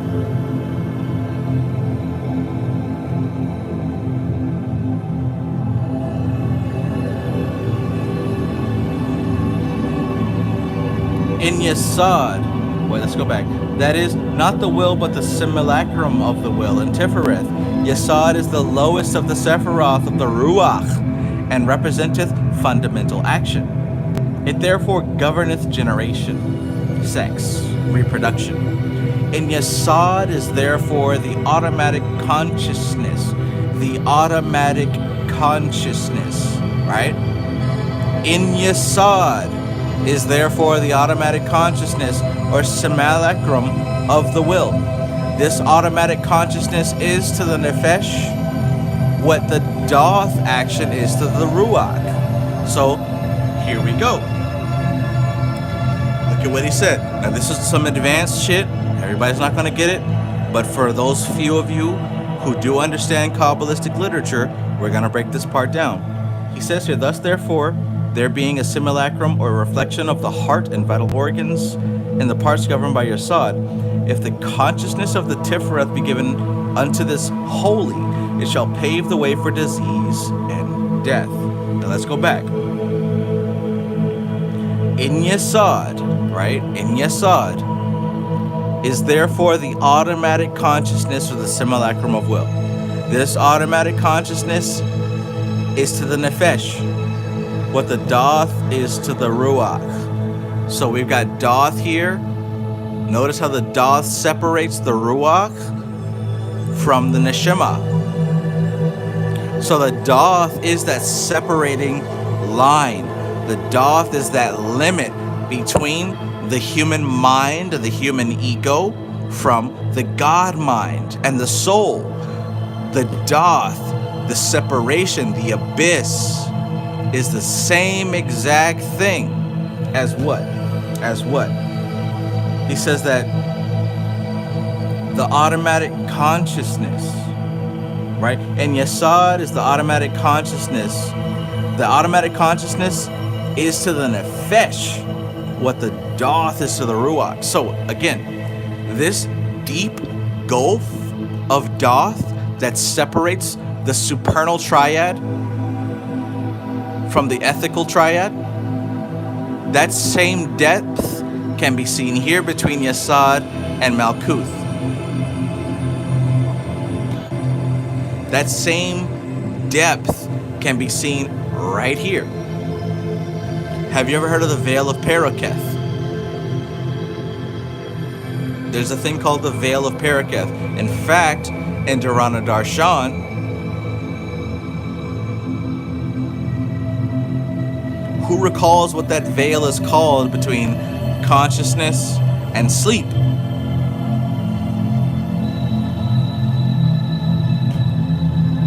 Laya, they called it Laya. Open up Dharana Darshan. All this stuff connects. All this stuff connects. So the same depth, like barrier of Laya. Thank you, Matthew Watson. Thank you. I knew that somebody here is studying this information. The barrier of Laya between Malkuth and Yesod. It's a deep depth. And here's the good thing. Here's the cool thing. The depth of you being awake and being asleep, because you never transition consciously, that's the same depth between the human mind and the soul. You don't transition consciously from the human mind and the soul. Neither does intuition come to you by means of you grabbing it. It jumps across that gulf, just like sleep jumps across from your conscious mind.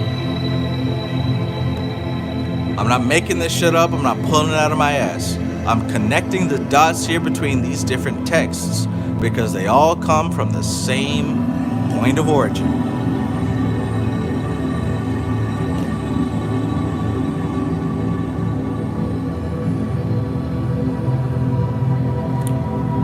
Heavy stuff. Key stuff. So again, thus, therefore, there being a simulacrum or reflection of the heart and vital organs and the parts governed by Yesod, if the consciousness of Tifereth be given unto us this holy, it shall pave the way for disease and death. For this will be a withdrawing of the vital forces of the name, which are in the citadel of Tifereth, to locate them in Yesod, which is a more easily attacked position. For the automatic consciousness is the translator of the Ruach unto the Nefesh. Oh Lord.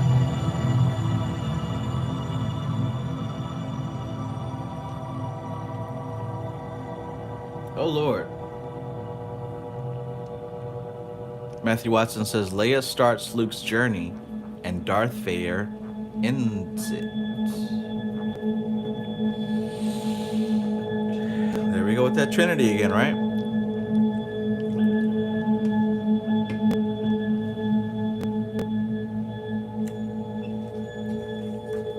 There we go with that Trinity again. Vader, Luke, Leia.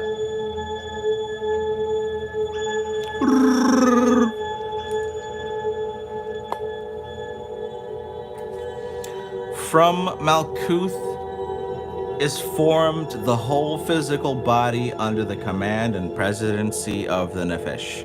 The Nefesh is the subtle body of refined astral light, upon which, as on an invisible pattern, the physical body is extended.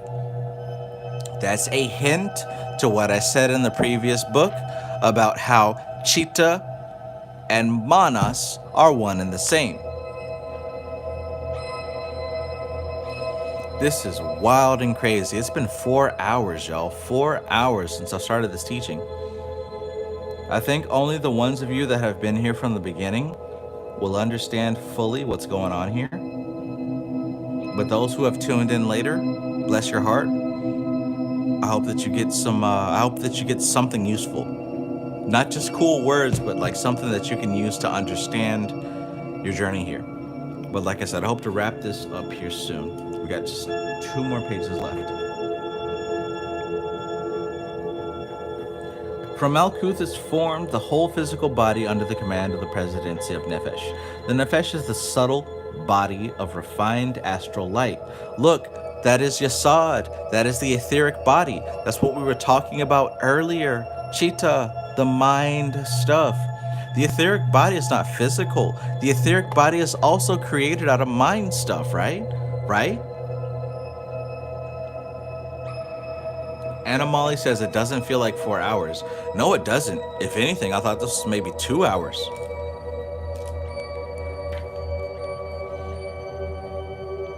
But yeah, I've been kind of backed up, so I'm just unleashing all this information right now.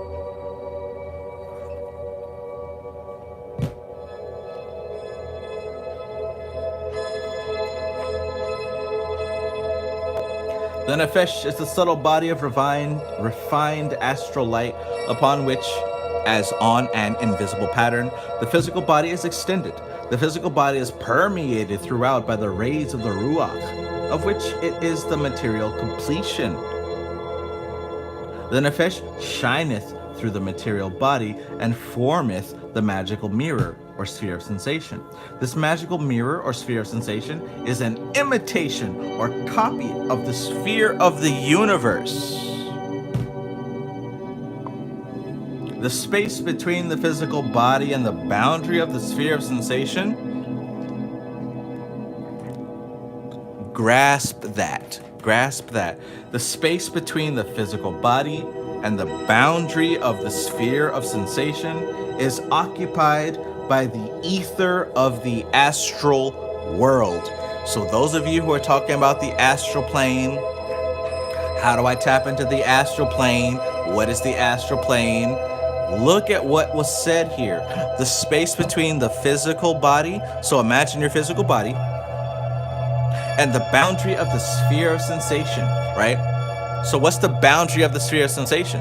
The boundary of the sphere of sensation is as far as your five senses can detect anything. You can see, right? But there's a limit to your sight. You can hear, but there's a limit to your hearing. You can smell, taste, and touch, but there's a limit to the things that you can experience. If you can fathom that limit, let me help you. You ever had something spicy, but it was too spicy to the point where you can't even register anymore? It's just too hot. Or like taking a bath or a shower that's too hot. At some point, the heat is good, but when it gets to a certain level, you can't take it anymore. You can't even process it anymore. The same can go for pleasure or pain. There's a limit to your experience. There's sound that is so loud that you can't hear past that level, no matter how much higher it goes. There's a boundary to your existence. There's a boundary to what you can fathom. So look, the space between the physical body and the boundary of the sphere of sensation, the space between those two, is occupied by the ether of the astral world. In other words, that's the cheetah. That's the cheetah. We're still talking about the Vedic information, the mind stuff. The cheetah is what we create reality out of. That is to say, the container or the recipient of the astral rays of the macrocosm.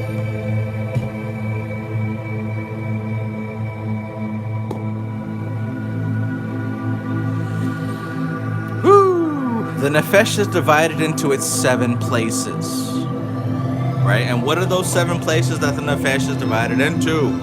The nefesh is divided into 1, 2, 3, 4, 5, 6. 7, I guess. The nefesh is divided into its 7 places, combining the Sephirotic influences in their most material forms. That is the world of passions, dominated by the Ruach, or by the world which is beyond. That is, its Sephiroth are passionate, expressing a passionate dominion.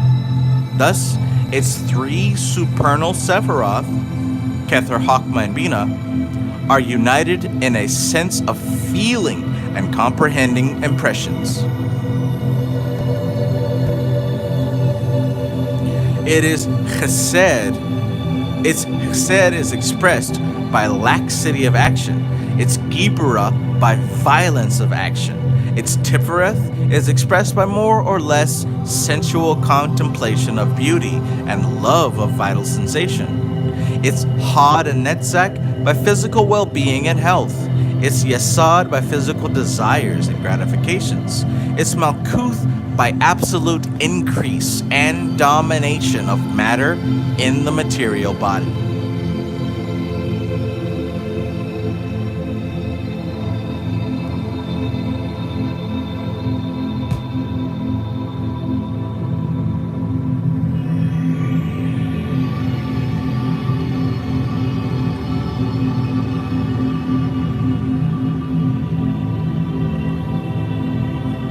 Are y'all getting something from this?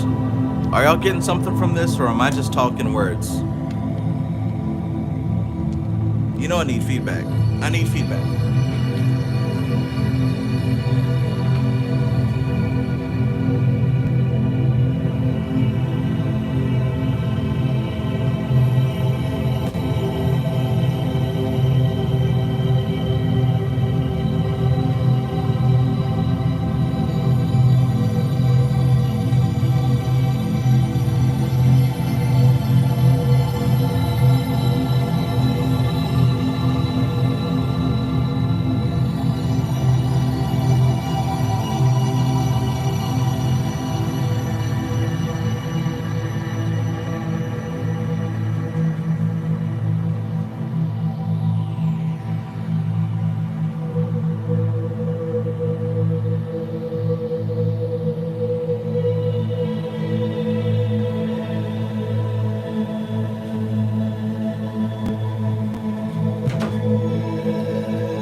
Alright.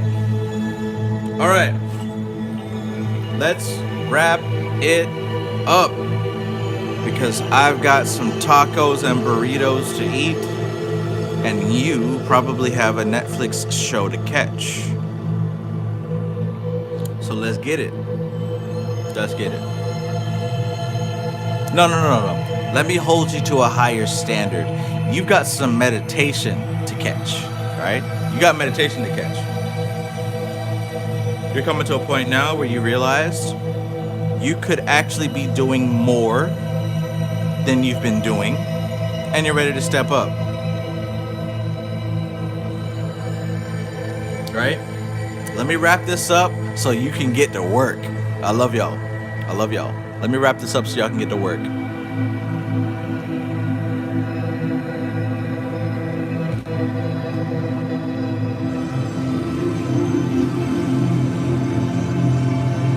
All right, so it's Yesod by physical desires and gratification. It's Malkuth by absolute increase and domination of matter in the material body. Check this out. The Nefesh is the actual body of which the material body is only the result through the actions of Ruach.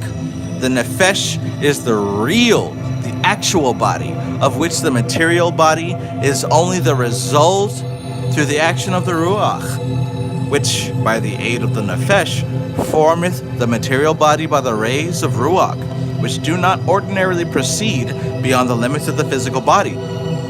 That is to say, in the ordinary man, the rays of Ruach rarely penetrate into the sphere of sensation. Yo, what's he saying here?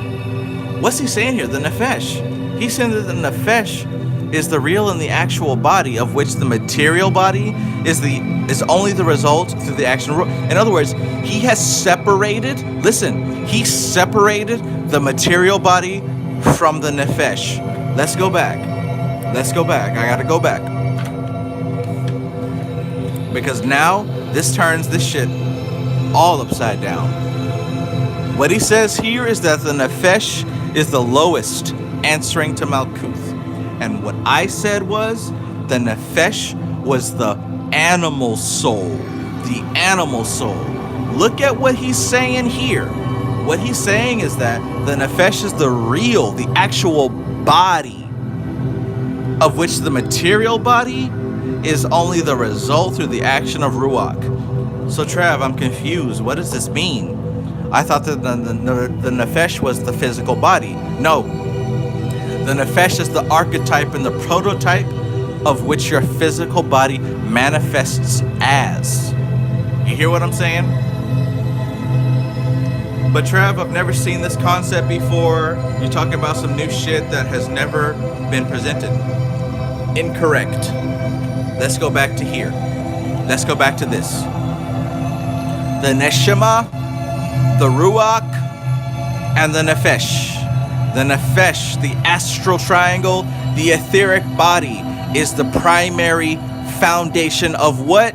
Malkuth, the physical body. This shit right here don't exist. This shit don't exist. This shit don't exist. One more time, this shit don't exist. This physical body is only an expression. What he said of was the Ruach, your ego. The physical body is only a manifestation of the ego portrayed through the etheric body. That's why this shit is so malleable. That's why this shit is so changeable. That's why this shit does not stay consistent, because it does not exist.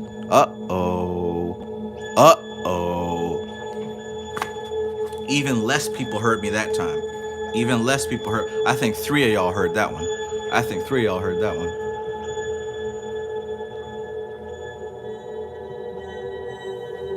I think 3 of y'all heard that one. The Nefesh is the real, the actual body of which the material body is only the result through the action of Ruach, which by the aid of the Nefesh formeth the material body by the rays of Ruach, which do not ordinarily proceed beyond the limits of the physical body.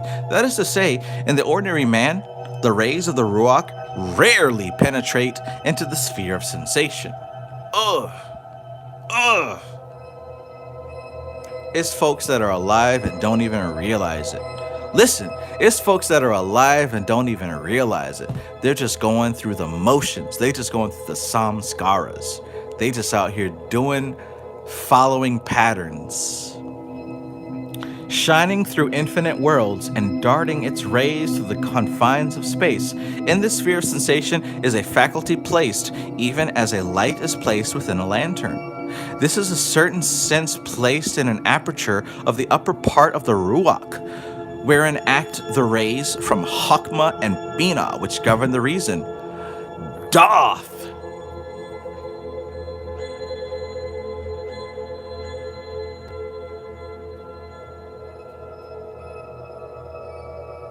Matthew Watson says, damn, the metaphysical straw man. Exactly. Exactly. They're just out here, literally.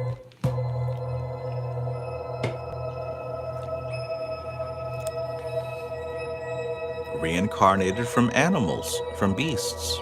Of course, it would only make sense.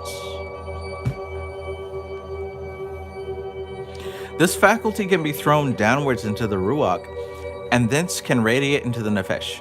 It consists of 7 manifestations answering to the hexagram, and is like the soul of the microprosopus, or the Elohim of the human tetragrammaton. Therefore, in the head, which is its natural and chief seat, are formed the 7 apertures of the head. This is the spiritual consciousness as distinct from the human consciousness. Let's go back. Let's go back. This faculty can be thrown downwards into the ruach, and thence can radiate into the nefesh. It consists of the 7 manifestations answering to the hexagram. What do you mean by that? Hexagram. Boom, boom, boom. Boom, boom, boom. Boom, boom, boom. Boom, boom, boom. The hexagram is the ruach, the center. The center. Man, I'm not going to get into this, but you can find the 3 major religions here. You can find the cross of Christianity, the hexagram of Judaism, and the crescent moon of Islam. Do what thou wilt with that information.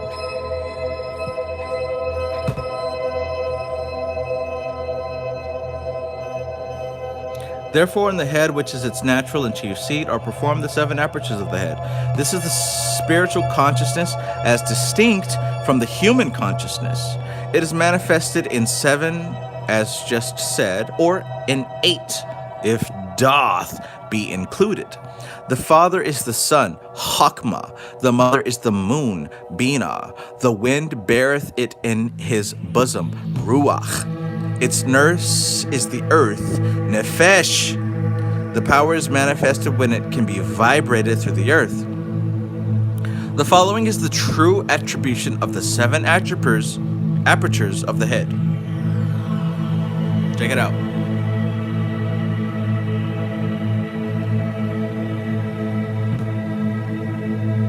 Check it out.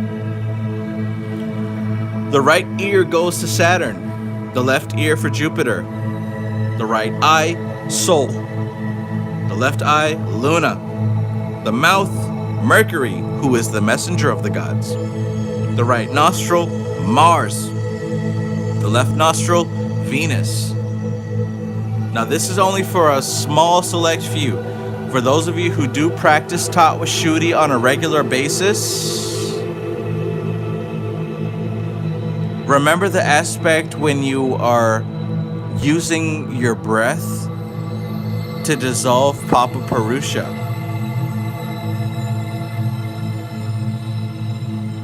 Right? You use your left nostril for air.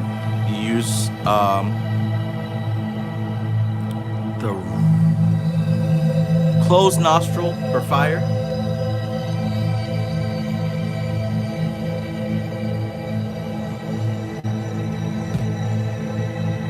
Yeah. So these latter represent here the sonoriferous sense, the right eye and the left eye, the luminous sense, as the sun and moon are the luminaries of the macrocosm.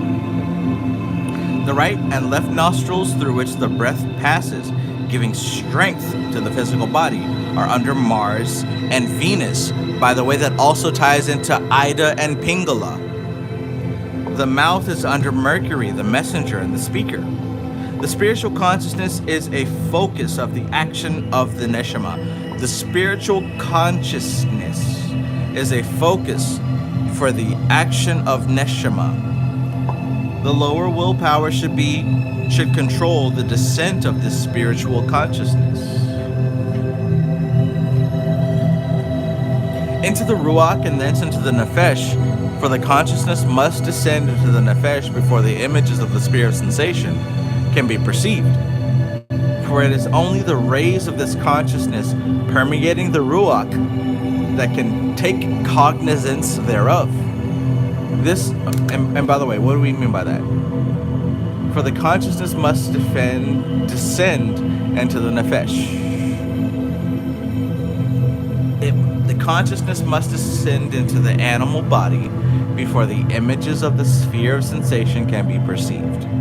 For it is only the rays of this consciousness permeating the ruach, the human mind, that can take cognizance thereof.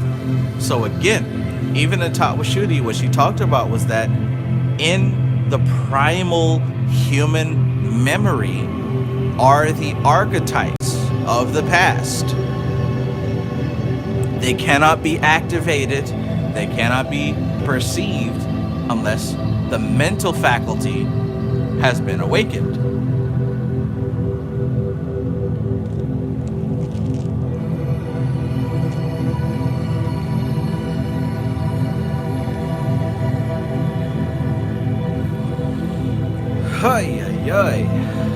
Again, you have to have a concept, a mental concept, before you can experience it.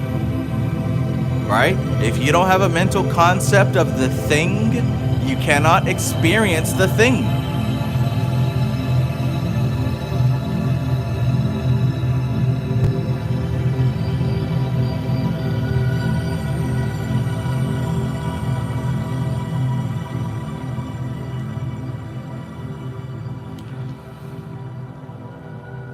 This faculty of the spiritual consciousness is the seat of thought.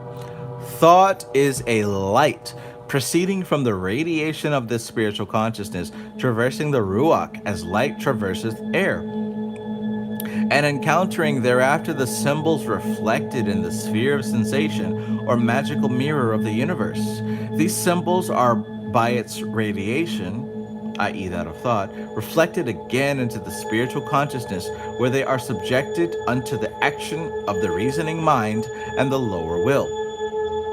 That is, in the ordinary natural man, when awake, the thought acteth through the ruach, subject when there are the actions of the lower will, and submitted to the reasoning power derived, as aforesaid, from Chokmah and Binah.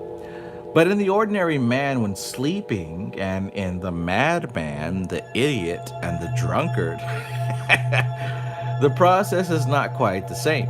In the sleeping man, the concentration of the ruach in his heart during the waking time hath produced a weakening of the action of the ruach in its subsidiary sephiroth in the physical body. To preserve the salutary conjunction of the ruach with the nefesh in the physical body, whose limits are fixed by the sephiroth of the ruach, it is necessary to weaken the concentration in Tifereth to repair the strain which is produced by the concentration of the ruach therein during the waking state. This reflux of the ruach into the subsidiary sephiroth produceth naturally a weakening of the lower will, and the ruach, therefore, doth not reflect so clearly the reasoning faculty. Wherefore the thought of the spiritual consciousness reflecteth the image in a confused series, which are only partially realized by the lower will. This is as regards the ordinary natural man in sleep.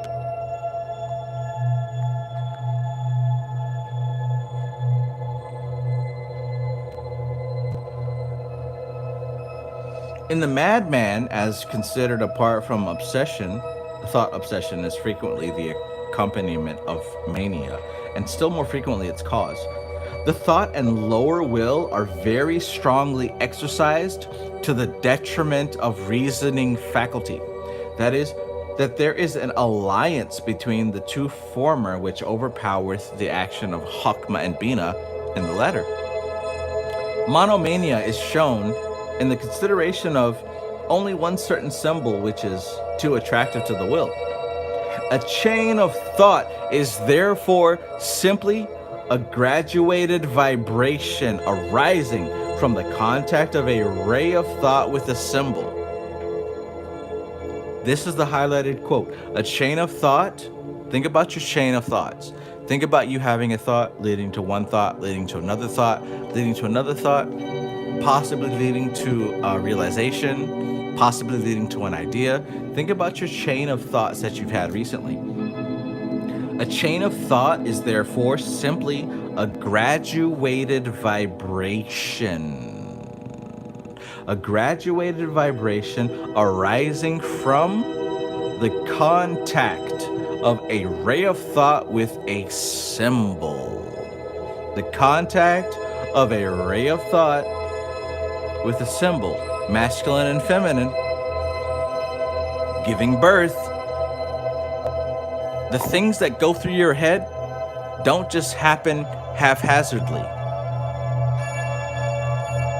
Your fertile, feminine ray of thought comes into contact with a symbol, and that symbol then gives birth to a train of thought. You hear what I'm saying? So what does that mean for you specifically? That means you need to get as much control over the symbols that you encounter as possible.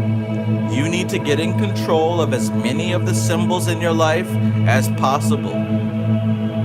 Because the symbols that you allow into your fertile subconscious mind will produce a train of thought leading you from one thing to the next. So here you are following a train of thought, and now you think that you're this thing, or you belong to this movement, or now you're standing up for this cause or whatever. It didn't just happen. It wasn't always there. You came across a certain symbol, your mind translated it, and you created a train of thought. You created a train of thought. Get in control of the symbols that you experience on a regular basis. This is extremely important. This isn't just an extra thing to do on the side. You better have control over the symbols, over the majority of the symbols that you experience in your life. You better. Because guess what? If you don't, who does? Imagine that. Like I keep emphasizing, your fertile subconscious mind. A bitch in heat. A bitch in heat. Thanks, Max. The symbols that you are exposed to will create a train of thought.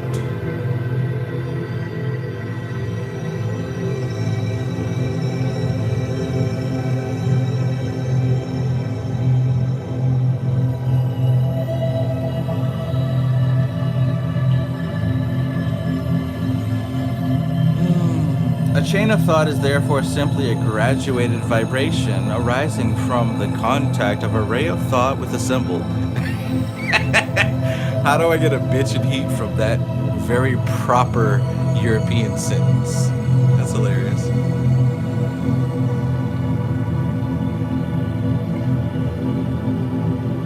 I took all that and said a bitch and heat. Nigga, a bitch and heat.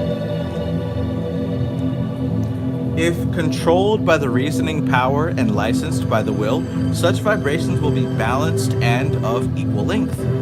But if uncontrolled by the lower will and the reason, they will be unbalanced and inharmonious. That is of uneven length. In the case of the drunkard, the equilibrium of the sphere of sensation and consequently of the nefesh is disturbed. In consequence, the thought rays are shaken at each vibration, so that the sphere of sensation of the nefesh is caused to rock and waver at the extremities of the physical body, where the ruach action is bounded.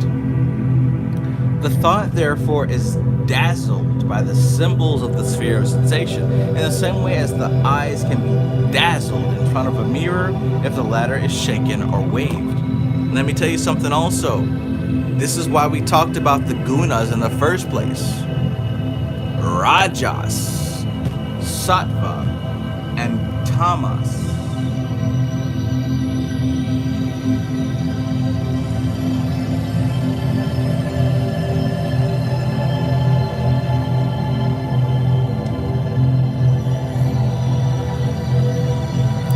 Peace, Jay Bickham, still with us. Good to see you, good to see you. All right, the sensation, therefore, then conveyed by the thoughts is that of the sphere of sensation, oscillating and almost revolving around the physical body, bringing giddiness, sickness, vertigo, and the loss of idea of place and position. Nearly the same may be said of seasickness and the action of certain drugs. So he's talking about getting drunk, getting high, and you're still trying to do spiritual stuff.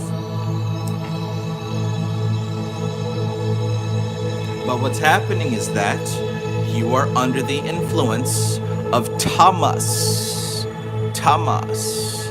And if you don't remember, the tamasic influence is catabolic, tormented, foolish, angry, lazy, deluded, harmful, distorted, lying.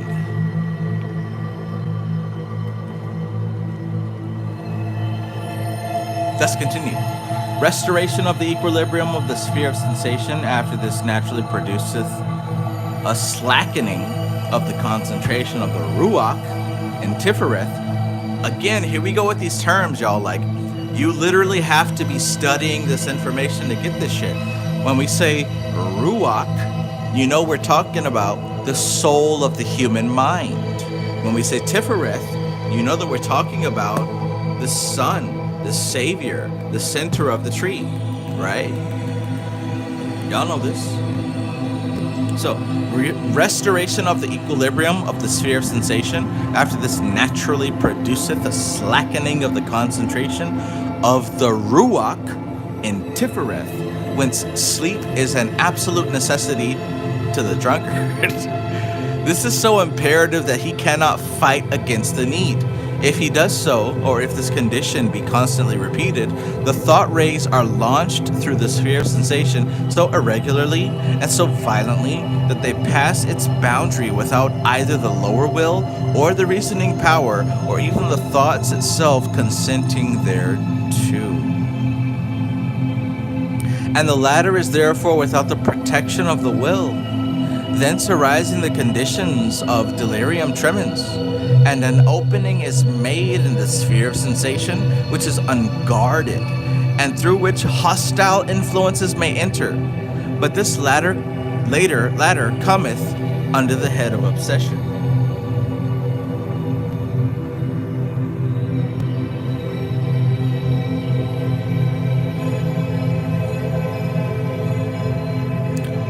All thought action in the spiritual consciousness originateth in radiation. All thought action in the spiritual consciousness originateth in radiation. And radiation is as inseparable from spiritual consciousness as it is from light. Look, what you do in your spiritual work radiates like a nuclear powerhouse. That which you do in your spiritual work radiates. All thought action in the spiritual look, thought action where in the spiritual consciousness. All thought action in the spiritual consciousness originateth in radiation. And radiation is as inseparable from the spiritual consciousness as it is from light. The spiritual consciousness is the focus of the action of neshama. The spiritual consciousness is, in its turn, the throne or vehicle of the life of the spirit, which is Chia. That's one of the aspects of the soul that we mentioned most people don't get to. And these combined form the chariot of that higher will which is in Kether. Also, it is the particular faculty of Neshama to aspire unto that which is beyond. It is the particular faculty of Neshama, the higher soul, to aspire unto that which is beyond. The higher will manifests itself through Yakida. That's another aspect of the soul that most people don't reach. The Chia is the real life principle, as distinct from the more illusionary life of the physical body. He says illusionary life because what did we learn earlier? That the physical body is a mirage. It's a mirage, and it's a replication, a radiation of the etheric body.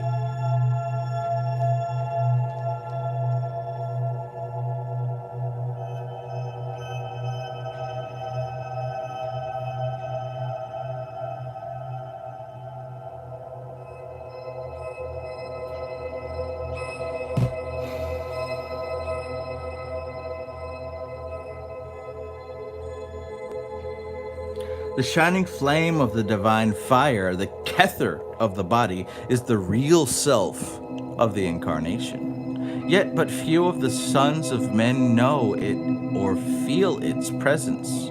Still less do they believe in or comprehend those higher potencies, angelic, archangelic, or divine, of which the manifestation directly touching Yechida is the higher genius.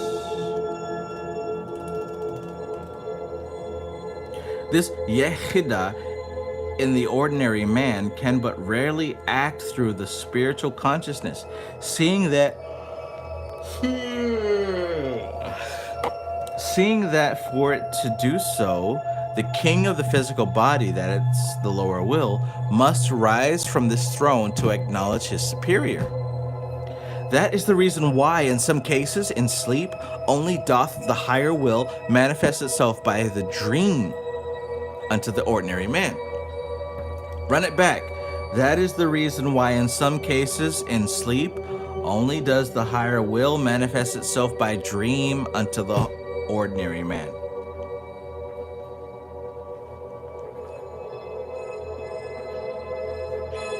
In other cases, it may be manifested at times through the sincere practice of religious rites, or in cases where the opportunity for self-sacrifice occurreth. In all these cases, the lower will hath for a moment recognized a higher form of itself, and the Yod-He-Vav-He of man, for a moment, recognized a higher form of itself. And the Yod-He-Vav-He of man hath reflected from the eternal Lord of the higher life. This Yechida is the only part of man which can truly say, Ehe-Ye, I am. So when you do your rituals and you say, Ehe-Ye, I am, check this out. The Yechida, which is the Kether, the Yechida is the only part of man which can truly say, Ehe-Ye, I am. This is then but the Kether of the Asaya, of the Macrocosm. That is, it is the highest part of man as man. It is that which toucheth, or is the manifestation of a higher and greater range of being. This Yechida is at the same time the higher human self and the lower genius, the God of man, the Atziluth of his Asaya, even as Chia and the Neshama from Bria, and Ruach as his Yetzirah. This is the higher will, and the divine consciousness as doth is the spiritual consciousness.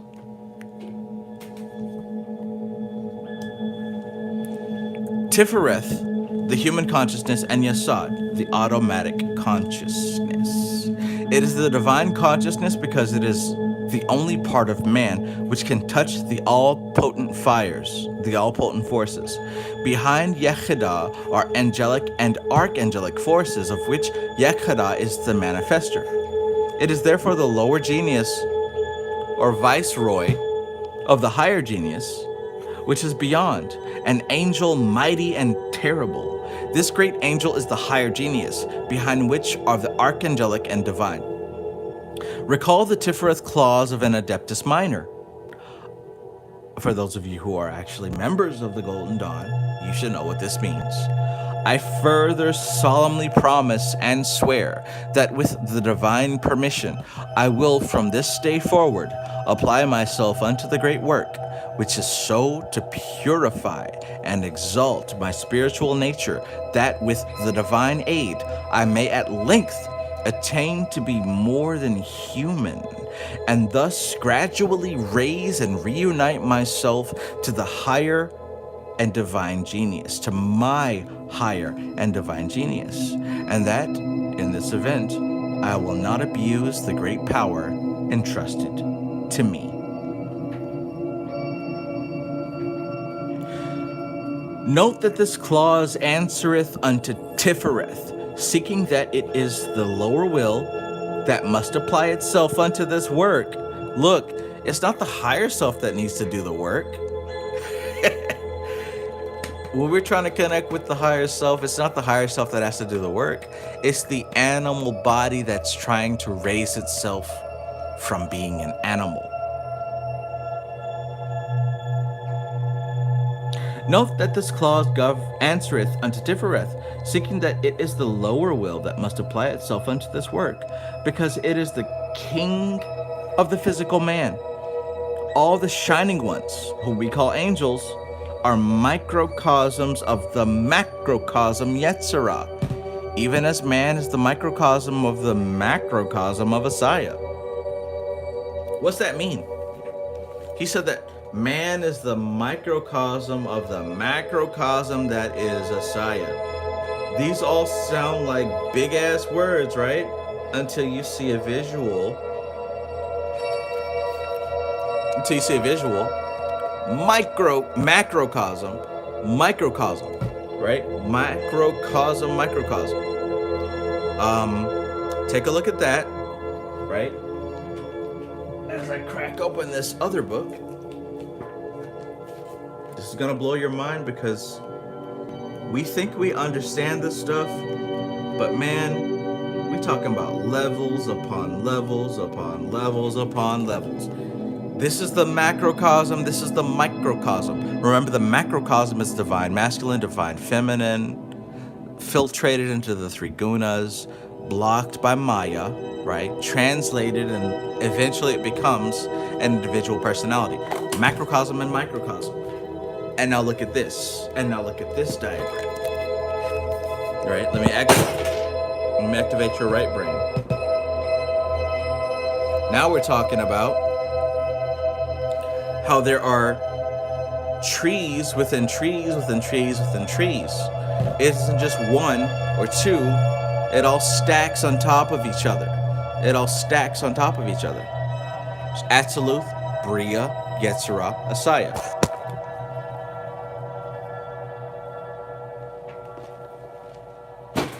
Son of a gun.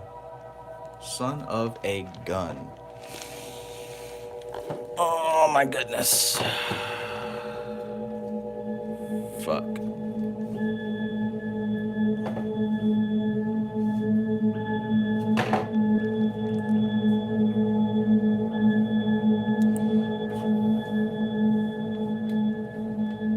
So,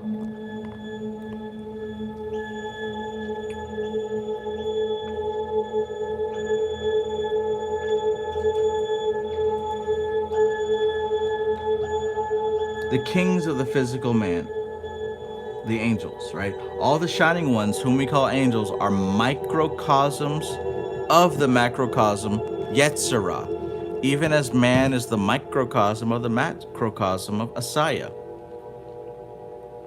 So even as in the first diagram I showed, we are the microcosm of Shiva and Shakti. It's the angels which are the microcosm of what we call God. All archangelic forms are microcosms of the macrocosm of Bria, and the gods of the Sephiroth are consequently the microcosms of the macrocosm of Atziluth. Those are the gods. Therefore, apply this perfecting of the spiritual nature as the preparation of the pathway for the shining light, the light divine. The evil persona of a man is in the sphere of the Qlipoth, and the devils are the microcosms of the macrocosm of the Qlipoth. This evil persona hath its parts and divisions, and of it the part which toucheth the Malkuth of the Nefesh is its Kether. Tremble therefore at the evil forces which be in thy own evil persona. Tremble therefore at the evil forces which be in thy own evil persona. And as above the Kether of a man are his angelic and other forms, so below the Malkuth of the evil persona are awful forms, dangerous even to express or think of. Hot damn.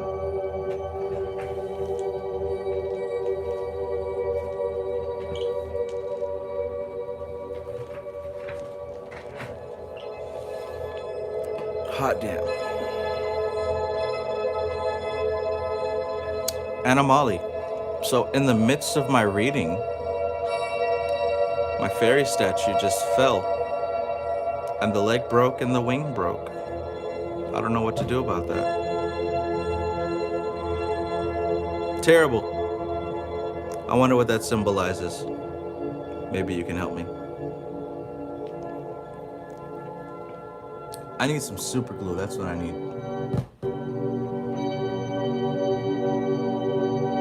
So in any case, that is what I wanted to share with you in the realm of occult teaching. We've got these different levels of the soul. And these different levels have always been taught about long before social media. Long before social media.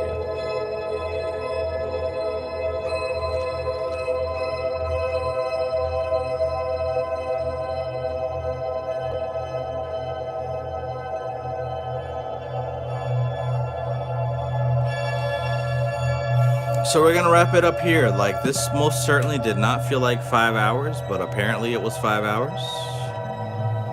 And we got a full house. Again, I hope that you learned something from this, that you were able to pay attention and get something useful out of the stream.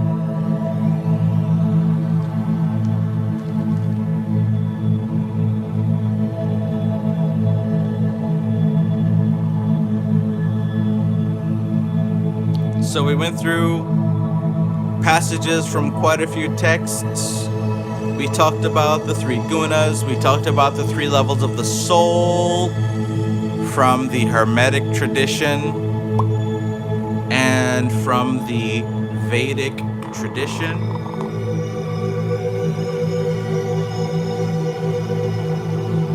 And now we conclude today's live stream. So, peace. I hope you all got something to work with tonight. I mean, apparently, a lot of people are here, so this was useful and appropriate. In any case, I bid you farewell. I'll see you next time. Thank you for being here. This is TK Trav, aka Travis Magus, here with LVX777. I love you all.